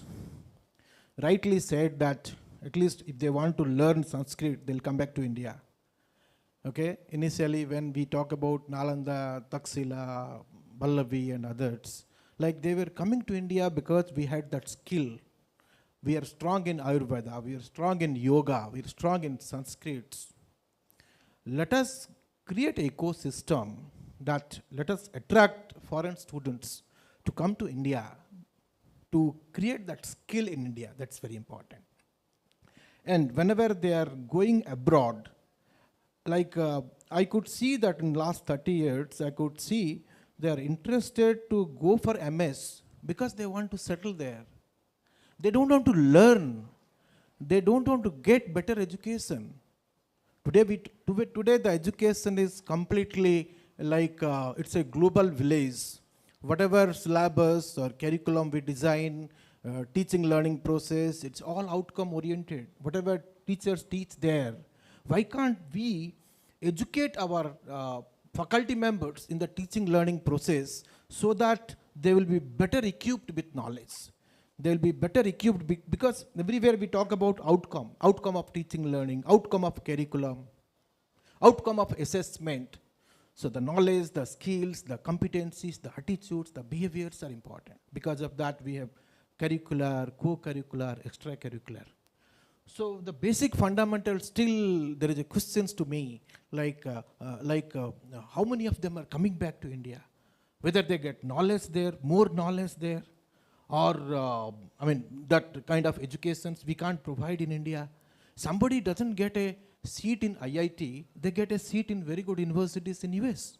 If somebody will spend a lot of money, they get very good seats in US, but they can't get it into IIT here. Well, it's a fundamental question anyway.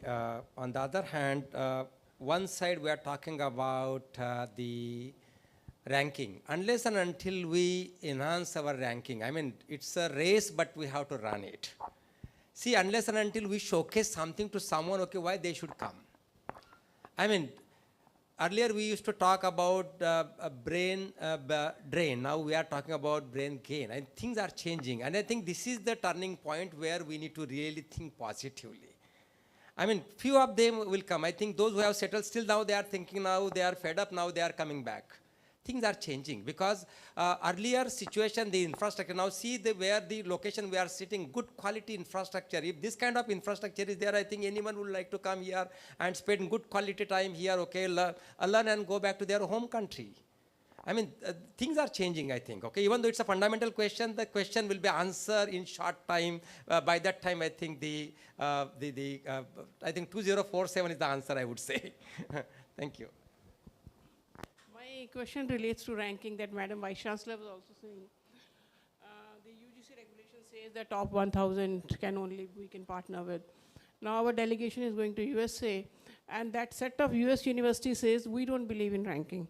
And we are highly accredited, we don't believe in ranking. So that means we cannot have any partnership with any Indian university.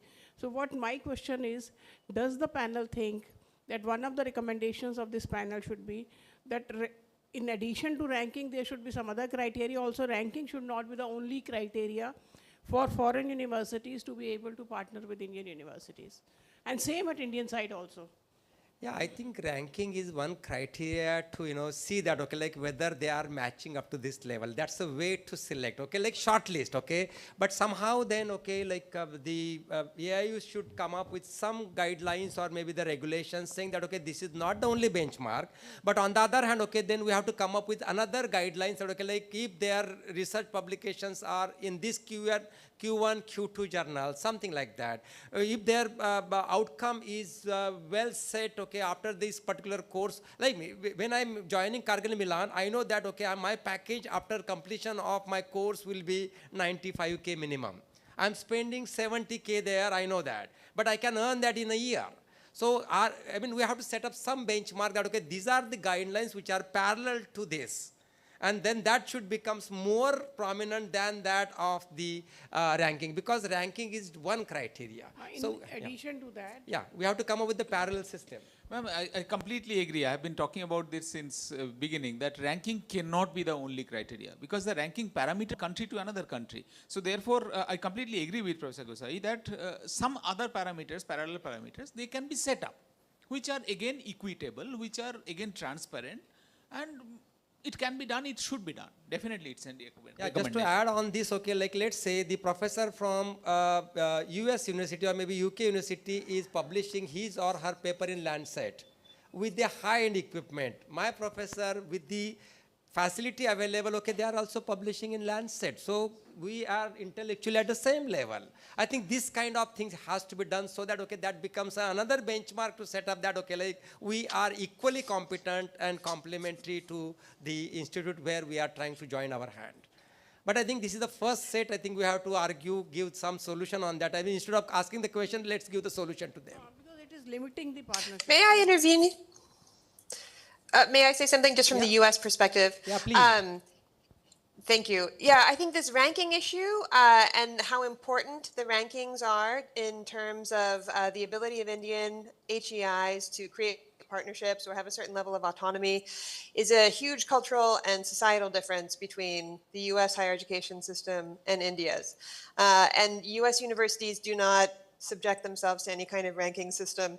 They self-accredit. They have boards of governors to whom they are accountable, and they have complete freedom whether or not and which partnership to develop internationally. So I think that they find the ranking concern sometimes a little bit confusing or just incongruous with their own system of operating. We have no national regulator. We have no federal oversight of our university system. They are autonomous if they're private. They are regulated at the state level, and we have independent accrediting agencies. So the ranking question, I think you will not get an equivalent from the U.S. And U.S. universities would say, well, we justify it based on, our KPIs and, the incentives that we have to create an international partnership. We don't have to have a set of criteria that we meet. We have to decide, is this a good thing for our university, for our students, for our researchers? And then they have that autonomy to go ahead and create the partnerships. Well, thank you. I think there's one question. We'll take that as the last one. Yeah, last question, please. Yeah.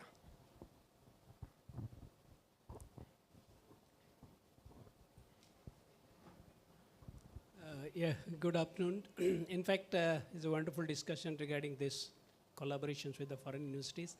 But I just want to take one step backward, because we in India also, we have a lot of tech schools, we have a lot of business schools which are internationally acclaimed, renowned schools are there. In fact, like how much mobility is happening across India, the students' mobility. If you remember, I go back to my 2017 to 21 in a IITDM director when I was. I have signed an MOU with the IIT Madras that my top rankers, those who achieve 9 pointers, they will be interviewed by the IIT Madras, MOU was signed, and they will be given an opportunity to do their final semesters in that place. And across, when they complete this, if they found further suitable, will be continuing their masters over there. If not, it says the credit will be transferred. They will be getting the degree in this. So my suggestions here also, when we are thinking across the border, we also think of, like, we have very good institutions, central universities, IITs, IIMs, other B schools or the tech schools. Much mobility should happen across, so the student who has missed a bus to go to IIT or to somewhere can also have an opportunity to study over there. That's my suggestions. Yeah, I think the national education policy gives us the freedom to take 40% classes from outside. I think probably they can take that advantage and then, can satisfy themselves. Like I couldn't make out IIT Madras, but I have taken at least 10% classes from the IIT Madras. Absolutely. Yeah. But in that case, these B schools or the tech schools has to be opened up so that that path must be open for the students. I think it depends on the institute, which institute really want. I mean, I represent State University, which is the second largest in the state of Maharashtra. And then I have been running a course with IUCA, especially exclusive course on astronomy and astrophysics, where we required a huge manpower for LIGO India project, where the investment is 4,000 crore. I mean, that institute has to lead, Similarly, like Square Kilometer Array, which is on my campus, like we have been working with them. So it depends on the institute, which is really looking for. But on the other hand, I think there should not be discrimination with central, state, and private. I think at this point of time, private along with the state has to come together and see that, what kind of collaborative program they can run, provided, the state student will get education with the state fees, not the private fees. I think that should be the understanding between these two institutes. I think that will really work before we are thinking about internationalization and globalization. I think, Thank you. Yeah. It's a good session. I think on behalf of AIU and KIIT, I thank my fellow colleagues, who have all the way joined from Delhi and for this discussion. Once again, I'm thankful to Dr. Pankaj Mittal, Madam, for having this particular session and invited us for this session. Thank you very much. Thank you very much. Bye-bye. So that was a very engaging session. A big round of thanks for our session chair and the speakers. So with this, may I now request our session chair, Professor Suresh Goshavi, to felicitate our speaker, Professor Nilanjan Chattopadhyay.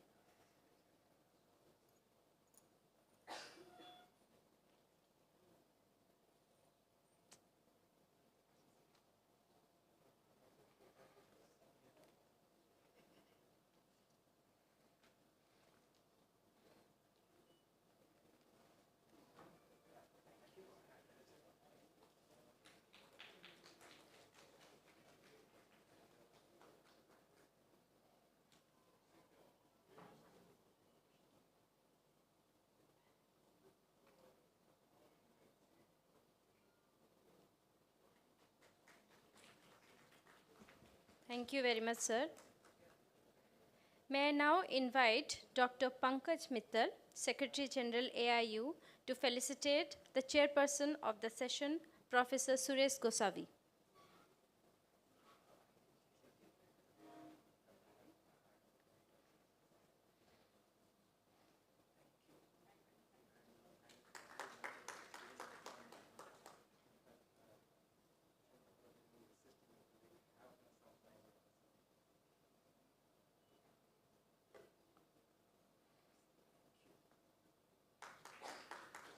Thank you very much. So with this, I will request everyone to stay back for the technical session 2.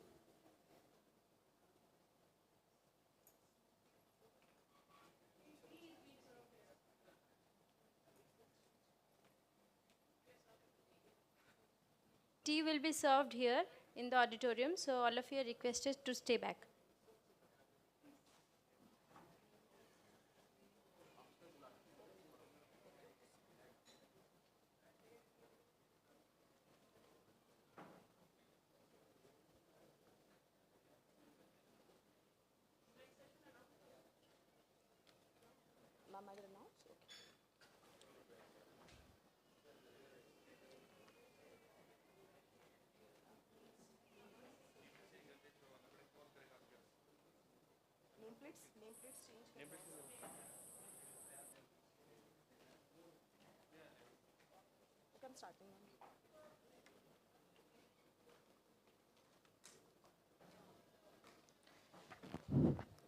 Good afternoon, esteemed guests, respected speakers, and distinguished panelists. I, Dr. Sarita Kumari Singh, Assistant Professor at KIIT deemed to be University, welcome you all to Technical Session 2 of the AIU VC Meet 2025. This session explores global classrooms as a transformative approach to higher education, fostering diversity, cross-cultural collaboration, and academic excellence.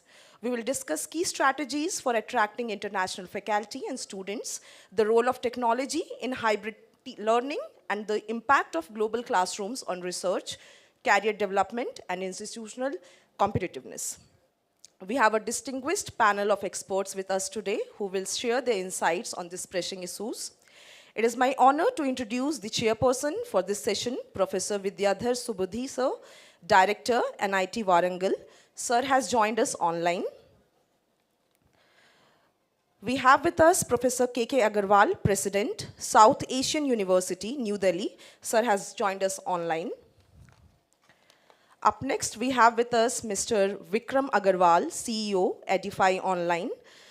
Sir will be sharing on the topic, Shared Ecosystem Propelled by AIU and Edify Online, and how to join it. I request Sir to kindly grace the dais. We have with us Ms. Dana Doyle, Senior Director, MIT Online Worldwide Learning Services. Ma'am will brief us on MIT Online opening education. I request our esteemed speakers to kindly grace the dais. Now, I request our session chairperson to kindly take over the session. Thank you. Thank you very much. So, welcome to the session 2, Global Classrooms, Attracting International Faculty and Students. I formally welcome Professor K.K. Agrawal and Mr. Vikram and Ms. Dana Doyle to this session. And to start with, so this is a very interesting topic of discussion. And all of us know that now this ICT has changed a lot in this teaching learning process, and also how to make this teaching learning process globally viable and globally attractive, so that student at any place can be fascinated to learn from the experts who are very much accomplished worldwide. And I know, because I understand from my personal understanding, Professor K.K. Agrawal is very accomplished in this education, and may now request Professor K.K. Agrawal to speak his views on this topic. How should we orient ourselves for this global teaching learning process? Thank you. Thank you, Mr. Vidyadhar, for asking me to make my observations. I'm thankful to AIU for giving me this opportunity to share my views on this very important subject of globalization, a global classroom, and involvement of faculty and the students in the whole process. Dear Vice-Chancellor colleagues, this is a need of the hour at the moment, because if I look to the context of India, I believe that if our GER has to really reach to 50%, which is stipulated to be in the national education policy, we have to go out of the way, out of the box thinking, and we have to expand education in a manner which we have not been thinking so far. And this traditional model of brick and mortar universities, expanding the classrooms and all that, is one thing which we'll continue to do, but probably much more will have to be done. And that is where the global classroom concept, where we can have faculty from across the world, students from across several institutions to be taught at one time, will be almost a necessity. So therefore, I'm happy to be a part of this panel and make some of my observations. And as you know, when we talk about internationalization of faculty, internationalization of students, let us not see it in terms of a pure syllabus or the pure curriculum content of it. I see it from a larger perspective. And I have always been seeing online education more than a substitutional mode of education as a supplemental mode of education. And hence, I believe that some of the concepts which are required by the graduates after graduation can be translated much better in the global classroom concept, which is the subject matter of our discussion in this session. First thing which I would like to say is work culture. Today, being a student of information technology or software engineering, we find that when the students work in projects after their placement, they work in teams which are global teams. We invariably have a team in which one engineer may be in USA, another in India, another in Australia, and therefore, unless the concept of globalization is understood, the cross-cultural relations are understood, adjustment of cross-cultural timings are understood, it will be very difficult to work, and therefore, some exposure to internationalization at the level when you're still the student will be something very, very good. And I'm emphasizing that in addition to the traditional subjects, exposing them to international will be a necessity. Second observation which I thought I'll make is many of the problems in this world are universal now. I mean, indigenous problems are always there, local problems are always there, but the approaches required even for local problems are global. If I talk about, say, climate change. Now, climate change is a problem which will have to be attended to by all youth of this country and everybody in the country, and the approaches are all global. So the spirit of globalization will always be very, very helpful, very, very facilitating the work. Energy problem, the same thing. Similarly, the superset of collaboration, we have to collaborate at a larger level for solution of the problems for several countries, for several disciplines, for several geographical locations. All that has to come together, and to give that feel to the students, I believe if many of them are exposed to internationalization right when they are students, it will be helpful to us. Second point which I thought, we all know in academics that diversity is an essential element of learning. And that is why we always talk about, whether in all accreditation systems, in all ranking systems, all global ranking systems, particularly that what is the diversity? What percentage of students you have from outside the country? What percentage of teachers you have outside the country? Now that diversity concept, we believe, and rightly so, is a great, great learning by itself. And therefore, we emphasize on this in all ranking and quality mechanism. I have been asked to be taking over this South Asian University's presidentship for about a year. And when I have started working here, I have realized much more the importance of diversity. When we have students from several countries working together, it is something which I have seen here in less than 1 year, which I could not experience in all my life of 5 decades in academics. Because when the students of different cultures come together, different countries come together, the way they adjust, the way they communicate with each other is a training by itself. And I therefore emphasize that this is great to have internationalization experience. Pedagogies are difficult and different. Students have come from the schools of various countries where the situations are very different. And to learn to the situation of each other and then come to the common platform is, I think, life's great experience, and that is an opportunity which comes to us when we talk about internationalization of faculty and internationalization of students. I also have learned here in 1 year that teacher empowerment, which we have been talking in this country, and I have been very passionately talking about it, and I have been repeatedly saying implementation of any education reforms is impossible unless teachers are empowered. So if teachers are empowered, then only we can improve, bring about reforms in education. But when we have diversity, internationalization, teachers' empowerment becomes automatically inbuilt into the system.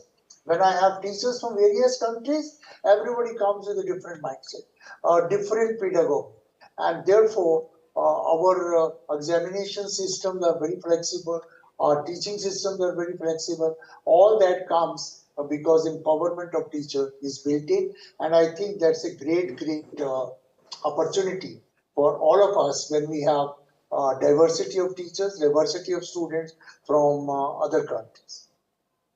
We in this university have also started online education for the purpose of catering to those students in South Asian countries which cannot physically come.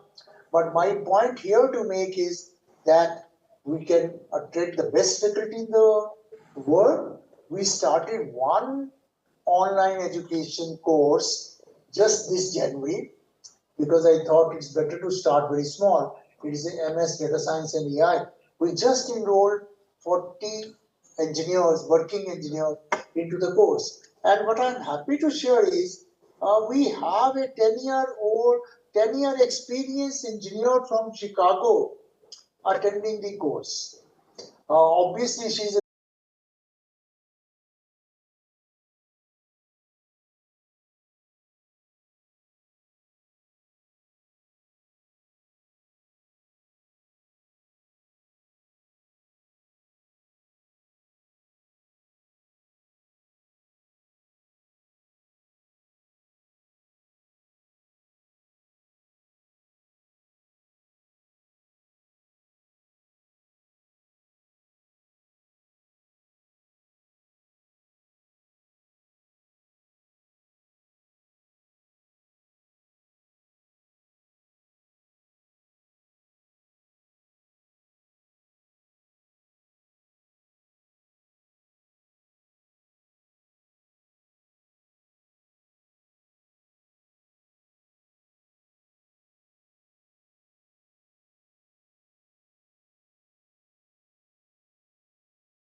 North of 60% of respondents find emerging technologies to be a primary concern. That includes the implementation of learning technologies, adopting learning technologies, particularly AI, and partnering with third-party platforms, both domestically and internationally. You'll see that in many of the topics that were touched on today, whether it's dual degree programs, faculty collaboration, student exchange, all of those topics were obviously touched on as well. But also, what are the interests in exploring support services? And so one thing I'll kind of harp on today in my presentation is that, together we are better, right? So I'll mention many words like shared ecosystem, collaboration. And so the idea of leveraging third-party and outside services is something that's very, very advanced in the United States, and we're hoping to kind of increase that here in India as well, because to move faster and to move quicker, you got to do this together. But you can see there many of the interests, learning, lifelong learning programs, and things of the like. So just switching towards technology, north of 90% emphasize with the on a scale of 1 to 5, either a 4 or a 5, implementing technology, specifically in achieving internationalization goals. And just as many of this say, preferred modes, there's global research collaboration, learning management technology, obviously student recruitment and enrollment. Another thing we'll talk about here is the bilateral nature of what we are working on. But I'm going to go ahead here. Just continuing on technology, and Dr. Agarwal mentioned it as well, we're excited that we'll be working with them on providing both talent and technology. But you can see there's a wide array of digital technologies used in the classrooms here around India, and there's still around 20% of universities who are actually not utilizing any learning management systems. As well as just moving on to third-party platforms, you can see there's large adoption of platforms such as Swayam and NPTEL. Those are both domestic platforms. And I'll talk a little bit further about some possible gaps that we're hoping to address there. But you'll see there's a number of international platforms, Coursera, edX, Upgrad, Udemy, where adoption is there, but it's not substantial. And then challenges. So our mission or objective or motto is everyone has the right to be enlightened. It just takes the right teacher. And so our objective is not to impact only the top 1 to 5% of universities. Our goal is how do we create solutions that addresses the other 99%. And so I think that aligns with much of the conversation today. But just common challenges, financial constraints being over 60% of universities saying that is a limiter. So how can we create, access to internationalization at scale, and how can we control those costs? That's what we'll talk about. But there's also regulatory hurdles, the challenges and the slowness of one-on-one partnerships. Dr. Mithil mentioned earlier today the concept of pocket MOUs. So our objective is to how can we catalyze international collaboration without long bureaucratic processes, and also still enable those processes to happen and happen more effectively. And also just international partnerships, how can we help those become? So our objective is to create many-to-many relationships, not just one-to-many or not just one-to-one. And so you can see, it's about 50-50 on universities in India that do have foreign partnerships, but less than 10% of those are actually active functional partnerships. So there's still a lot of opportunity to grow there. So just, I know I kind of went through that fairly quickly, but overall there's financial hurdles. It's a very, very large problem. It's a very, very tangible problem. The objectives of NEP 2020 are to create a holistic education at scale. So how do we address these challenges? So we are proudly partnered with the AIU and Noodle Education out of New York City to introduce this concept of a university clusters pilot. I believe you all have brochures, and it has a few more details in there. But the concept here is how can we decrease the cost per learner as much as possible and per university as much as possible? And it's this idea of creating these global classrooms with global faculty to where 1 to 5 universities and up to 500 learners could all exist in the same classroom. And doing this brings the unit economics of using international talent and using international technology substantially down to where it's affordable and accessible to the other 95%. And what are some of the benefits? The previous panel spoke towards this, but so for instance, for faculty, it is an organic way to access professional development. So we have a network of near 20,000 educators from around the world. Most of them have over 10 years of online teaching experience and over 20 years of teaching experience in at least 5 different universities. So this is a wealth of professional development that is available for your faculty and for your students.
Getting towards the end of this, and a couple of things I want to talk about. So feedback from the internationalization survey I was talking about earlier, when we talk about third-party learning platforms like SWIAM and NPTEL, Coursera, UpGrad, when we talk about the technology and mechanisms that are currently in place, what have we learned and how we adapted to that? And how are we providing something that is complementary to what is already existing here in India? We are not trying to be a substitute to anything. We want to take what everyone is doing and enable that process. And so we are currently launching a number of courses in partnership with our faculty and our partner universities that leverage things that are missing, that are part of the gaps that I mentioned earlier, that leverage international subject matter experts. They have synchronous and asynchronous elements, so there are live lectures from international experts, there's live interactions, Q&A sessions, but there's also asynchronous elements as well, videos, tools, and simulations you can do online, things that people can do on their own time. And one of these opportunities, one of these new partnerships is a partnership with Chegg Skills. Chegg is one of the larger education technology companies in the United States. And we have created a series of AI courses specifically based upon this feedback, which we will be providing access exclusively to this group. Oop. But yeah, so for Central University participants, and I look forward to answering your questions in the Q&A, and I will be here tomorrow as well. But we have an exclusive offer on some courses that we'd like to extend to the attendees here today. We'd like to share the instructions on how to join the university clusters. And I believe that all of you have a brochure which has some basic steps, but also some contact information on there. And also invite you to invite your faculty and your universities to start engaging in this international marketplace. And so we can start marketing your courses, your faculty, the Indian expertise to our international partners as well to accelerate the formation of international partnerships. But that is all. Thank you.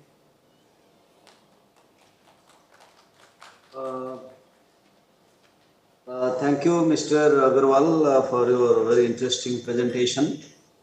So I have some questions for you. Am I audible? Mr. Vivek, am I audible? Mr. Vikram, am I audible? Hello, am I audible? Yeah. So my question, you just mentioned the global curriculum.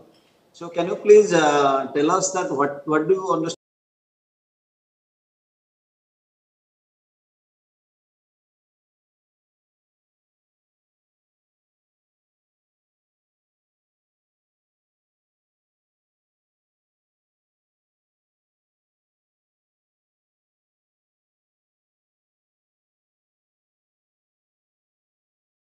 Across the world, and these faculty they represent every background, every field from anthropology to zoology, and so they bring their expertise, they bring their teaching talents, and they bring their backgrounds with them to provide their own curriculums, but they also align these curriculums with the syllabuses of the host universities as well, but provide their own perspectives to add to what's going on already in the existing Indian classrooms. So we believe, part of this is that they'll bring their perspectives for, parts of or the entirety of the course, but faculty at the Indian universities will also be actively involved. Thank you. So your actually the ideas on how to avoid the difficulties is very interesting. So may I know that what are the ways we can make the university very much facilitated to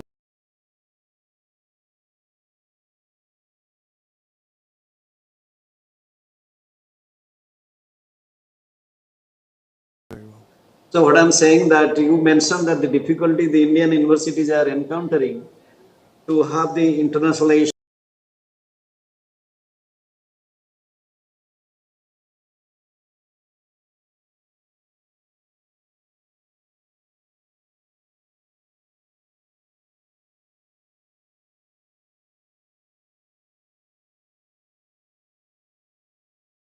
Thing is that we have to acknowledge the diversity of the universities here in India, and that there's a complex array of challenges. So for some universities it could be cost, but that's not for every university. Some universities it could be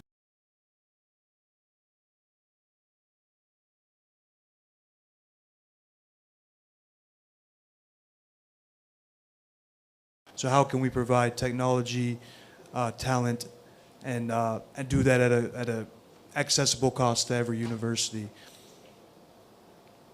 Okay, so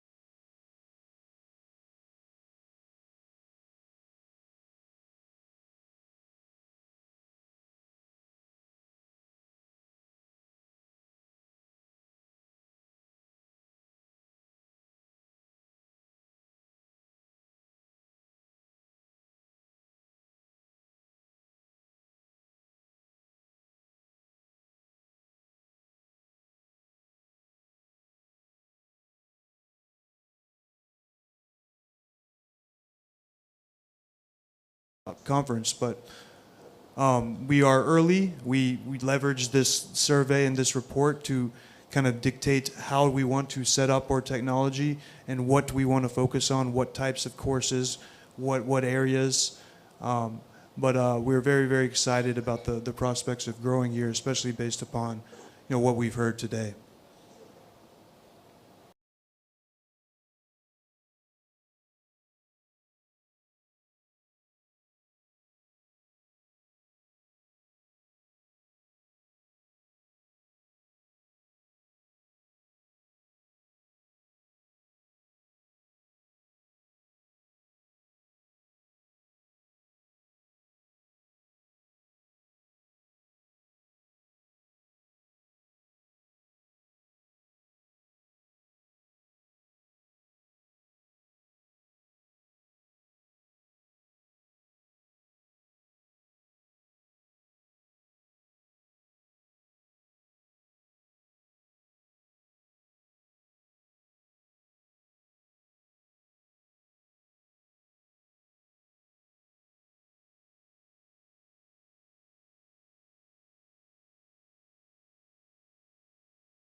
You may not. What's that? Oh, there you go. Set. It's a little echoey, but, and some feedback. All right, so I'm going to talk about open courseware, MITx and Open Learning Library, and more things that we're planning to do in the future. And I'm going to tell you what has worked and what has not worked, because as you all know, at institutions and especially in science, part of the whole learning and process is understanding that sometimes things do not work. So I'm going to start with MIT OpenCourseware. Now, it's course material from MIT courses. So it started 25 years ago, and I would say it's probably our most successful open education effort.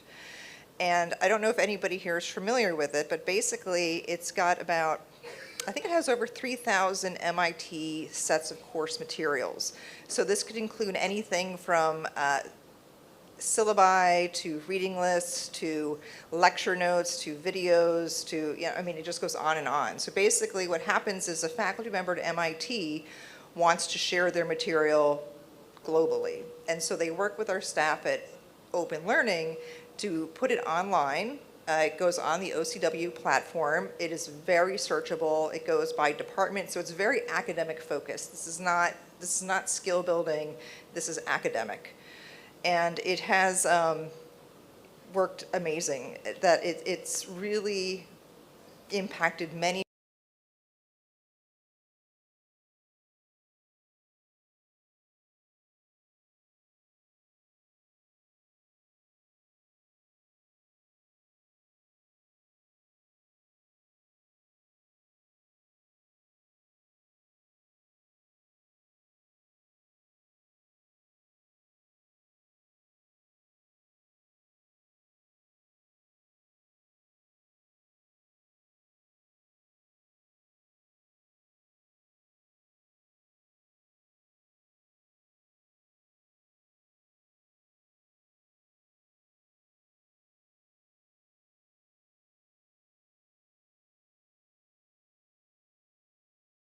Is interactive course experiences, also known as MOOCs.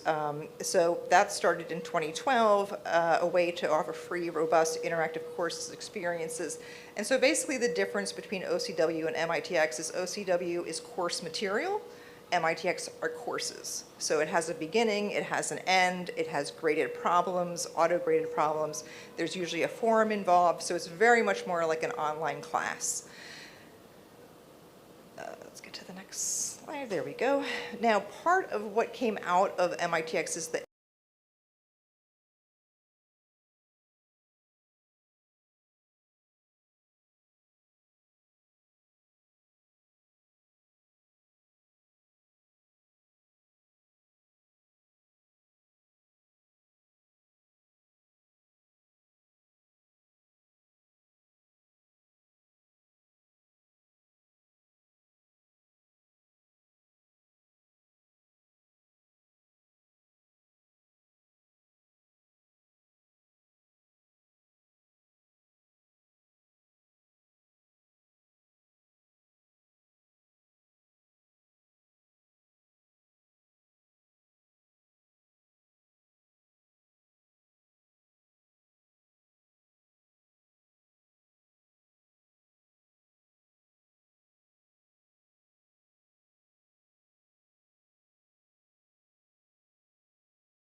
So the MicroMasters can actually act as its own credential.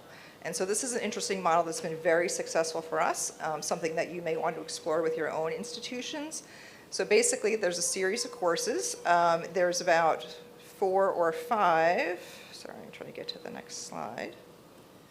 There we go. There's a grouping of graduate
which was our first one, it's, you can get into the blended supply chain master's program for basically almost half the cost if you did the whole program on campus at MIT. So you do your first part of the master's degree online through our MicroMasters program. You can apply to MIT, and we also have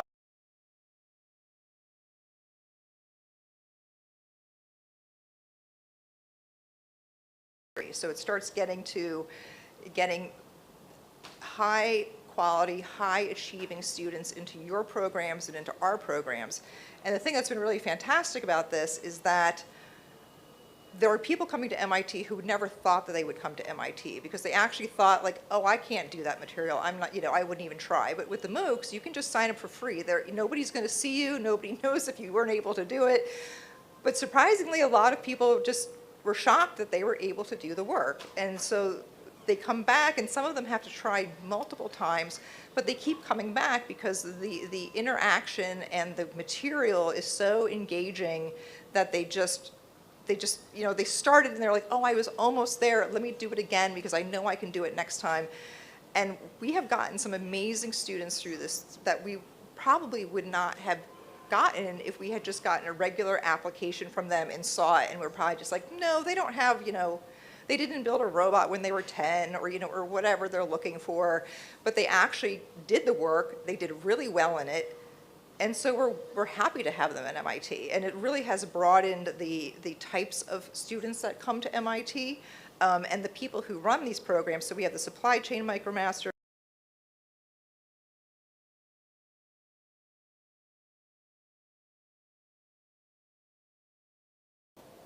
Data Economics and Design of Policy, which is out of our economics department.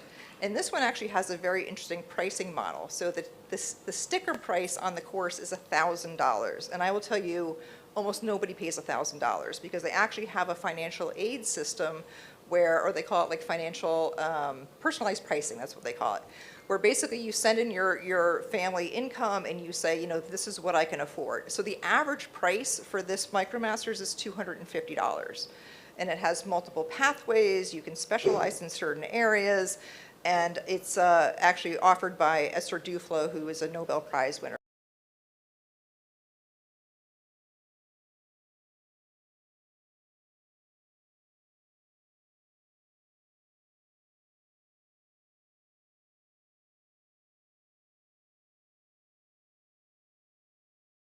Probably our most popular ones, which is not that surprising.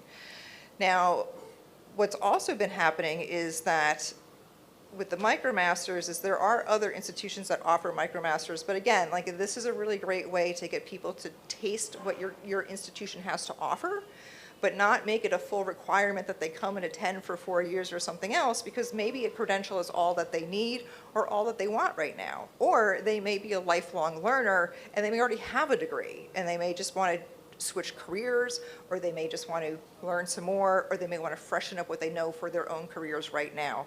So it really offers something beyond an undergraduate or graduate education, because it does actually apply to, I've seen a lot of people who are like, oh, I was a data scientist and I decided I wanted to go to supply chain management, so I took the course just to see if I liked it and I completely changed my career. So it really gives people an opportunity to explore other areas and see what they may be interested in.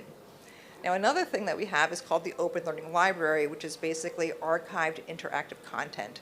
And this comes from OCW and from MITx. Now, the difference for this platform is that it, there we go, is that it has some full courses, some partial courses, interactive problems, no certificates, no forums, but the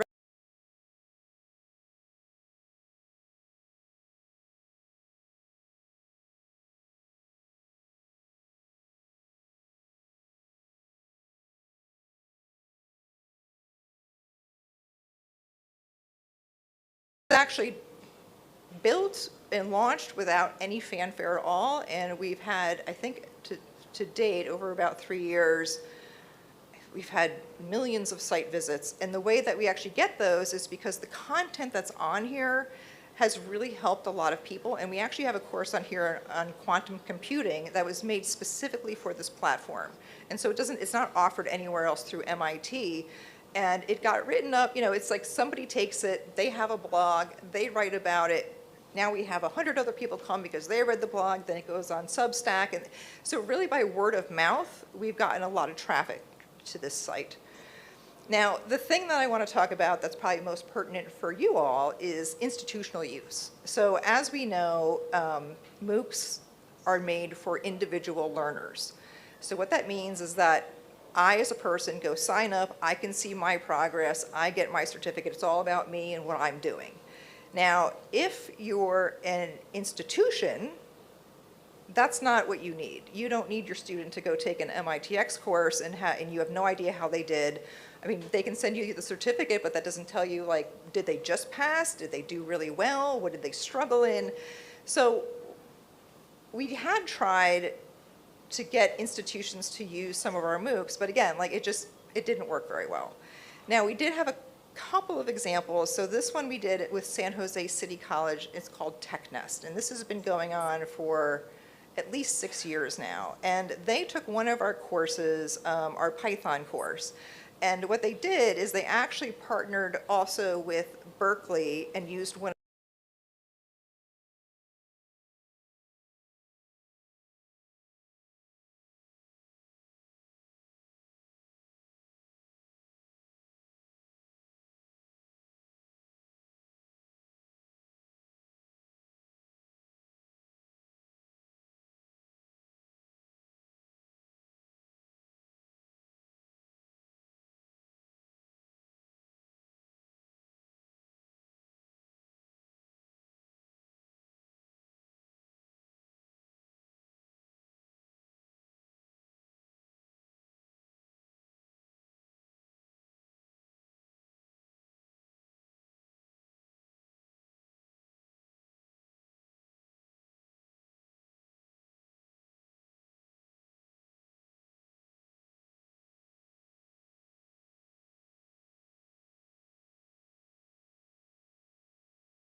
It's called an X-Minor.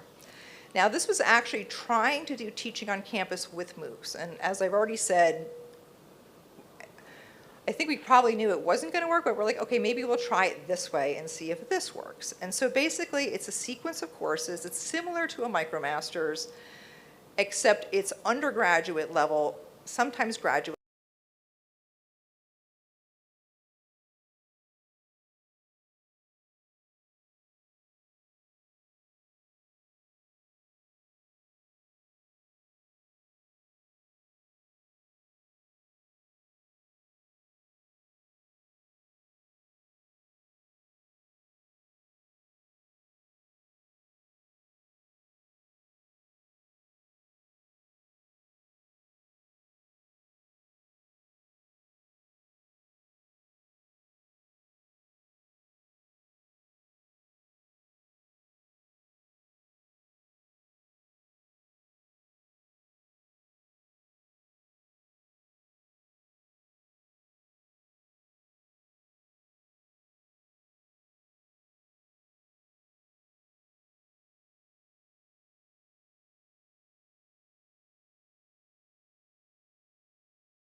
Students, right? And accepting that MIT does not know everything, right? You know your students, You know your community better than we do, but perhaps our content can be helpful for you. Now, I want to tell you about something that we're working on right now, which is called Universal AI. And so this would be kind of our next step in sharing content. What we're working on is building a series, which we're planning to pilot in the fall in 2025. So it's going to have horizontal modules, which are more of the general AI information, which would be introduction to Python coding, clustering and descriptive AI, et cetera, and then there will be vertical modules. So that would be AI in precision medicine, AI in machine learning, AI for human experience. So, and this could go on forever. I mean, it could be AI in, whatever you want. And essentially, what we're looking for is to start building it with our content, but really to engage with everybody else around the world, because again, we are not the only people who make amazing content. There are a lot of institutions that can build up their institutional knowledge, or they may already have it, and they may want to participate this and say, I have a different point of view on this over here, or what you're teaching here does not apply over here enough, so it's not useful for me. But hey, if I make my own content and share it with MIT, and MIT looks at it and says, this is amazing content, we're going to put it on our platform and share it also with credit to you that you made this content and you're part of this movement of educating the world. So what I want to say is that we have a bunch of current explorations. We're talking about supporting of all faculty needs, so that's where I was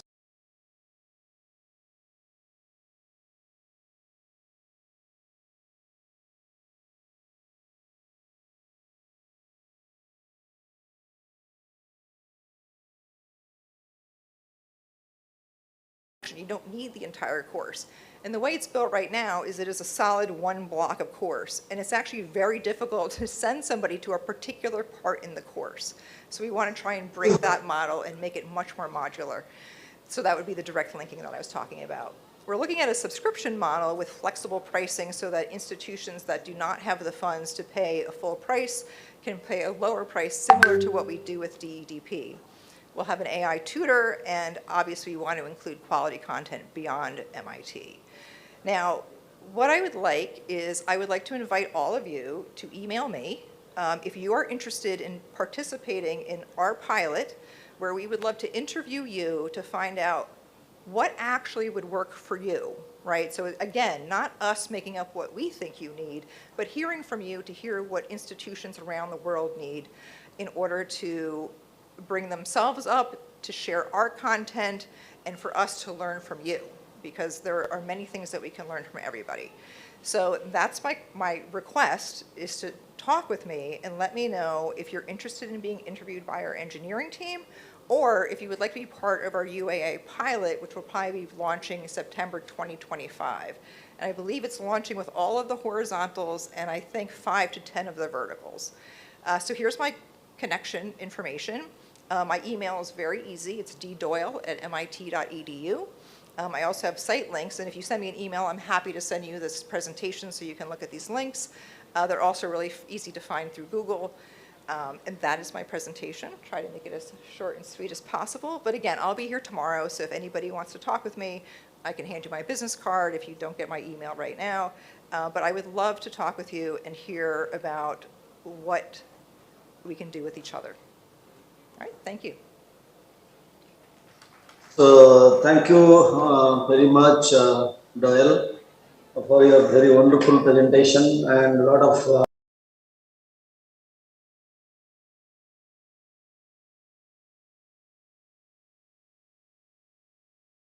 and all that. So it's very interesting, of course. And may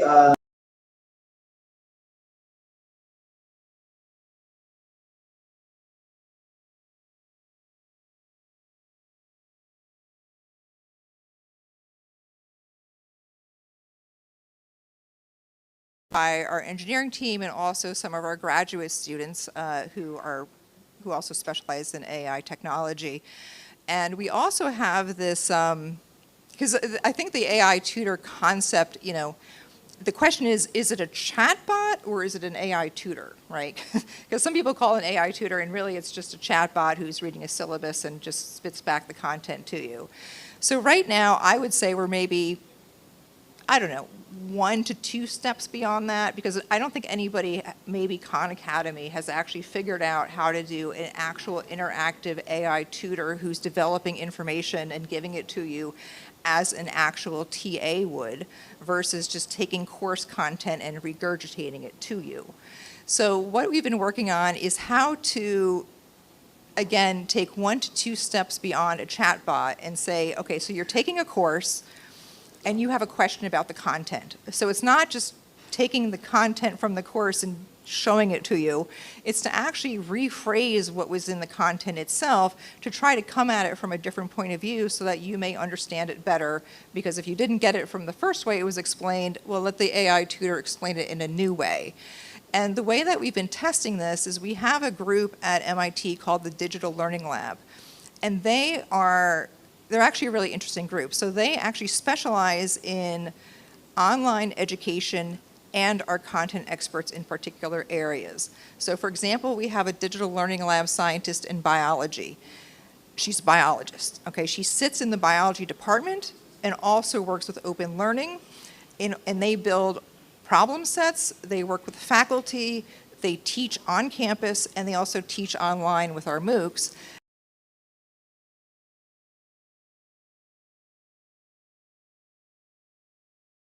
Our tutor can't do what they can do, they're like, not good enough.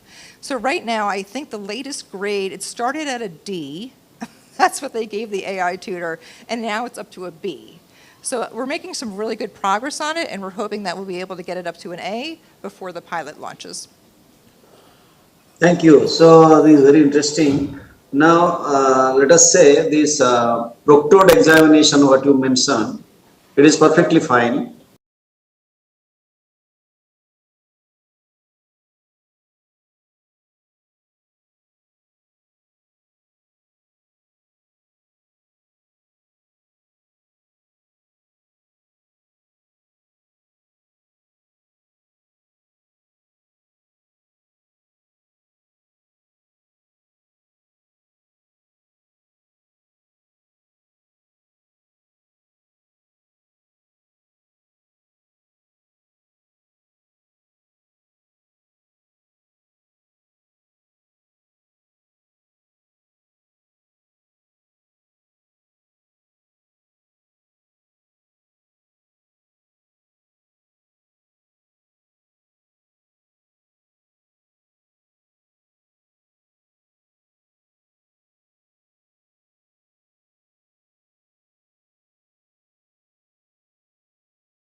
Global audience. So the assessments are incredibly robust and are used on campus as well. And actually our biology course that's offered online, that test that's on that biology course is what's used at MIT, well, a variation of it, of course, because it can't be the same exact questions, in order to, for the advanced standing exam. So what that means is that when students come to MIT, they can take an advanced standing exam, which means then they don't have to take biology. So these assessments are equal to what is offered at MIT. Thank you very much. So last question, very much interesting, of course. And so how to handle the laboratory classes? Yeah. You don't even have to finish the question. I know exactly what you're going to ask. Yeah. So you're right. Laboratory classes do not work online. They don't. And we have tried a few things that were costly. They did not work for students. They did not work for a global audience. You know, for example, we had somebody that you had to like basically construct your own kit so that you could do the experiments that were in the class. And so they provided a list of things that you needed, which included like this toy helicopter that you were going to take apart. You need a specific type of chip. You know, so it was like, I don't know, 15 different pieces. And so the students we're supposed to source this, like there were links, like go buy it here. And then it turned out that somebody needed to buy all the chips before the students got to them, so the chips weren't available. And then it turned out another person couldn't buy the helicopter because it wasn't allowed to be sold in their country. So they're like, oh, I'm going to get somebody in the neighboring country to send it to me. I'm like, oh my God, don't do that. That does not sound like a good idea. So the laboratory work, I mean, I think some of it could be replicated with simulations, but I don't think that we've gotten there yet as far as replicating a full lab experience online, and I don't actually know that we will ever get there. And so I think that's part of understanding that not everything is ideal to be taught online. And I think that we're just going to have to accept that until there's some kind of, you know, huge movement in education that changes it. Like, for example, the humanities courses really cannot be auto-graded, right? I mean, it's very difficult to get an AI, and we've looked at a few of them to grade essays. You know, you can have an AI write an essay, but usually you can tell at some point because they're usually very flowery and strange sounding. But we've tried that, and so what happened was, and this is where you start kind of breaking the scalable model, which is what we're trying to avoid, but it's this trap that we fall into where we start, you know, we had like this philosophy course, and it would have these essays, and so we would do peer grading, which does work well for essays, but for our philosophy professor, it just wasn't good enough. He was like, no, you know what, I'm going to hire a TA to grade these. I'm like, no, that kind of defeats the whole purpose of having it be scalable, because now you're depending on people that need to be paid in order to do the grading. And if you're talking about 1,000 students, I'm like, where you're going to have to hire 100 people to grade all those essays, and that's going to cost more money, which you're going to have to pass on to the student, which makes it not as accessible as what the program is trying to do. So I would say that there are types of material in courses that are not ready to be taught online yet. So thank you. So before I close, one more question again. Okay. So now the question is, these are the courses from very prestigious organization or university like MIT. So which program they are accessible to any program? Somebody is enrolling any student is enrolling for the program, like bachelor's program or master's program or a certificate program. No. Which program? MIT does not offer any online degrees. So the closest thing that we have is the MicroMasters program, where you can do about half of your master's program online, and then if you're accepted, you still have to come to campus for the other half. And we do actually have the DEDP program is only available as a blended program, so anybody who goes to that program has to do the first part online. The other 4 MicroMasters have the equivalent on-campus experience as well for the entire program, or you can do the MicroMasters and skip part of the on-campus program. Oh, very interesting, very interesting. Thank you very much. Thank you very much. Professor Subidi, sorry to interrupt, but there are some questions from audience, and I would be please go ahead. So if there are any questions you may like to ask from the panel, please.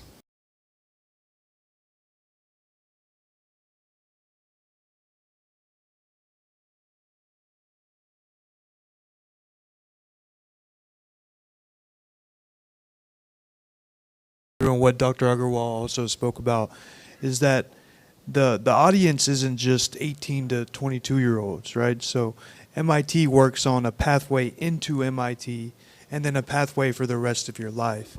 And so one interesting concept is to look at leveraging lifelong learning platforms for the entire cycle of your life. Because I remember last year we were here and we were talking about issues such as the accent of international faculty. And now 1 year later, we have ChatGPT, we have AI, we have automatic transcripts. All those problems are now solved. So each year in your life, I mean, that was 6 to 12 months ago. It's a lifelong pathway. It's not just a bachelor's degree. It's not just a graduate degree, and it really expands your learner base when you start looking at it like that.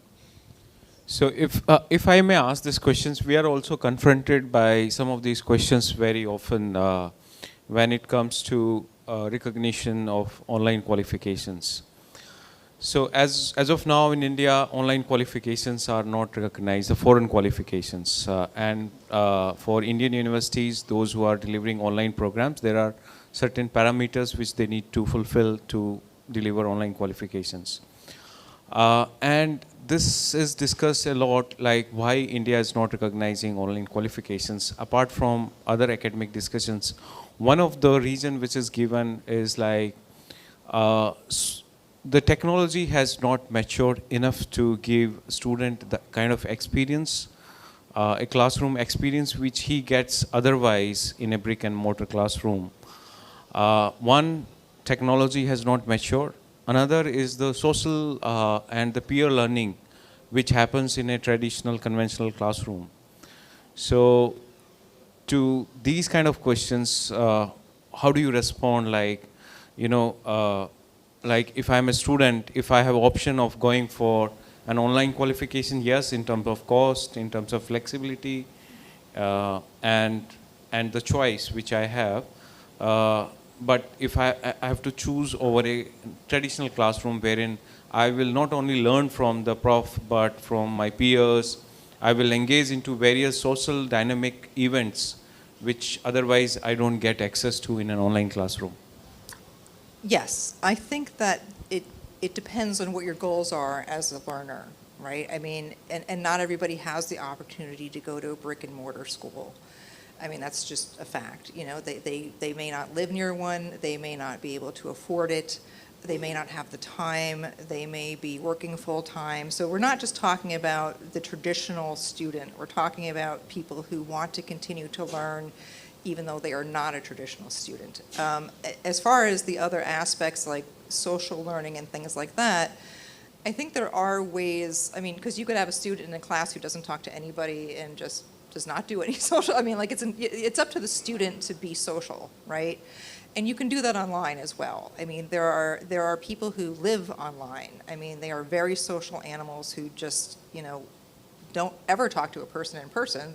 They live online. I mean, so it's not, I wouldn't say that the technology's not there. I would say what happens often is in a classroom setting online, so for example, in our courses and our MOOCs, we have forums. And so there is a live TA in there. They're not in there all the time, but they go in probably a few times a week to check to see if there's any questions, to make connections between students, like, hey, you asked this over here, you asked this over here, you should talk to each other because, you're not reading the board. But again, it's up to the students to participate in the forum in order for them to experience the learning, much like a student in a classroom needs to participate in the conversation to learn from it. We also have a lot of, like as I mentioned, for our humanities courses and even for some of our project-based courses, the peer review system. Now, that's an example where MIT, there was a peer problem type in Open edX, and it just was not good enough. It was, I mean, technically, yes, it did what it was supposed to do, but it didn't have the back-end mechanisms for people to help, because maybe I'm an online student and I'm trying to get my paper peer-reviewed, and there's nobody available because it's self-paced and I'm all by myself on problem number 4, nobody else is. So what we did in that instance is that we actually would have somebody on campus, like the TA for the course, who'd be like, oh, this person's not getting an answer, let me get them an answer because they've been waiting a week. But in many cases where there's enough participation in the course, the peer review system actually works really well. And we did do some experimentation, and there was a paper written about the particular software that we use, which is called CrowdLearn, which was designed by our digital learning lab, because they're, again, the ones who build these courses, and what they saw was not sufficient for what they were trying to achieve. So built their own tool to do peer review, which included more steps, was a little easier to navigate, and actually, you had to answer the question, not just, I did my peer review, 'cause the way it works is I submit my thing for peer review, I peer review something, and then somebody, so it's kind of back and forth, like everybody needs to participate.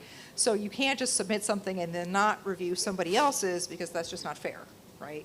So this new tool actually makes it so that cannot happen. Like, you are required to review somebody else's content.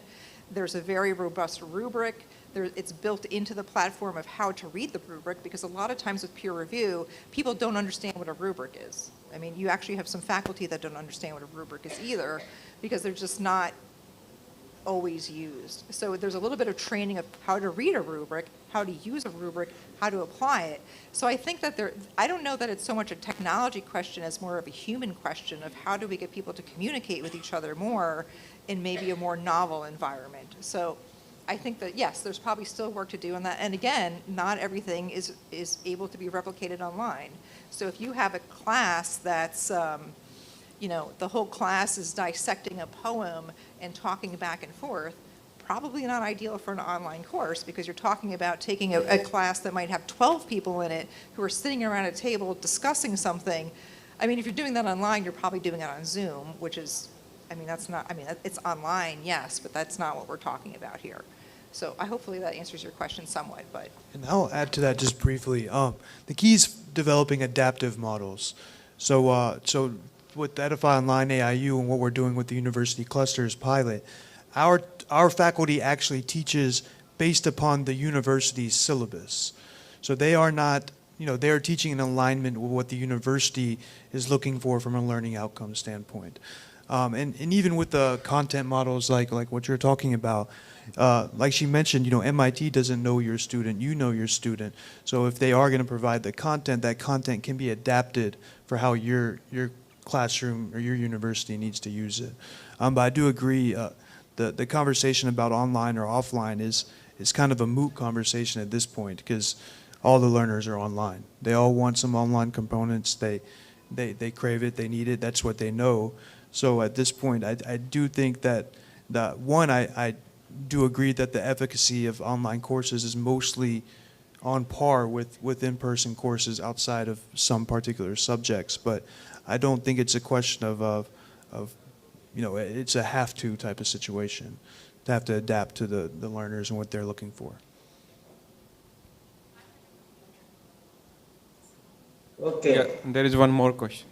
Yeah, please. So when we talk about a digital platform, so just I have a query, maybe it is a fundamental query from the students also.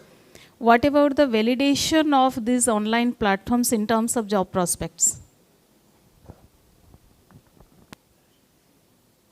Yes, so this is interesting. So the TechNest program that I mentioned, and again, there are students that can take online courses and they excel in them because they're driven. And so I guess the question is really, are they getting jobs because they have an online credential, or are they getting a job because they're driven and they can do an online course, right? So it's kind of like those two things go together.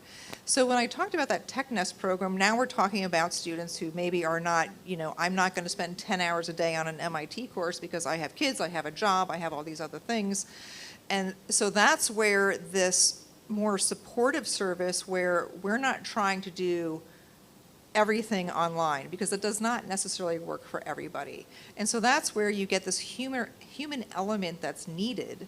And so that may be office hours at your campus. It may be office hours that are arranged somewhere else, and I think that was something that we had talked about was if you're doing online material, and let's say you don't have a content expert at your school, but then you could hire a content expert to work with the content while you're building up your capacity to do it yourself.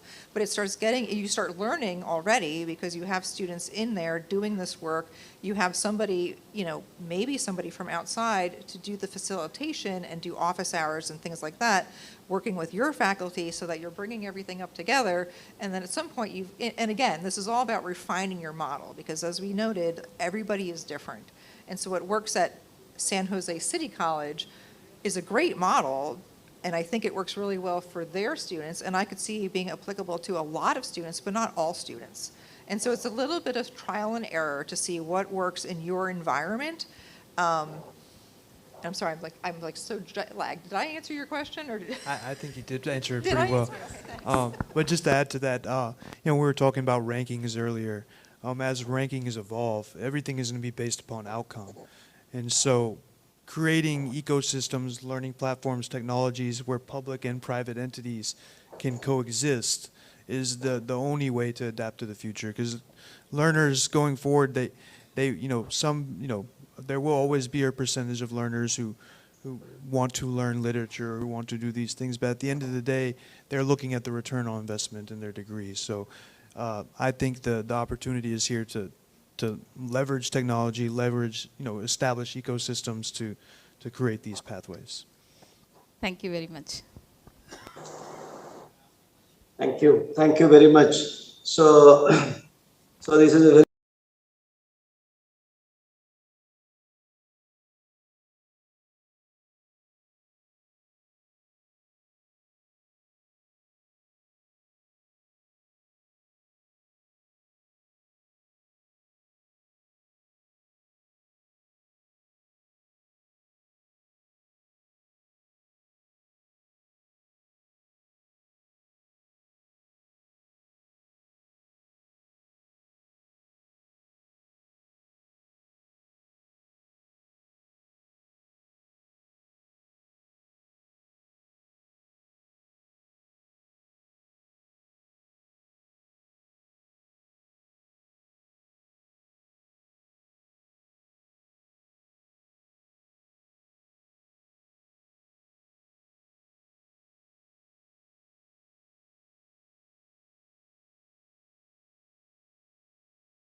is comparable to the quality of an online course, because that's a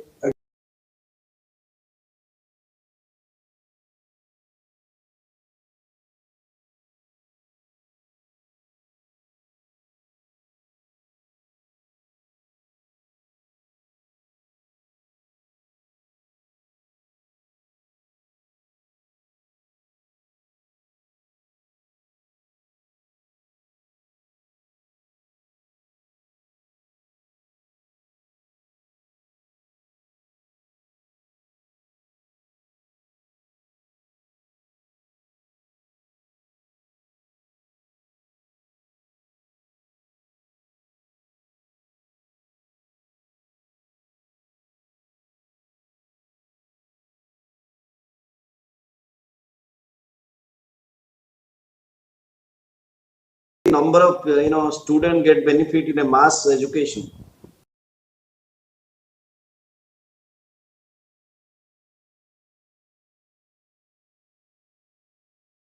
For the program, for the course. So similarly,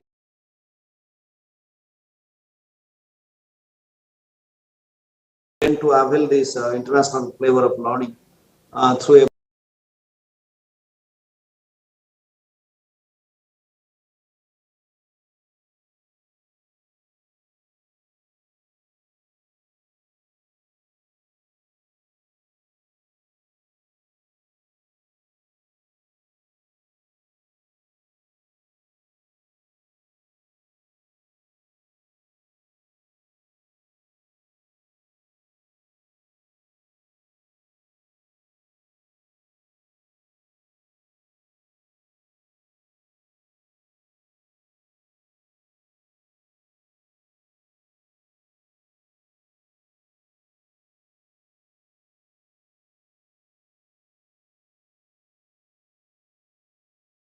which I believe is still much too less.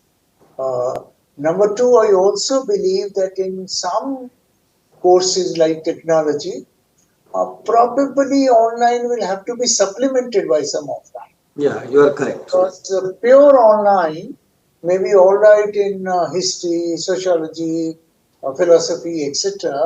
But in some other disciplines, and therefore I would feel, Professor Vidya, that one size fits all will not work.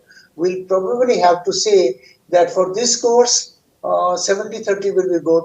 For this course, 50-50 will be good. For this course, 90-10 can work. So this exercise will have to be done. And not only course-wise, I believe even subject-wise. For example, if I talk about engineering, if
country to think of the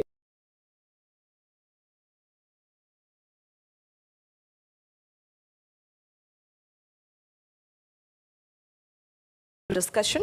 Now I invite Dr. Pankaj Mittal ma'am, Secretary General.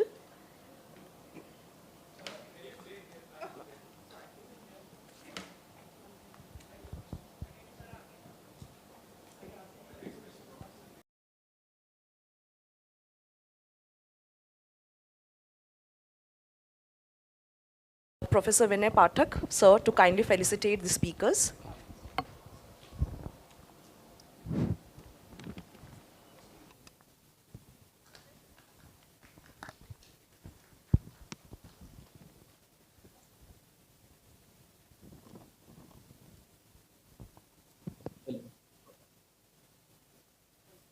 hello, good afternoon.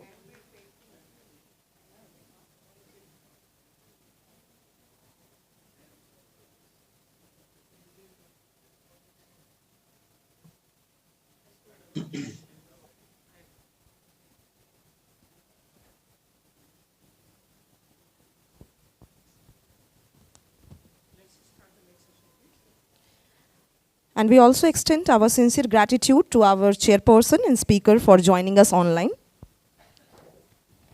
Thank you very much. Thank you. Thank you. Thank you. Session will be on INIHE and EdTech companies, which will be commencing now, which will be followed by a cultural program at Rose Garden, Campus 18 at 6:30 p.m. Thank you. Have a great evening ahead.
Joint Secretary with Association of Indian Universities.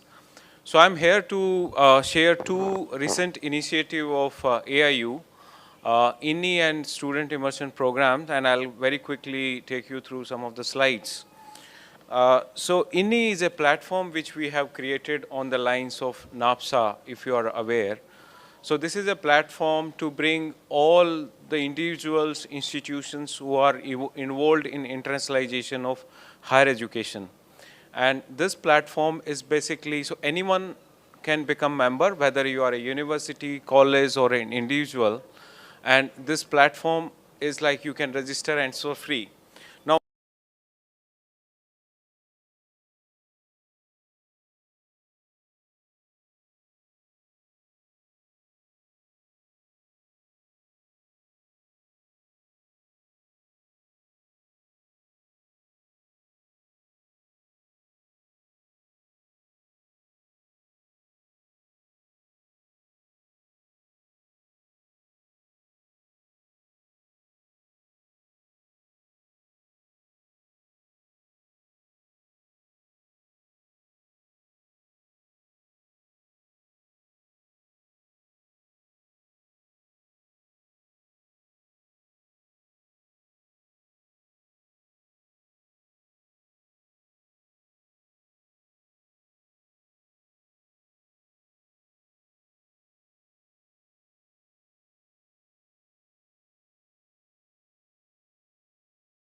workshop in the past. So if you are an Indian university and it's more relevant to the officials who are involved in internationalization. So if you have aspiration to internationalize your curriculum, to attract international students, or develop some kind of partnership with foreign universities, then we conduct these workshops wherein you would be invited, and we invite experts or speakers from across the globe who talk through their journey on internationalization. So it's like sharing of the best practices. So as a Indian university, how can you progress on your internationalization efforts, whether you need to have an international office, if yes, what kind of office, what competency of the staff should be there. So all those things, aspects, and apart from competency development, it gives you a platform to network with those who are the experts in this field. Uh, so, uh, so in case as a Indian university, you are interested to forge any academic or research partnerships, or you want to be partner in the international branch campus, you can register here, drop a query, and we will reach out to you to help you out to identify a foreign partner. Some of these programs, so I'll talk you through some of the other initiative which we have been taking, like the President and Secretary General have already talked like what kind of delegations we take. So primarily we take delegation of Indian universities to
program.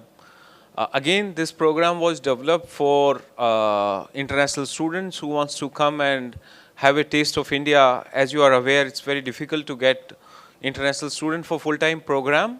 But like foot indoor philosophy, we want to bring them for short-term, 9 days program, which will be delivered by our partners from T-Hub, some aspect of spirituality, and we will take them to various Indian universities to familiarize them with how Indian universities function, how their classrooms look like, and connect with Indian students. Now, why this is being shared with you is, so this is one standard program which we have developed with certain partners. If in case you also want to become one of the partner for delivering this program at your university, you can become member of INI and express your willingness to host international students. We will help you out with that. Now, as I mentioned, these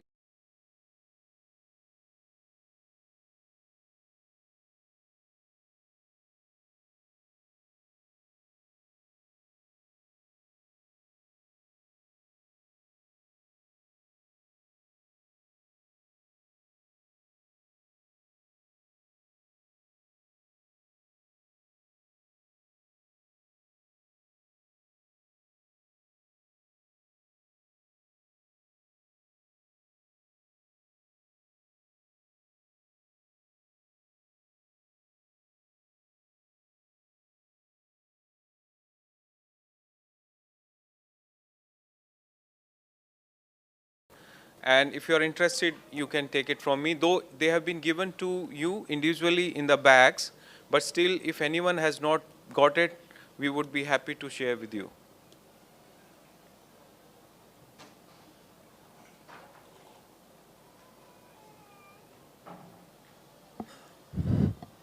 There is an announcement. After this session, we request all of you to kindly join us for the cultural program, where we will be also felicitating all the Vice-Chancellors, followed with dinner at Rose Garden at 6:30 p.m. So we request your kind presence over there. So right now, we will be starting with the EdTech companies. I invite, first of all, SRM AP. We request you to kindly adhere to the timeline of 5 minutes. SRM AP.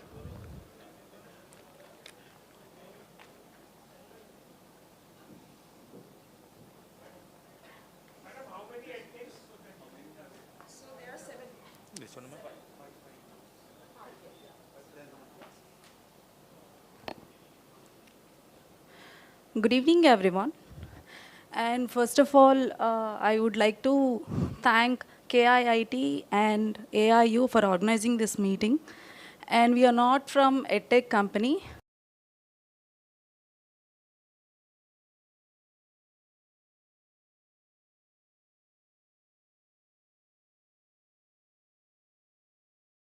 Universities a lot. And as usual, each and every university will have their vision and mission. We are going with along accordingly with our vision and mission.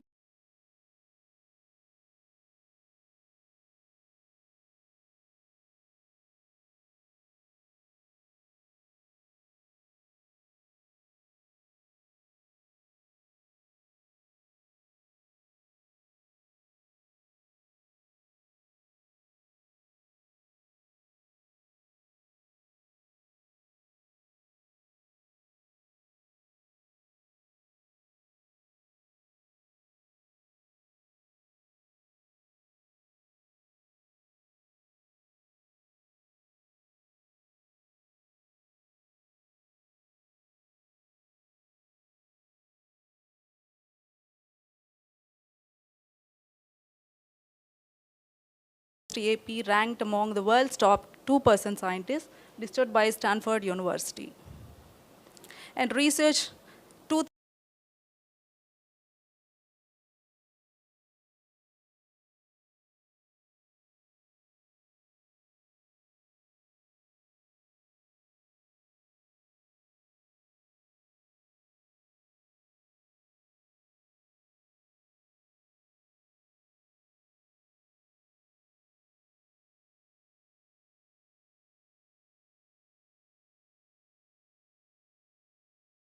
Creative Sciences, Meteorological Center, Center for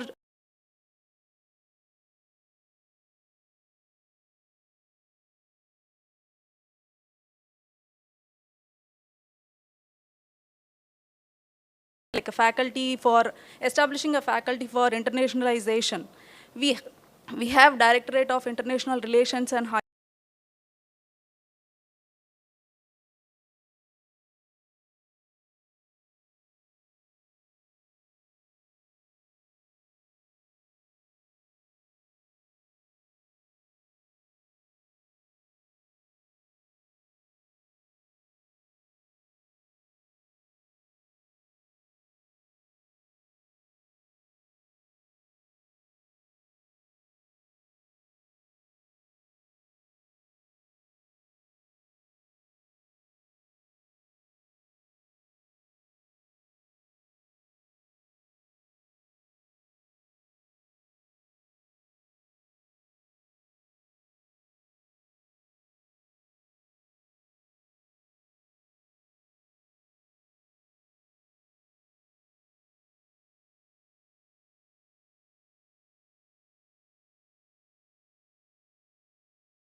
Sports Scholarship.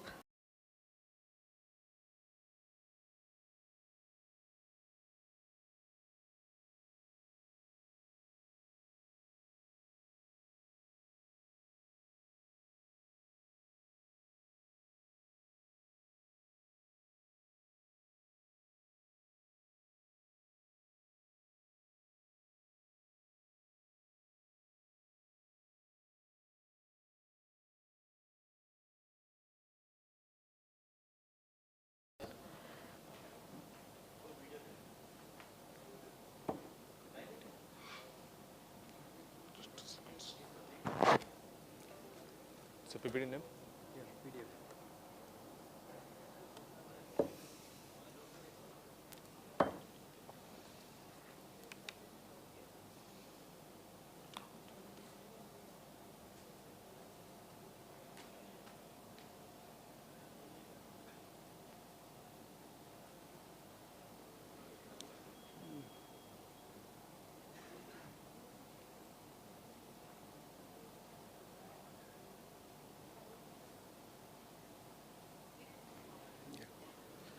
So, namaste to all. Our personal thanks to Association of Indian Universities and to KIT.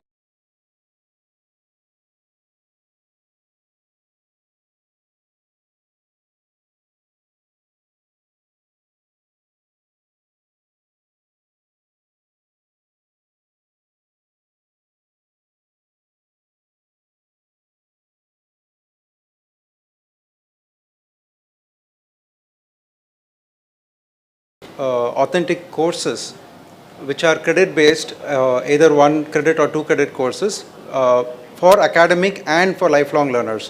When I'm talking about academic, these is currently we are doing it for higher education students, and in future we are also coming out with courses for the school segment. And we have signed up, we are partners with various universities where we do research projects as well, and we also use technology interventions in such research applications.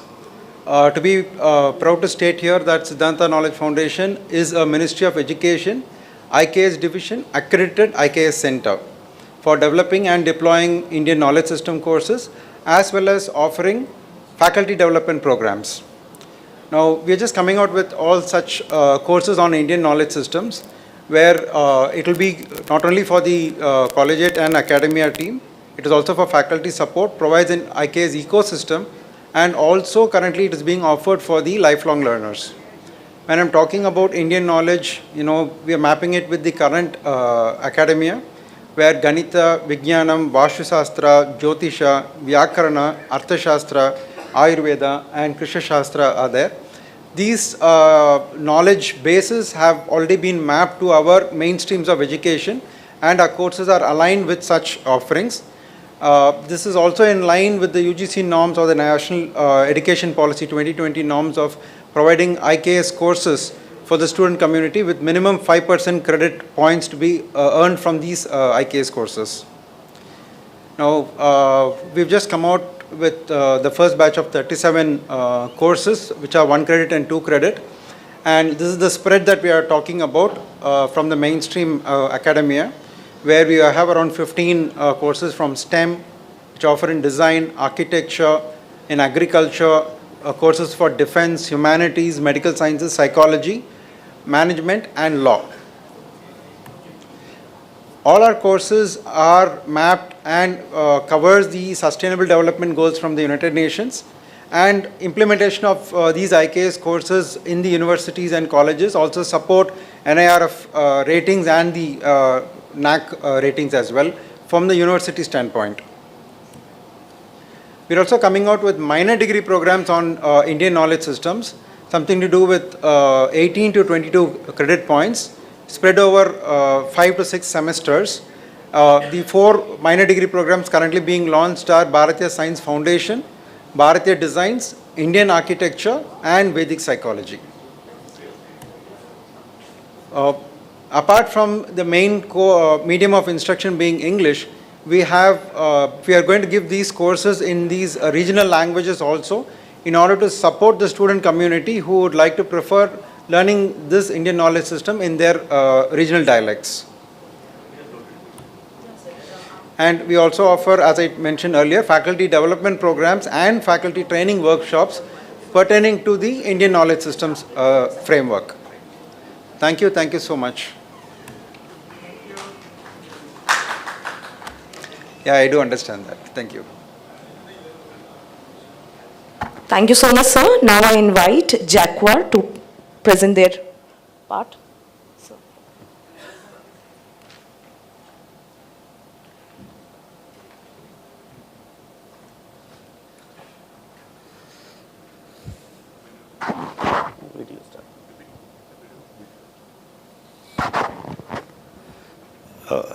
Good evening, all the distinguished guests. On behalf of Jaguar Group, I would like to welcome all of you. And I would start with my corporate video.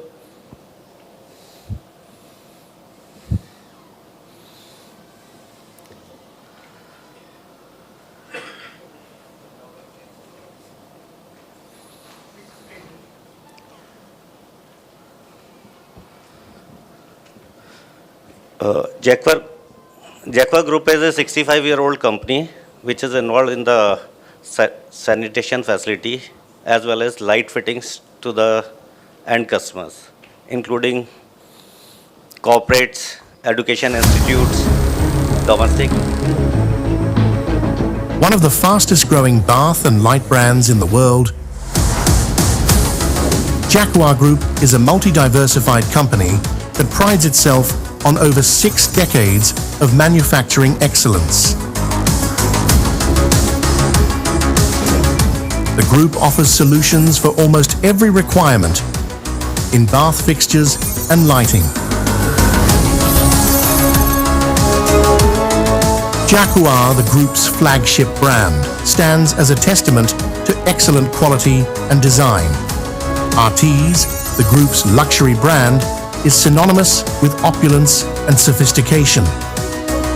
A brand that's born from art, Artis is designed for those who seek to make a statement in their bath spaces. The Esco brand offers contemporary design and quality products that are practical, stylish, and affordable. Jaguar's global presence spans 55 countries, with a network of Jaguar World Destination showrooms, one of the world's largest chains in the category worldwide. From luxurious hotels to contemporary residential spaces, Jaguar Group's products in prestigious projects are a confirmation of our global appeal and local expertise.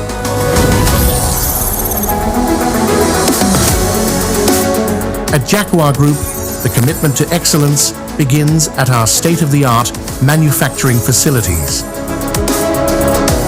Equipped with the latest technology and manned by skilled professionals, our production processes ensure that every product meets the highest standards of quality and precision.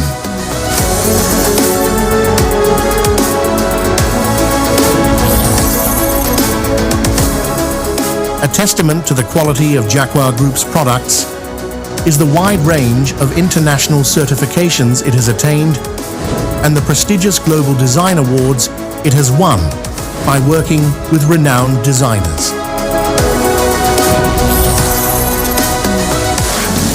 As a responsible company, Jaguar Group has undertaken multiple initiatives to minimize its carbon footprint, from solar power generation to zero liquid discharge from its plants, recycling brass, chrome and water. Jaguar's efforts have helped cut carbon dioxide emissions by 18,500 tons a year.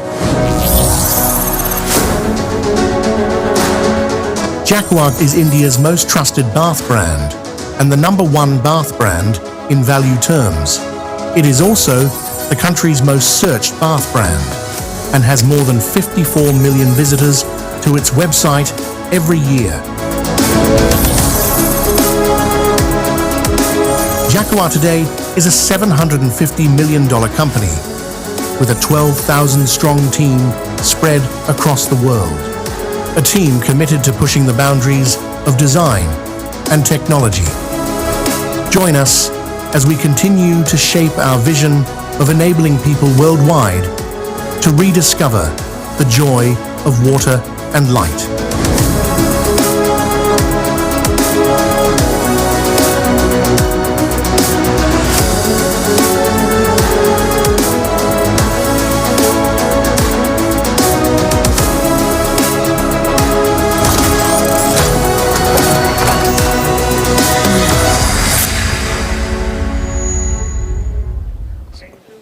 So this is the introduction of Jaguar Group. Now with Jaguar Group, because Jaguar is a functional part, in every house, in every washroom, we provide pre and post installation services without any conditions. And for projects, we are offering a 2-year defect liability period for the institute, education institute and others. In 2 years, we take the responsibility of Jaguar fittings, except manufacturing defect. We take care of regarding proper installation of our products. Then after installation of our product, we provide you after sales service and how to maintain your product in a good conditions. For that, we take every precautions and measurement, and we offer proper training service to the institute staff to take care of those products in a longer term. Yeah. Yeah, we provide a special rates for all institutions as well as university, because most of the universities and institutions are our customer, and we offer every now and then just like a free service cap, technical guidance, sessions, and etc. And it all depends upon your request. Once, if you request us, otherwise we approach you to offer our products as well as services, because we believe in service. Yeah, we provide. So anytime you can call us.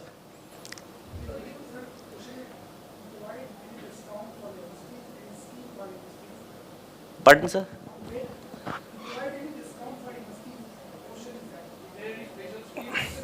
We can offer. Sir, yes, I understand. Yeah. Okay. So, just share his. Yes, sir. Just share your request. We can do. Because our national head is with us, but due to some, he has a tough throat. That's why he can't able to speak. Otherwise, you can just send a request, or we offer you a best rate for the employee of your university as well as institutions. We offer. Yes, sir. Thank you. Thank you, sir. Now I invite Cognoscent Inverted for their presentation. Please adhere to the time limit of 5 minutes, sir.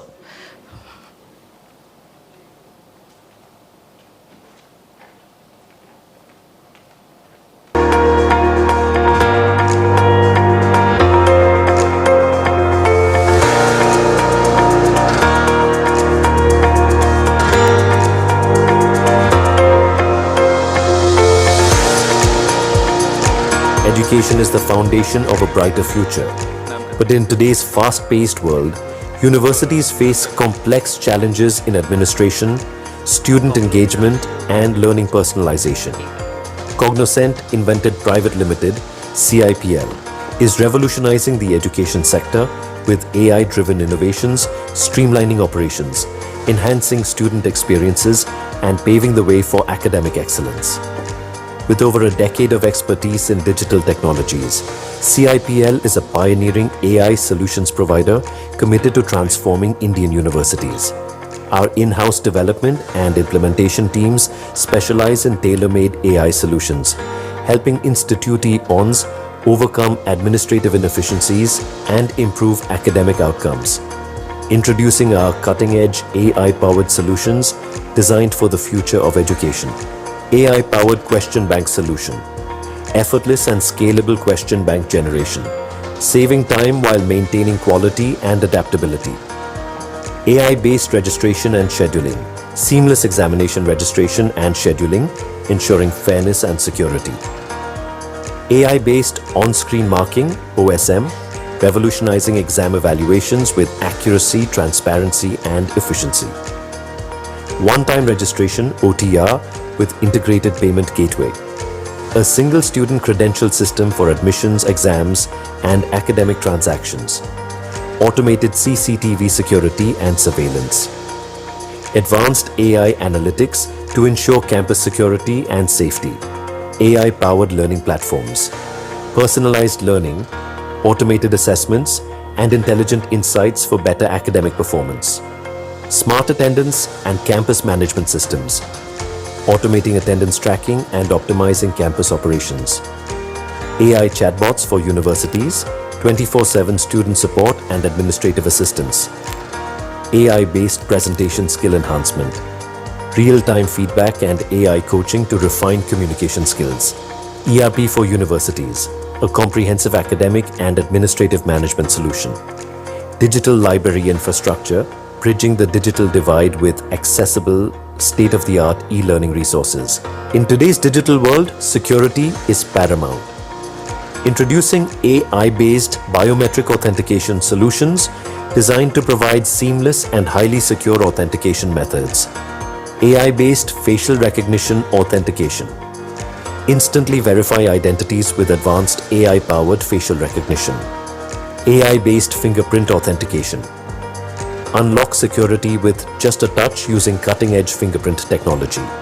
With AI biometric authentication solutions, where innovation meets trust, CIPL remains dedicated to reshaping the educational ecosystem by delivering AI-driven solutions that are practical, efficient, and transformative.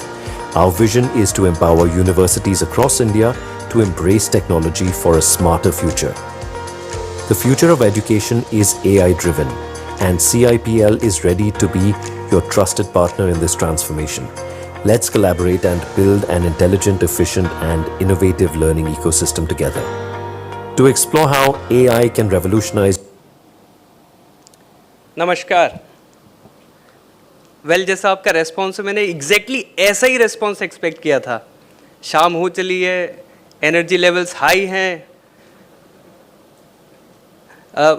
मैं जिस company को represent कर रहा हूँ वो कॉग्नोसेंट है और मेरा नाम हिमांशु है।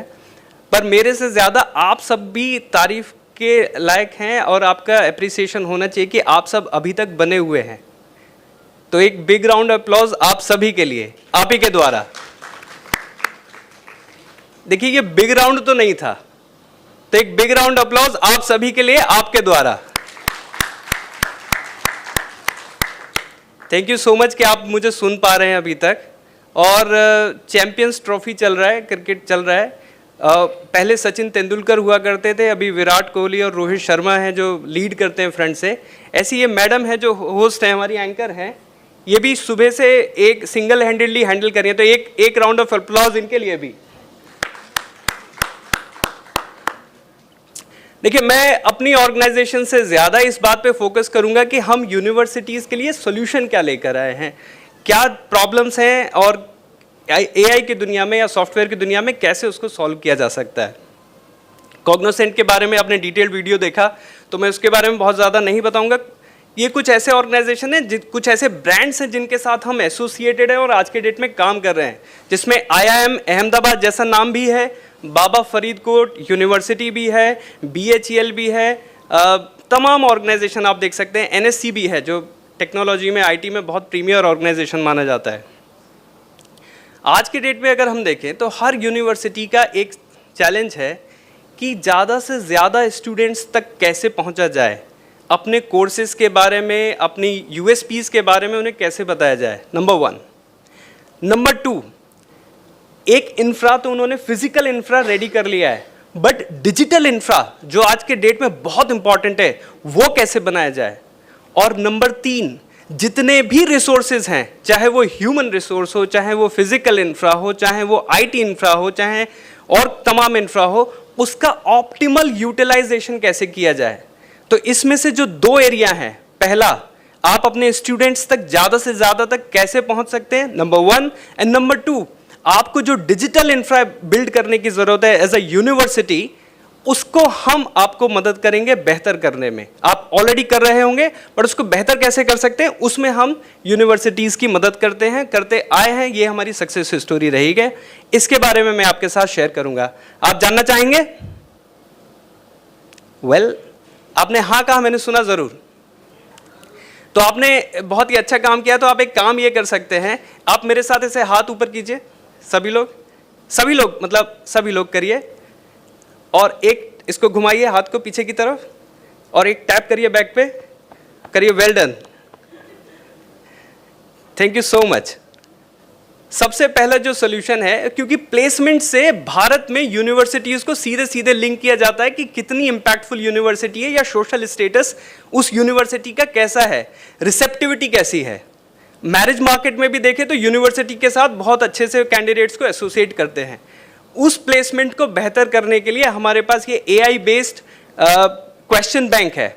ये AI बेस्ड क्वेश्चन बैंक हम 3 तरीके से प्रिपेयर करते हैं। एक जो कोर्स करिकुलम है, सबसे आसान तरीका, कोई बुक्स अवेलेबल है या उसके ऊपर जनरल्स अवेलेबल है। दूसरा, जो एकेडमिया के प्रोफेसर्स हैं या फिर इंडस्ट्रीज के SMEs हैं, वो भी हमें क्वेश्चन बैंक बनाने में मदद करते हैं।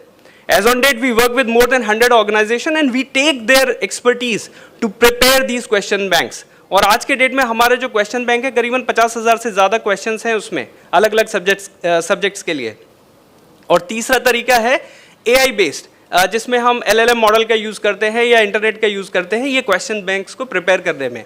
और ये क्वेश्चन बैंक जो है, ठीक जो GMAT का फॉर्मेट है उसी तरीके से काम करता है। जैसा कैंडिडेट का लेवल होगा वैसा ही अगला क्वेश्चन आएगा, और वो तब तक आता रहेगा जब तक वो उस क्वेश्चन के लिए रेडी नहीं हो जाता। तो इमेजिन कीजिए, आपका 4th ईयर का स्टूडेंट या अगर पोस्ट ग्रेजुएशन में है तो 2nd ईयर का स्टूडेंट इंटरव्यू में जाने से पहले टेक्निकली तो पूरी तरीके से साउंड है, तो technical aspect is taken care of. That is where we help universities to build their brand. ये SME और AI की मैंने बात करी कि कैसे क्वेश्चन बैंक फॉर्मुलेट होता है। दूसरा जो हमारा डिजिटल सॉल्यूशन है वो है university management ERP system. 5 minute में मैडम मैंने ताली बजवा दी थी, तो 2 मिनट एक्स्ट्रा करिएगा। Web portal and mobile app की अगर मैं बात करूं तो चाहे वो ERP आप मोबाइल ऐप पे एक्सेस कीजिए, चाहे वो वेब पोर्टल पे एक्सेस कीजिए, किसी भी प्लेटफॉर्म पे यूज़ करें, ये कॉम्प्रिहेंसिव ERP सॉल्यूशन है जो स्टूडेंट्स के लिए भी है, यूनिवर्सिटीज़ के लिए भी है और एलाइड वेंडर्स या सर्विस प्रोवाइडर के लिए भी है। यानी आपको जो एलाइड सर्विसेज देते हैं, मे बी ट्रांसपोर्टर हों आपके या आपका जो कैंटीन टेक केयर करते हैं, उनको भी मैनेज करने के लिए same ERP can work. Students का पूरा रिकॉर्ड जो एक LMS के फीचर्स होते हैं जिसमें अपना कोर्स देख सकते हैं, अटेंडेंस देख सकते हैं, प्रेजेंट देख सकते हैं, अपना परफॉर्मेंस देख सकते हैं, वो इसमें रहेगा। कॉलेज एडमिनिस्ट्रेशन उसको पूरा कंट्रोल कर सकता है। बात करें कॉलेज के साइड की तो टीचर्स का ट्रेनिंग या प्रोफेसर्स का ट्रेनिंग या उनकी परफॉर्मेंस उनके सब्जेक्ट में बहुत मैटर करती है। आप सब मेरी इस बात से जरूर एग्री करेंगे, आप हर उस सब्जेक्ट में अच्छे थे। क्या थे? हर उस सब्जेक्ट में आप क्या थे? हर उस सब्जेक्ट में अच्छे थे जिसका प्रोफेसर या टीचर आपको अच्छा लगता था। और वो अच्छा क्यों लगता था? क्योंकि उनका जो पढ़ाने का तरीका था वो आपको बहुत सूट करता था। जो भी वो कॉन्सेप्ट बताते थे वो आपको बहुत आसानी से समझ में आता था और बाद तक याद रहता था। सेम वे टीचर्स को ट्रेन करने के लिए भी बहुत ज़रूरी है कि वो कॉन्सेप्ट, ये बात उन तक पहुंचाई जाए। तो ये हमारा ERP उस पॉइंट को भी कवर करता है, अपार्ट फ्रॉम बाकी जो फीचर्स है कि उनके जो मॉड्यूल्स हैं या उनका सेशन प्लान है वो कैसे जा रहा है, या जो उनके असेसमेंट्स हैं या बाकी प्रोग्रेस है वो उसको कवर कर पा रहे हैं। फाइनेंस बहुत इंपॉर्टेंट है यूनिवर्सिटीज़ के लिए, किसी के लिए भी। तो पूरा फाइनेंशियल मैनेजमेंट सिस्टम जिसमें कितना फीस आया, कितना बैलेंस रह गया, किस हेड में हमने कितना एक्सपेंस किया है, सारा इस ERP का हिस्सा है जो ERP मैं आपको बता रहा हूँ। डिजिटल लाइब्रेरी आज के टाइम में सारे स्टूडेंट्स को जो क्वेश्चंस मैंने पहले बताए थे वो प्रिपेयर करने के लिए डिजिटल लाइब्रेरी बहुत इंपॉर्टेंट है। तो पूरा डिजिटल लाइब्रेरी वहाँ रहेगा। और ये डिजिटल लाइब्रेरी में जो फिजिकल इंफ्रा है, चाहे सॉफ्टवेयर इंफ्रा है, सारे के सारे चीज़ें हम आपको प्रोवाइड कराएंगे, चाहे वो ई-बुक्स हैं, एकेडमिक जर्नल्स हैं, रिसर्च डेटाबेस है या मल्टीमीडिया कंटेंट है। ये मल्टीमीडिया कंटेंट ऑलरेडी हमारे पास है। सो ये बहुत ही एंगेजिंग कंटेंट अवेलेबल है हमारे पास। आपको बस एक ही काम करना है, आपको हमारे सर्विसेज के लिए हाँ कहना है और हमको बुला लेना है अपने कैंपस में। 6-in-1 CIP automated security and surveillance system. Security आज के डेट में बहुत बड़ा कंसर्न है पेरेंट्स का और साथ ही साथ कॉलेजेस का भी, यूनिवर्सिटीज़ का भी। अभी हाल फिलहाल में एक घटना भी हुई जिसकी वजह से हम काफ़ी शिफ्टिंग हुई इधर से उधर। सिक्योरिटी में we are doing in fact fantabulous job. हमारे सर्विसेज को यूपी के जो अभी कुंभ मेला हुआ है उसमें भी लेवरेज किया गवर्नमेंट ने। यूनिवर्सिटीज़ भी कर सकते हैं। इसमें हम क्या करते हैं, सीसीटीवी लगाते हैं, एआई बेस्ड सॉफ्टवेयर लगाते हैं और कमांड सेंटर देते हैं, एंड ये फुल्ली ऑटोमेटेड है, नो ह्यूमन इंटरवेंशन। कोई भी ऐसी घटना जिसको हमने पहले से प्रोग्राम किया है, अगर वो घटती है तो एसओएस जाता है यूनिवर्सिटीज़ के हर उस व्यक्ति के पास जिसके पास जाना चाहिए, साथ ही साथ एडमिनिस्ट्रेशन के पास भी, यानी पुलिस के पास भी। So very advance system. इससे क्या होगा कि पेरेंट्स सेफ फील करेंगे और ज़्यादा से ज़्यादा स्टूडेंट्स आपके यूनिवर्सिटी या कॉलेज में एडमिशन लेंगे। वीडियो एनालिटिक्स ये उसी का हिस्सा है जिसमें कि हम बात कर रहे हैं कि इवन अगर हम एक क्लासरूम के अंदर चले जाएं या फिर एक एग्जामिनेशन हॉल में चले जाएं तो हम सारे लोगों का मूवमेंट कैप्चर कर सकते हैं और उसमें वही लोग अलाउड करेंगे, एंट्री अलाउ होगा जिसको हमारा सिस्टम ने एक्सेस दिया है। यानी कि पहले से लोगों का डेटाबेस वहाँ होगा, उस डेटाबेस के हिसाब से हम एंट्री प्रोवाइड करते हैं एग्जामिनेशन हॉल में या क्लासरूम के अंदर, और फिर वो हर उस पर्सन का बॉडी मूवमेंट कैप्चर करता है, मैच करता है वल्नरेबल एरिया से, और कोई भी अप्रिय घटना घटने पर एसओएस के थ्रू कम्युनिकेट करता है। So this is that feature. आपको पसंद आए तो ताली भी बजा सकते हैं बीच बीच में, ये बताने के लिए आप मेरे साथ हैं। आप मेरे साथ हैं? चलिए, थैंक यू सो मच। आधे लोग तो हैं फॉर श्योर। वे फॉरवर्ड क्या है? वे फॉरवर्ड बहुत ही सरल है कि आप हमसे कनेक्ट कीजिए और हमें बुलाइए, मौका दीजिए अपनी सर्विसेज को डिटेल में आपके साथ शेयर करने का। ट्रस्ट यू मी, ऐसे सर्विसेज, इतना कॉम्प्रिहेंसिव सॉल्यूशन शायद ही कोई ऑर्गेनाइजेशन पूरे इंडिया में आपको देगा। Thank you so much. That's my time. Himanshu Kaushik, thank you so much. आज जोर से भी बजा सकते थे आप। Thank you. Thank you so much, sir, for the engaging presentation. Now I invite University 18 for their presentation. Please, sir.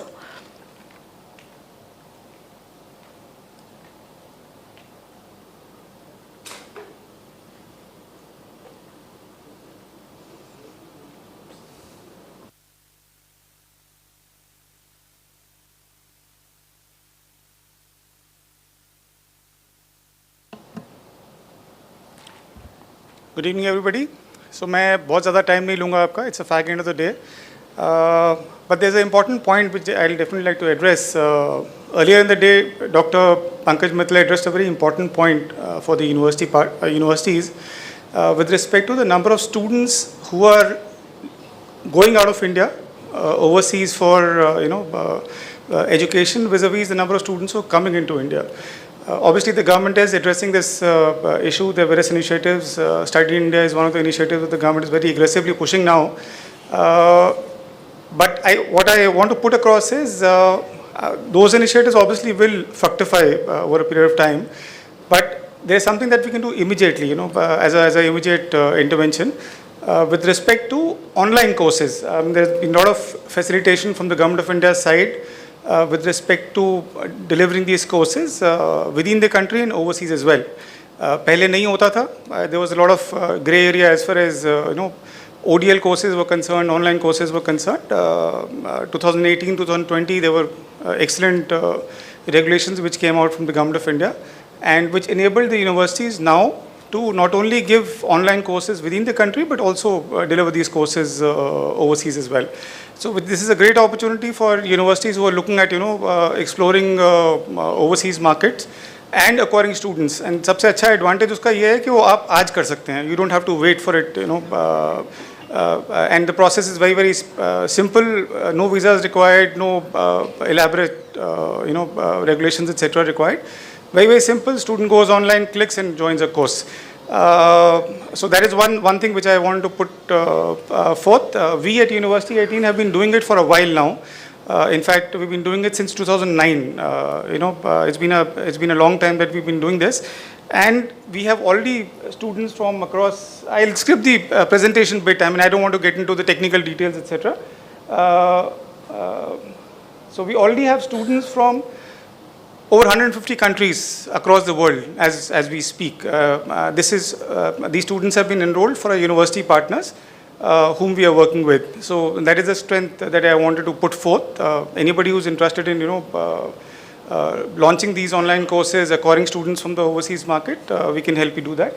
And some of the universities that we are already working with have been listed here. We've been working with VTU. Sorry? Okay. So, University of Mysore we've been working with for a long time. BTU we've been working for a long time. GNDU, Guru Nanak Dev University we've been working with. So, these are the universities. In fact, recently I'm happy to share with you. Today, Professor Agarwal was talking about the MSc Data Science and AI program. We'll be conducting their proctored examinations for them, the students that South Asian University has acquired. We'll do that for them. So this is for one of our universities. There's a convocation. Even though the students are online students, they still made an effort to come for the convocation.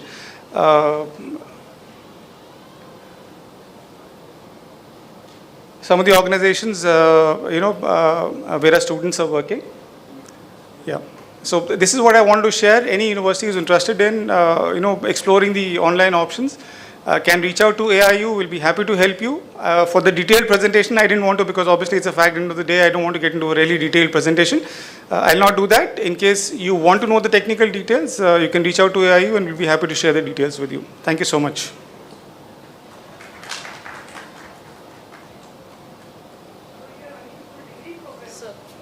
That's correct, ma'am. That's correct.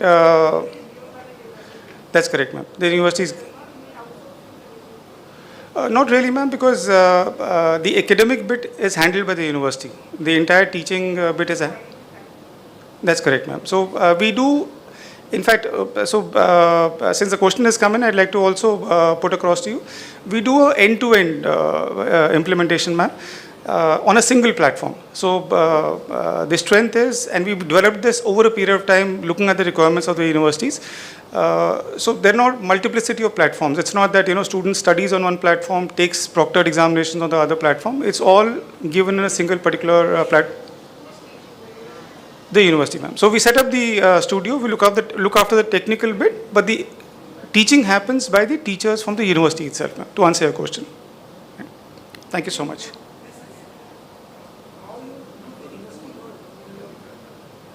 Sorry, sir? Okay. That's just a brand name, actually. So we've checked with in fact, the trademark registrar. It's a registered trademark, so, in that sense, yeah. But we are very upfront about it. We don't claim to be an academic institution. We are not a university. We'd like to put that upfront to everybody. We are a company which helps with the online delivery of programs. So we're very clear about it. No academic bit, no degrees, we don't deliver any degrees since we're not an academic institution. Anybody else? Any other question? Thank you so much. Good evening. Thank you, sir. MSM Unity is invited for the presentation.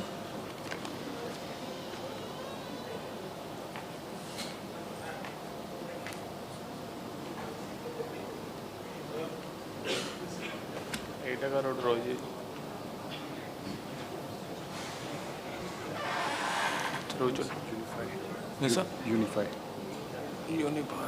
Just a second.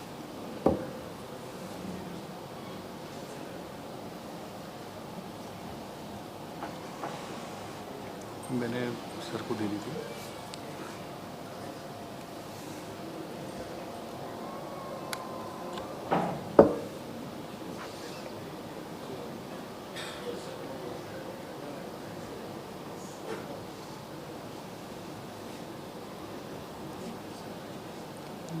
University.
to all of you.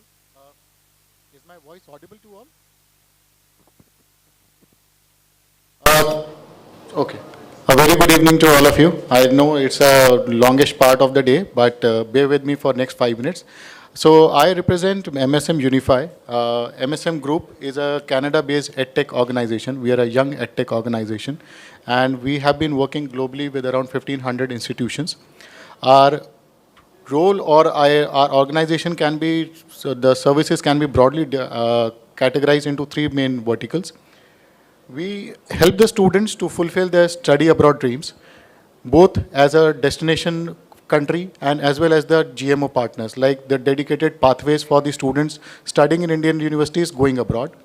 And as per the vision of INI from AIU, we are also into the process where we mobilize the students and help in the student recruitment from the foreign universities or foreign nationals towards the Indian universities. So we are a forward and as well as the backward integrated organization in terms of the study abroad services.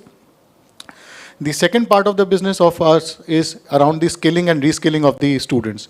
So generally we know we require a lot of industry relevant courses, a lot of new technologies come into the domain when the students are studying. So as an organization, we excel into developing those courses, delivering those courses through online, offline and hybrid mode.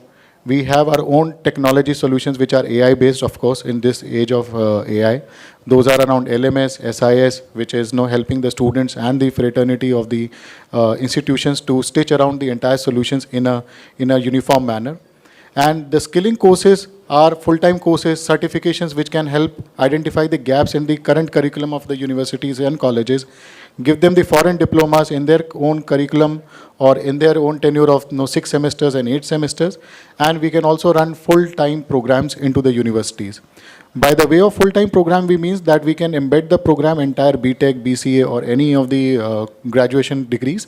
We can offer a joint degree program, and also we can mobilize the students for the universities. We can give the content, train the trainers on the latest technology stacks, the latest technology which they have to deliver to the students.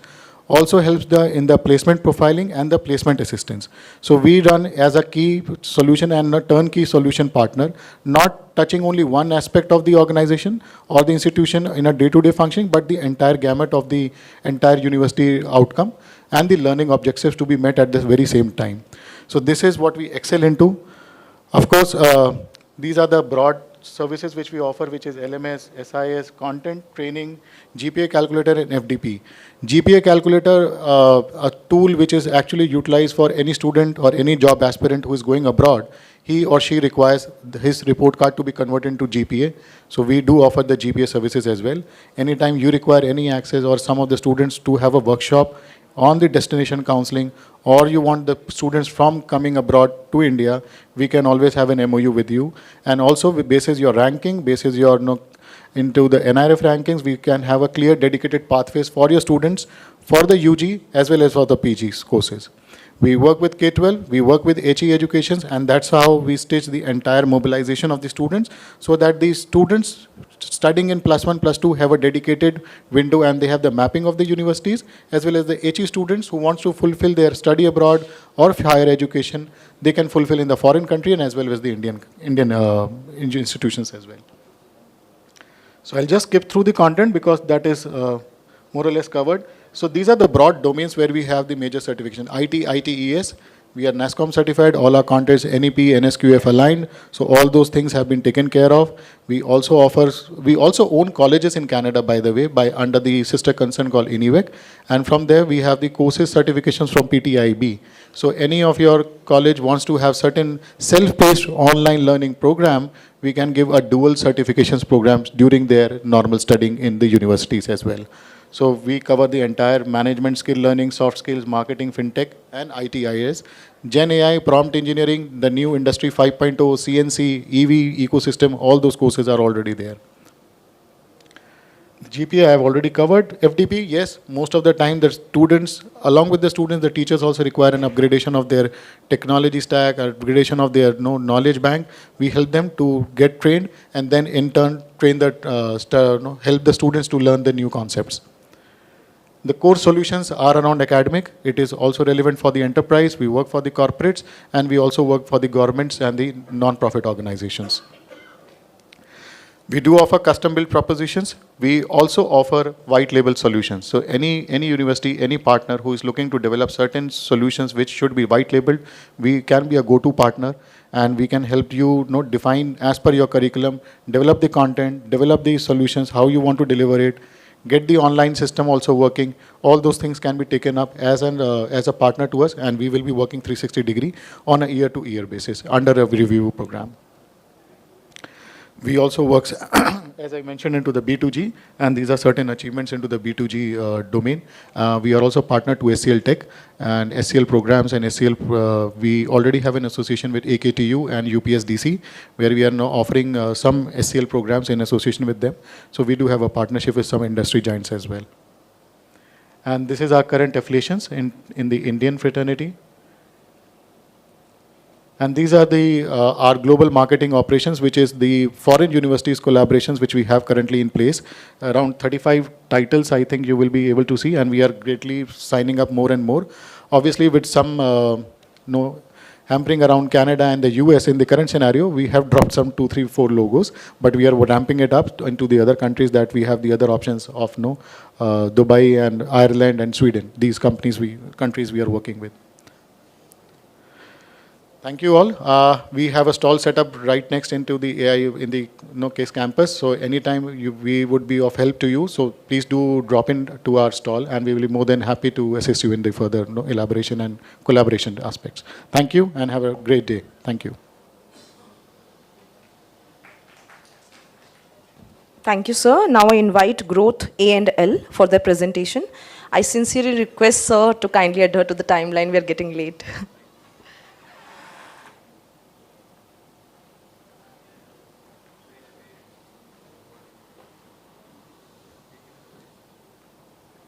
Sir PPT name growth Excel ही होगा। Safe crate हाँ नहीं वो भी नहीं है, हमने दे तो दिया था कब से, दिखाएंगे वो थोड़ा तो जो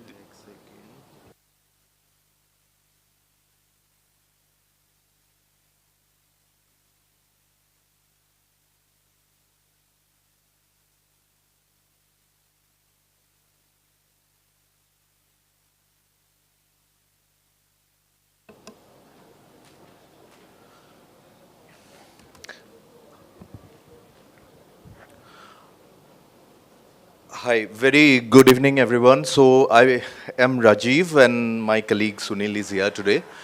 So we represent Growth AXL, which is a US-based organization. We primarily worked into master data management, MDM, for last 21 years. And last 3 years, we have been working into the blockchain space and the blockchain ecosystem. Currently, for our university, we have a very wonderful solution. We call it the Safe Cred, C-R-E-D, Cred, Safe Cred. That stands for Safe Credential. My colleague Sunil, who is the CTO, he'll be explaining it to all of you in 2 or 3 slides very quickly. But the gist of it is that primarily when we are talking about university credential, many of our friends here said that it's very difficult, even if the student is certified or probably he has a degree or a diploma, still how do we assess the quality? So gradually the micro credentials are coming up in place. So probably this kind of a credentialing system, which is blockchain backed, could help in actual evaluation of the student. Primarily we do the assessment and help develop a certificate which is verifiable across the globe instantly. But Sunil will share with you in detail. Thank you. Over to Sunil. Yeah, please. Good evening, everyone. So basically, I'll not take much time, but there are few problems when certificate is issued, right? First is it can be copied, so it can be faked. Some other details can be added, it can be altered. Second thing, it is not easy to track the digital certificates, right? So verification also becomes a challenging situation. So we came up with an idea of empowering the issuing of certificate using blockchain, right? But verification happens with using blockchain and AI both. so that faking of certificates is not possible, right? The point is, when a certificate is issued, it is registered on a blockchain, but the point is everybody says that when a certificate is put on blockchain, maybe as an NFT or regular, it becomes global. So GDPR rule comes in and you need to have PII, that is personal identifiable information protection and all. So in these cases, we have 3 different layers. If you want a certificate globally available, you can do that. If you want to have GDPR available, that is also possible. And apart from that, there is the most unique feature of our platform, which you will never find anywhere else. There we can put a certificate which is exactly available for 10 seconds.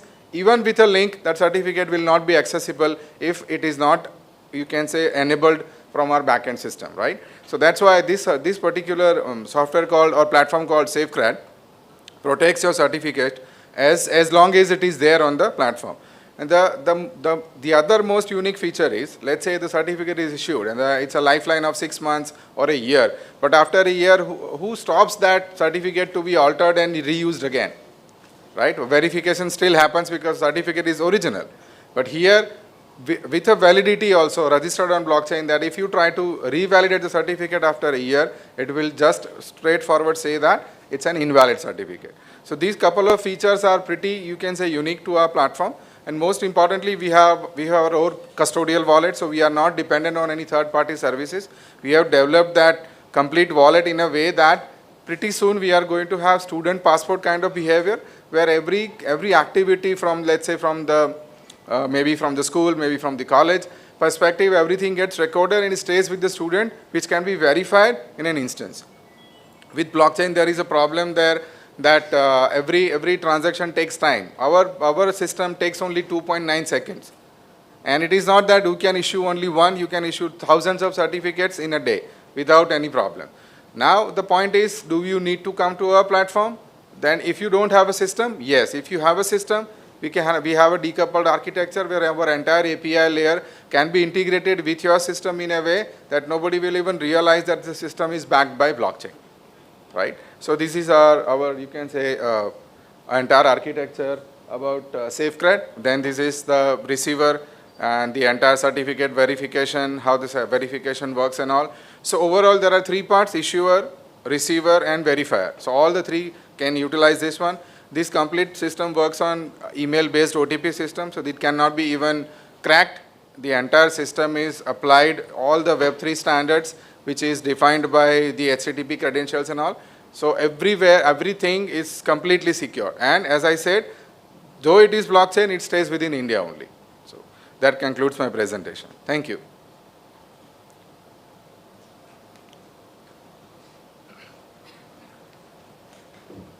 Thank you, sir. Now I invite peers on for their presentation.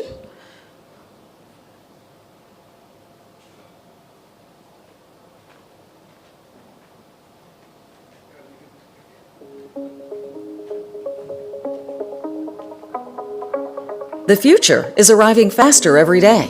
Professionals in every field require cutting-edge training and then critical certifications and licenses to prove they have what it takes to drive their industries forward. Professional testing must evolve to keep pace with this changing world. At Pearson VUE, we provide the most innovative testing solutions to certify and license the professionals who safeguard and advance our communities. From on-site exam delivery at patented secure test centers to online testing from home, we make certification more accessible to candidates around the world. Our expert cyber defense team works around the clock to identify potential threats, verify candidates' identities, and mitigate test fraud throughout the entire exam lifecycle. Candidates can show what they know. Our performance-based testing and other innovative test design solutions expand on traditional knowledge-based testing to measure hands-on skills in the software professionals actually use in their daily work. Say goodbye to disparate systems and difficult data management. Our innovative integrated platform simplifies and streamlines your data, integrating results from multiple test modalities into a single candidate record. Because it's not just about testing. It's about certifying and licensing to protect our communities, advance our technologies, strengthen our teams, and spark our creativity. Pearson VUE, the future of testing is here. Thank you and greetings from Pearson VUE, world's continuing education organization. I am Utkarsh and I am representing Pearson VUE here. I would take this opportunity to thank AIU and KIT for hosting us and making us part of the zonal conference and the Senatory celebration. The original idea was to have this video play after the introduction, but that's what we do in India and across the world. We have a booth set up outside, so in case you have any questions on the offerings, on collaborations that we can have, please feel free to visit us. I know it's a long session today, so we will be there tomorrow also. Any questions, feel free to reach us on the booth. Thank you, everyone. Thank you, sir. Now I invite my perfectus.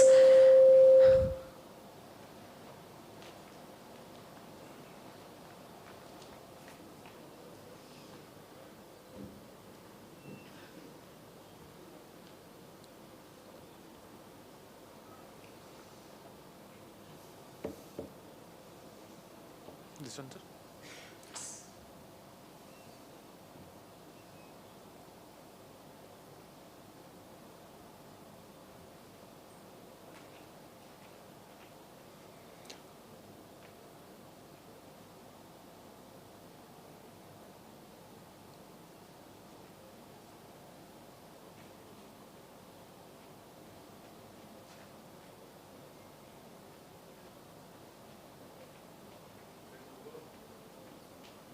Okay, while we sort out that glitch of sorts, 6:30 is not a good time. 40-odd people here. Thanks for staying back and listening. I'll quickly finish this, but while the slides here, they have come up. BiPerfectus is a platform which is built on the premise of two very compelling facts. One, that assessments cause improvement, and two, that practice makes perfect. So what we are doing here is, we are not trying to teach the teachers. We are just trying to facilitate with technology and content by giving access to the teachers and the students an ecosystem which they can leverage to practice with content that's ready and practice with content that their faculty members or teachers can plug in, assessments that they can quickly create. So what you see here is assessment and learning content driven, technology-enabled system with a whole lot of analytics which causes, so when I say improvement, you need to know how improvement happens, right? So what is right, what is wrong, what is the solution, how do you move up levels from, if I may refer to Bloom's taxonomy, from knowledge right up to create, are the things that are done in this system with adequate stakeholder interaction. When I say stakeholder, I'm talking about the students in the system. So we have about 12 odd institutions which have about 40,000 students in our platform. A very small firm, and which is why I said we are not trying to teach anyone anything. We have an established and a proven model which is in use at, for example, KIT University for 7 odd years now, LPU, lovely professional university, 5 odd years, CUTM 5 odd years, and few others. So all that we are saying is we have an ecosystem which does everything the way it is supposed today in the context of online and internet-backed ecosystems. A quick glimpse, and like others, we too have a stall outside. Feel free to walk in tomorrow and we can share more details. But just a glimpse of what is the kind of information that is provided to the learner or a student. So everything that has to do with effort in terms of time, effort in terms of accuracy. So time, accuracy, etc. get reported and thus cause the improvement. Periodic measurement of skill growth. So this is exactly what we do. And we have reached a stage where I'm proud and happy to say that in the Perfectus ecosystem, a level 1, 2, 3, 4, 5 is what we have defined. And the level 4 cleared by a student pretty much stands for the fact that the student can qualify a pre-hiring or a selection examination or a pre-recruitment examination that is conducted by various companies across industry segments.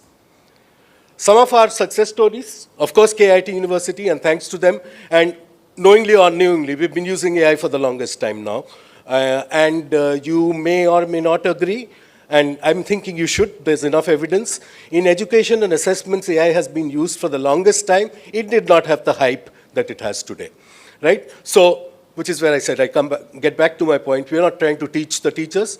We are just trying to augment and enhance your systems by giving you that speed that you can drive from content and technology systems which are proven to work. We are not experimenting, we are not making tall claims, we are just saying we have working systems. Please feel free, go and speak to our customers who will tell you that. So, just a little bit more on how we've kept in line with the India Times. So, mentor-mentee ecosystem, which is again a stakeholder interaction point, which is recommended by UGC in view of the NEP framework, and a bunch of other things that are part of the entire working ecosystem. So the entire student teaching learning journey from a career enhancement standpoint as also from an academic standpoint can be handled here. And when the use cases or the successes that I mentioned, one of them had DY Patil mentioned. That's a case where we conduct hundreds and thousands of their semester online exams. So the typical ODL or online distance learning format exams in remote proctored conditions is what we deliver for them. So again, proven, established, just for you to verify. Few other things that we do, understanding clearly well that workplace communication skills and some technology standards need to be maintained. We provide offerings from STEP, that is from the Hindu group. I don't know how many of you are aware, but the Hindu group has an edtech business which has to do with English language skilling and certification. A very robust and rigorous ecosystem which is driven again by baseline assessments, learning interventions, and certification. And workshop-driven modules from Pact Publishing UK.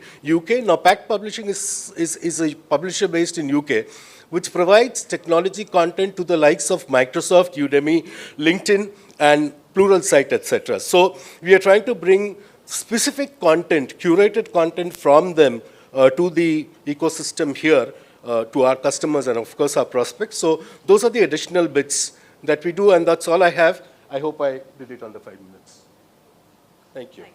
Thank you so much. Thank you, sir. Now I invite Taxila Institute of Education for their presentation.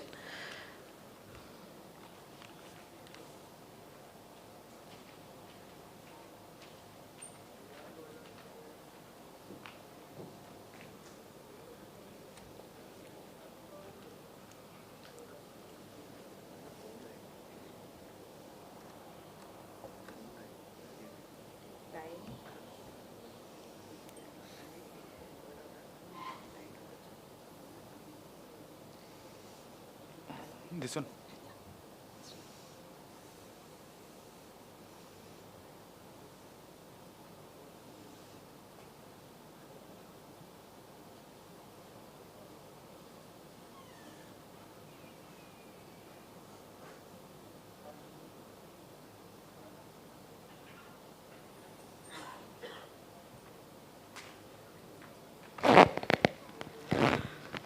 Good evening, everyone. It has been a very long day. Maybe I'm the last speaker of the day.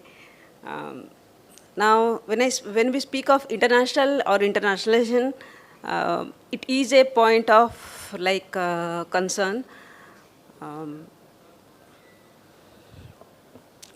So, before I initiate this topic, let me speak of my experience. I have a 25 years experience in a very reputed university, teaching experience as an associate professor in mathematics, which includes some 10 years of experience in international relation affairs in the position of dean.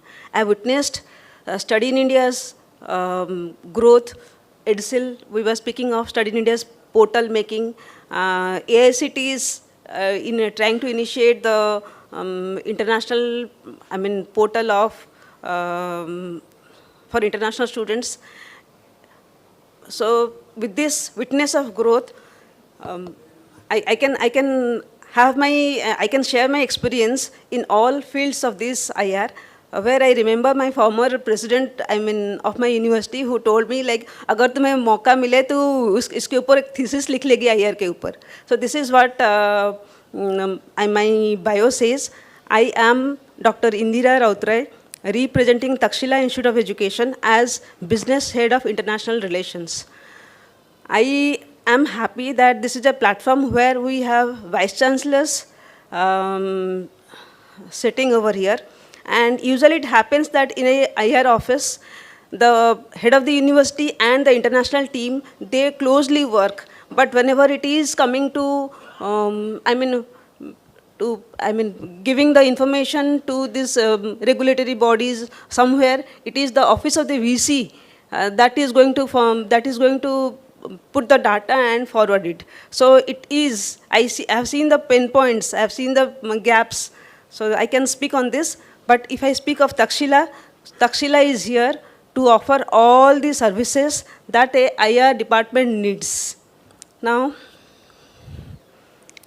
this PPT would be a slow progress, but beyond this PPT, there is a lot more to discuss, which we can discuss in the common platform.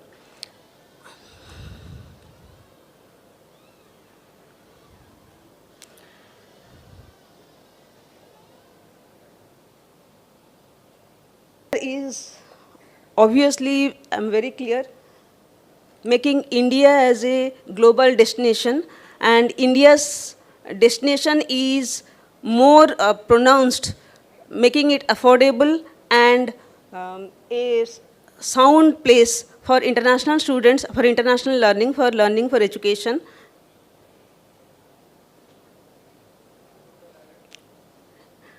India proves itself to be a global destination for this teaching, research, and service activities. I'll run my slides fast.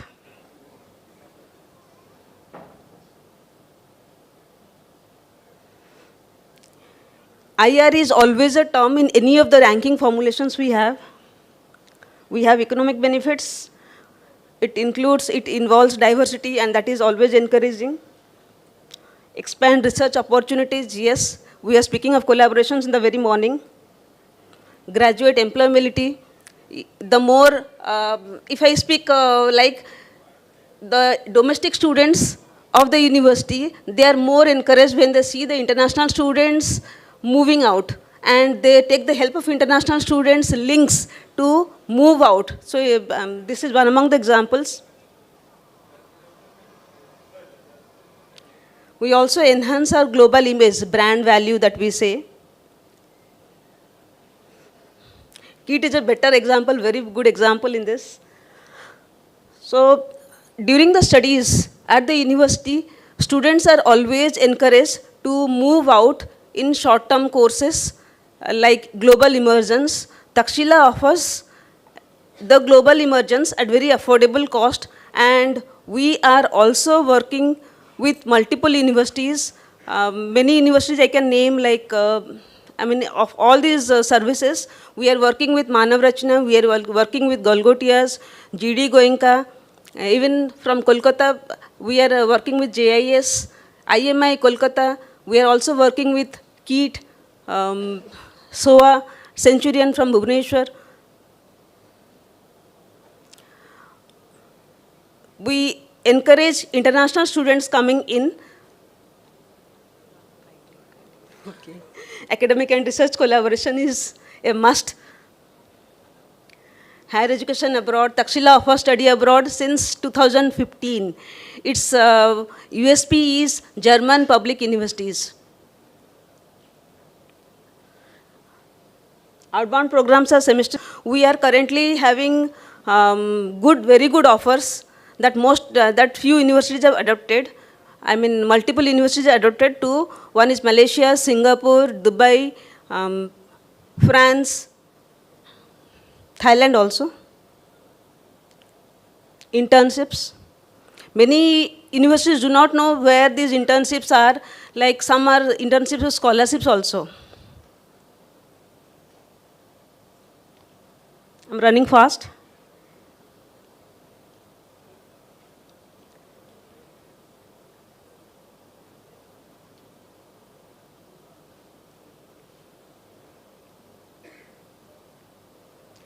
The foreign student intake is from our neighboring countries, Southeast Asian countries, Middle East, and African countries. These are all the processes for bringing in international students. Definitely create a brand value for the institute, plus revenue making. Research collaboration is only after a collaboration with the university. After a MOU signed, usually the universities are sitting back, but the next step would be signing a MOA, I mean Memorandum of Agreement for each of these activities to be taken up next. The activities are workshops, seminars, foreign guest lectures, faculty engagement and exchange, funding opportunities.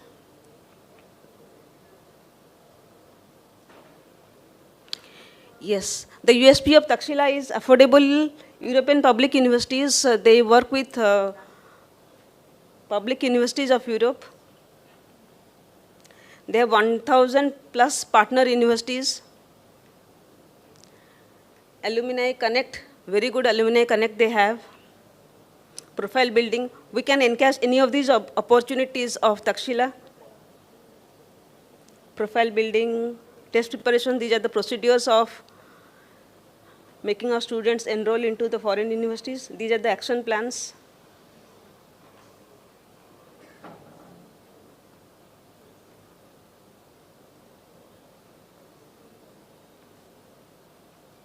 Okay. Last slide I missed. Last slide.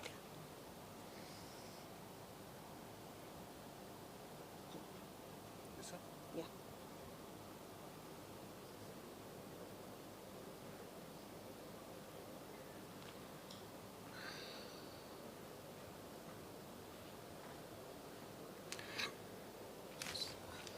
So last but not the least, Takshila is open for me and Srishti are there. So now we are here to address all the queries possible in this regard. And if we have any queries, we can even communicate with you here itself, and we can even reach out to your universities for any of the services required. It's a customized platform. And this because the university requirements are not specific. Our head offices are at Kolkata and branch offices are at Delhi, Bhubaneswar and Jaipur. So thank you all. Thank you so much. Okay, ma'am. This one? Thank you, ma'am. Now I invite Zivika for their presentation. Sir, kindly make your presentation within 4 minutes, sir, please.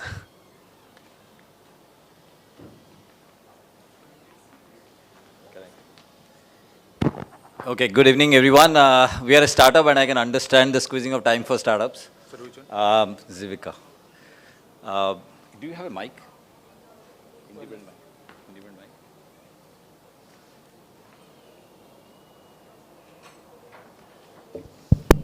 Okay, as he sets up, since we have very less time, my name is Prasad Rautre. I'm the co-founder of Zivika. Let me explain what Zivika does. Zivika is actually a demand supplier to the market. It's a marketplace where it actually aggregates supply on one side. So 350 odd recruitment agencies globally, almost 1,000 colleges globally, and almost 20-25 skilling companies on my platform are available. Then we have on the right-hand side, thousands of companies who are actually aggregated on 9 countries. We are 2.5 years old, well-funded company based out of US, Dubai, India, and going towards Canada. In between this demand and supply is actually an incredible platform that we have created, which is an AI-generated platform, which actually takes video interviews through an AI platform, plus adds on to it with a layer of 4,500 professionals across the world who take interviews 24/7, which actually generates close to 14,000 to 15,000 interviews. The reason why we have come here is to actually aggregate supply from most of your universities. We actually are able to generate and give back feedback on our platform about exactly what we need to actually place people in the market. So therefore, my humble request would be that anybody who's interested in Zivika will be very, very happy to collaborate for Indian universities to really come in on our platform, see the demand available. We are a 24/7 demand generating platform. So anybody looking for almost 700 companies who are on our platform to come to your campus digitally to really acquire, we are the platform for you. I will actually introduce Kundan. He will talk about our short venture towards Zivika Academy. The whole platform is created because of the skill gap that we find on our platform when we take interviews. Let him take you through in the next 4 years, what are we expecting on this platform with the feedback that we are getting from various interviews that we take on this. Over to you, Kundan.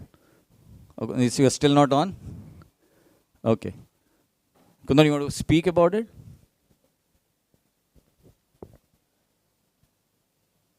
Hi. So my name is Kundan. I'm a consultant primarily for energy transition investment and sustainability. I'll just point out few things, okay, which I've not seen in this particular. So this is the investment which is going on in energy transition. Globally, it is expected in the next 25 years close to around 186 trillion US dollar. Where in India, it is going to be around 12.7 trillion US dollar for the next 25 years. Now, when I'm talking of energy transition, it is primarily both across green energy and nuclear energy and various decarbonization of solutions. So if we look at presently what is going on in the education sector, there is, I will put it this way, that there is a gap, particularly in the skill set of nuclear, renewable energy, carbon capture or carbon management kind of solution, which the environment needs. The 2024 Environment Index has come up, okay, and unfortunately, India has got ranked 180 out of 180. Okay, that's an achievement, or that's a, so we have to understand that whatever we are doing right now, whatever we are teaching to, or whatever our universities are presently doing, they're doing a great job, but there are certain things which are more to do with our environment, our energy management, our decarbonization, our target to go for net zero. That, according to me, is seriously missing. Okay, and if, including us and including you, if we can address to that particular segment, then possibly and probably we can do a best job for our education and for the kids. I'll just point out few things. I'll not cover the presentation largely. So if we look at in this particular, I'm talking about where exactly the investments are going on so far the enterprises are concerned.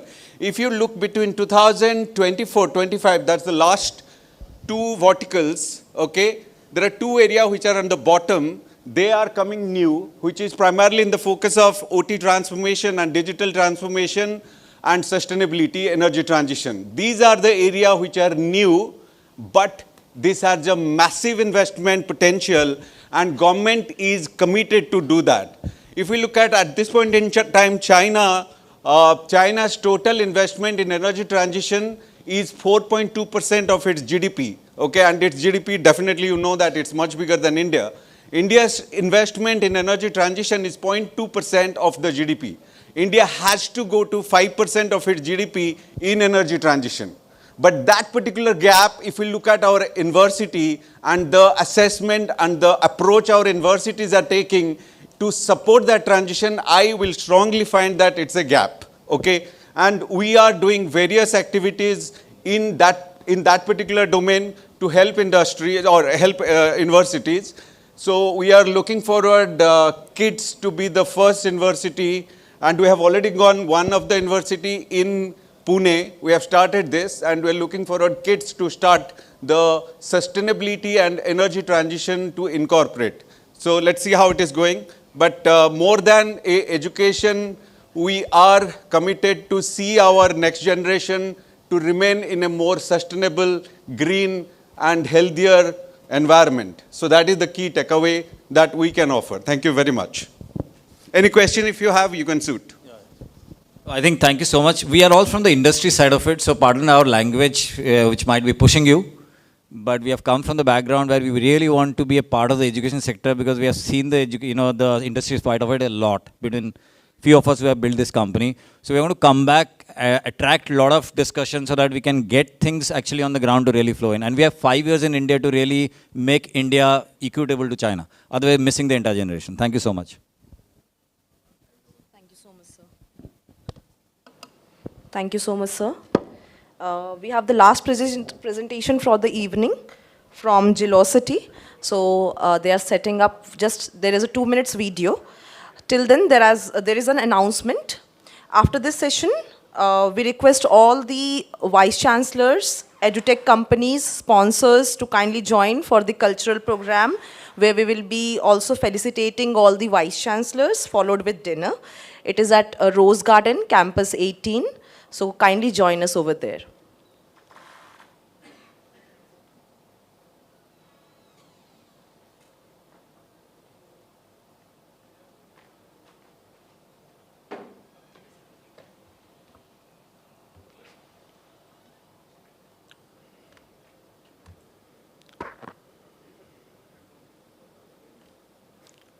Yeah, good evening, everyone.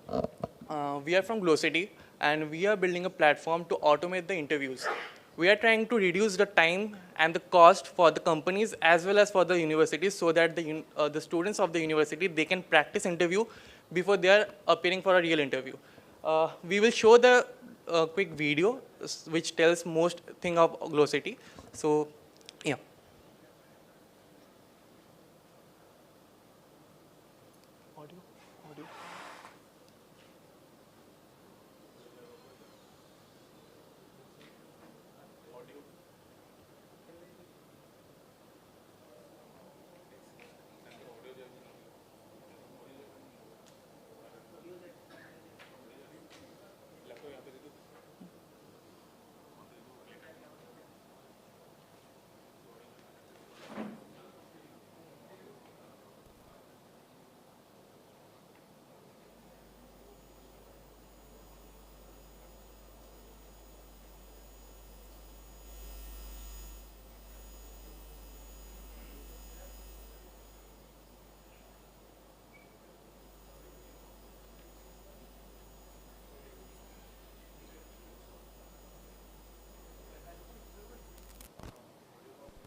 Consuming and logistically, the current hiring process is filled with inefficiencies. Job boards focus on sourcing but fail at streamlining the hiring process. Interviews are costly, time-consuming, and logistically challenging, while exceptional talent from smaller colleges or remote regions often goes unnoticed. Enter Glossity, a revolutionary platform designed to redefine career growth for early career professionals and streamline hiring for recruiters. Glossity ensures candidates are matched with opportunities that truly align with their potential. Let me show you how a job seeker browses jobs and selects one to complete an interview on Glossity. When they open the job section, they will find a list of recommended jobs. These are tailored to their skills, experiences, and preferred job roles. If they want to explore other jobs, they will click on All Jobs section and check those out. Not ready for a real interview yet? No worries. They can go to the Practice section and take a mock interview to sharpen their skills before attempting a real interview. Now let me show you how to actually give an interview. The job seeker be directed to the interview screen and will be asked to give access to video and microphone. The AI agent will ask job domain specific questions as well as some general probing questions. Hello, I'm Kavita and I will be your interviewer for the job you are considering. To start with, would you like to tell me more about you? Hello, my name is Soumya Parida and I am a 4th year undergraduate pursuing Computer Science and Engineering from Silicon University. I have completed my schooling from Kendriya Vidyalaya Bhubaneswar No. 3. About my technical skills, I am very passionate towards web development, particularly using MERN stack, which helped me build scalable and efficient applications. In our current release, the video interviews allow either the AI agent or the candidate to speak at any time. When the candidate is done answering the question, they would press the next button to allow the interviewer to move to the next question. In which language is Node.js written? The Node.js is written in JavaScript. Once you complete the interview, our app will upload the transcripts. Following that, the AI agent would assess the candidate against the job role. It would also create a detailed assessment report and share feedback with the candidate. Thank you for watching. We would like your feedback on the Glossity AI agent interview. Last thing I want to mention, this platform is free for all the universities right now, and the students can onboard themselves and start practicing the interviews. Also, we have real opportunities, jobs and internship, so the student can get benefited off from that. So thank you. We have a stall outside. If you have any queries or you want to schedule the demo, please let us know. Thank you. Thank you so much. I thank all of you for being patient and seeing all the presentations. I request all of you to kindly join us in Rose Garden, Campus 18, please.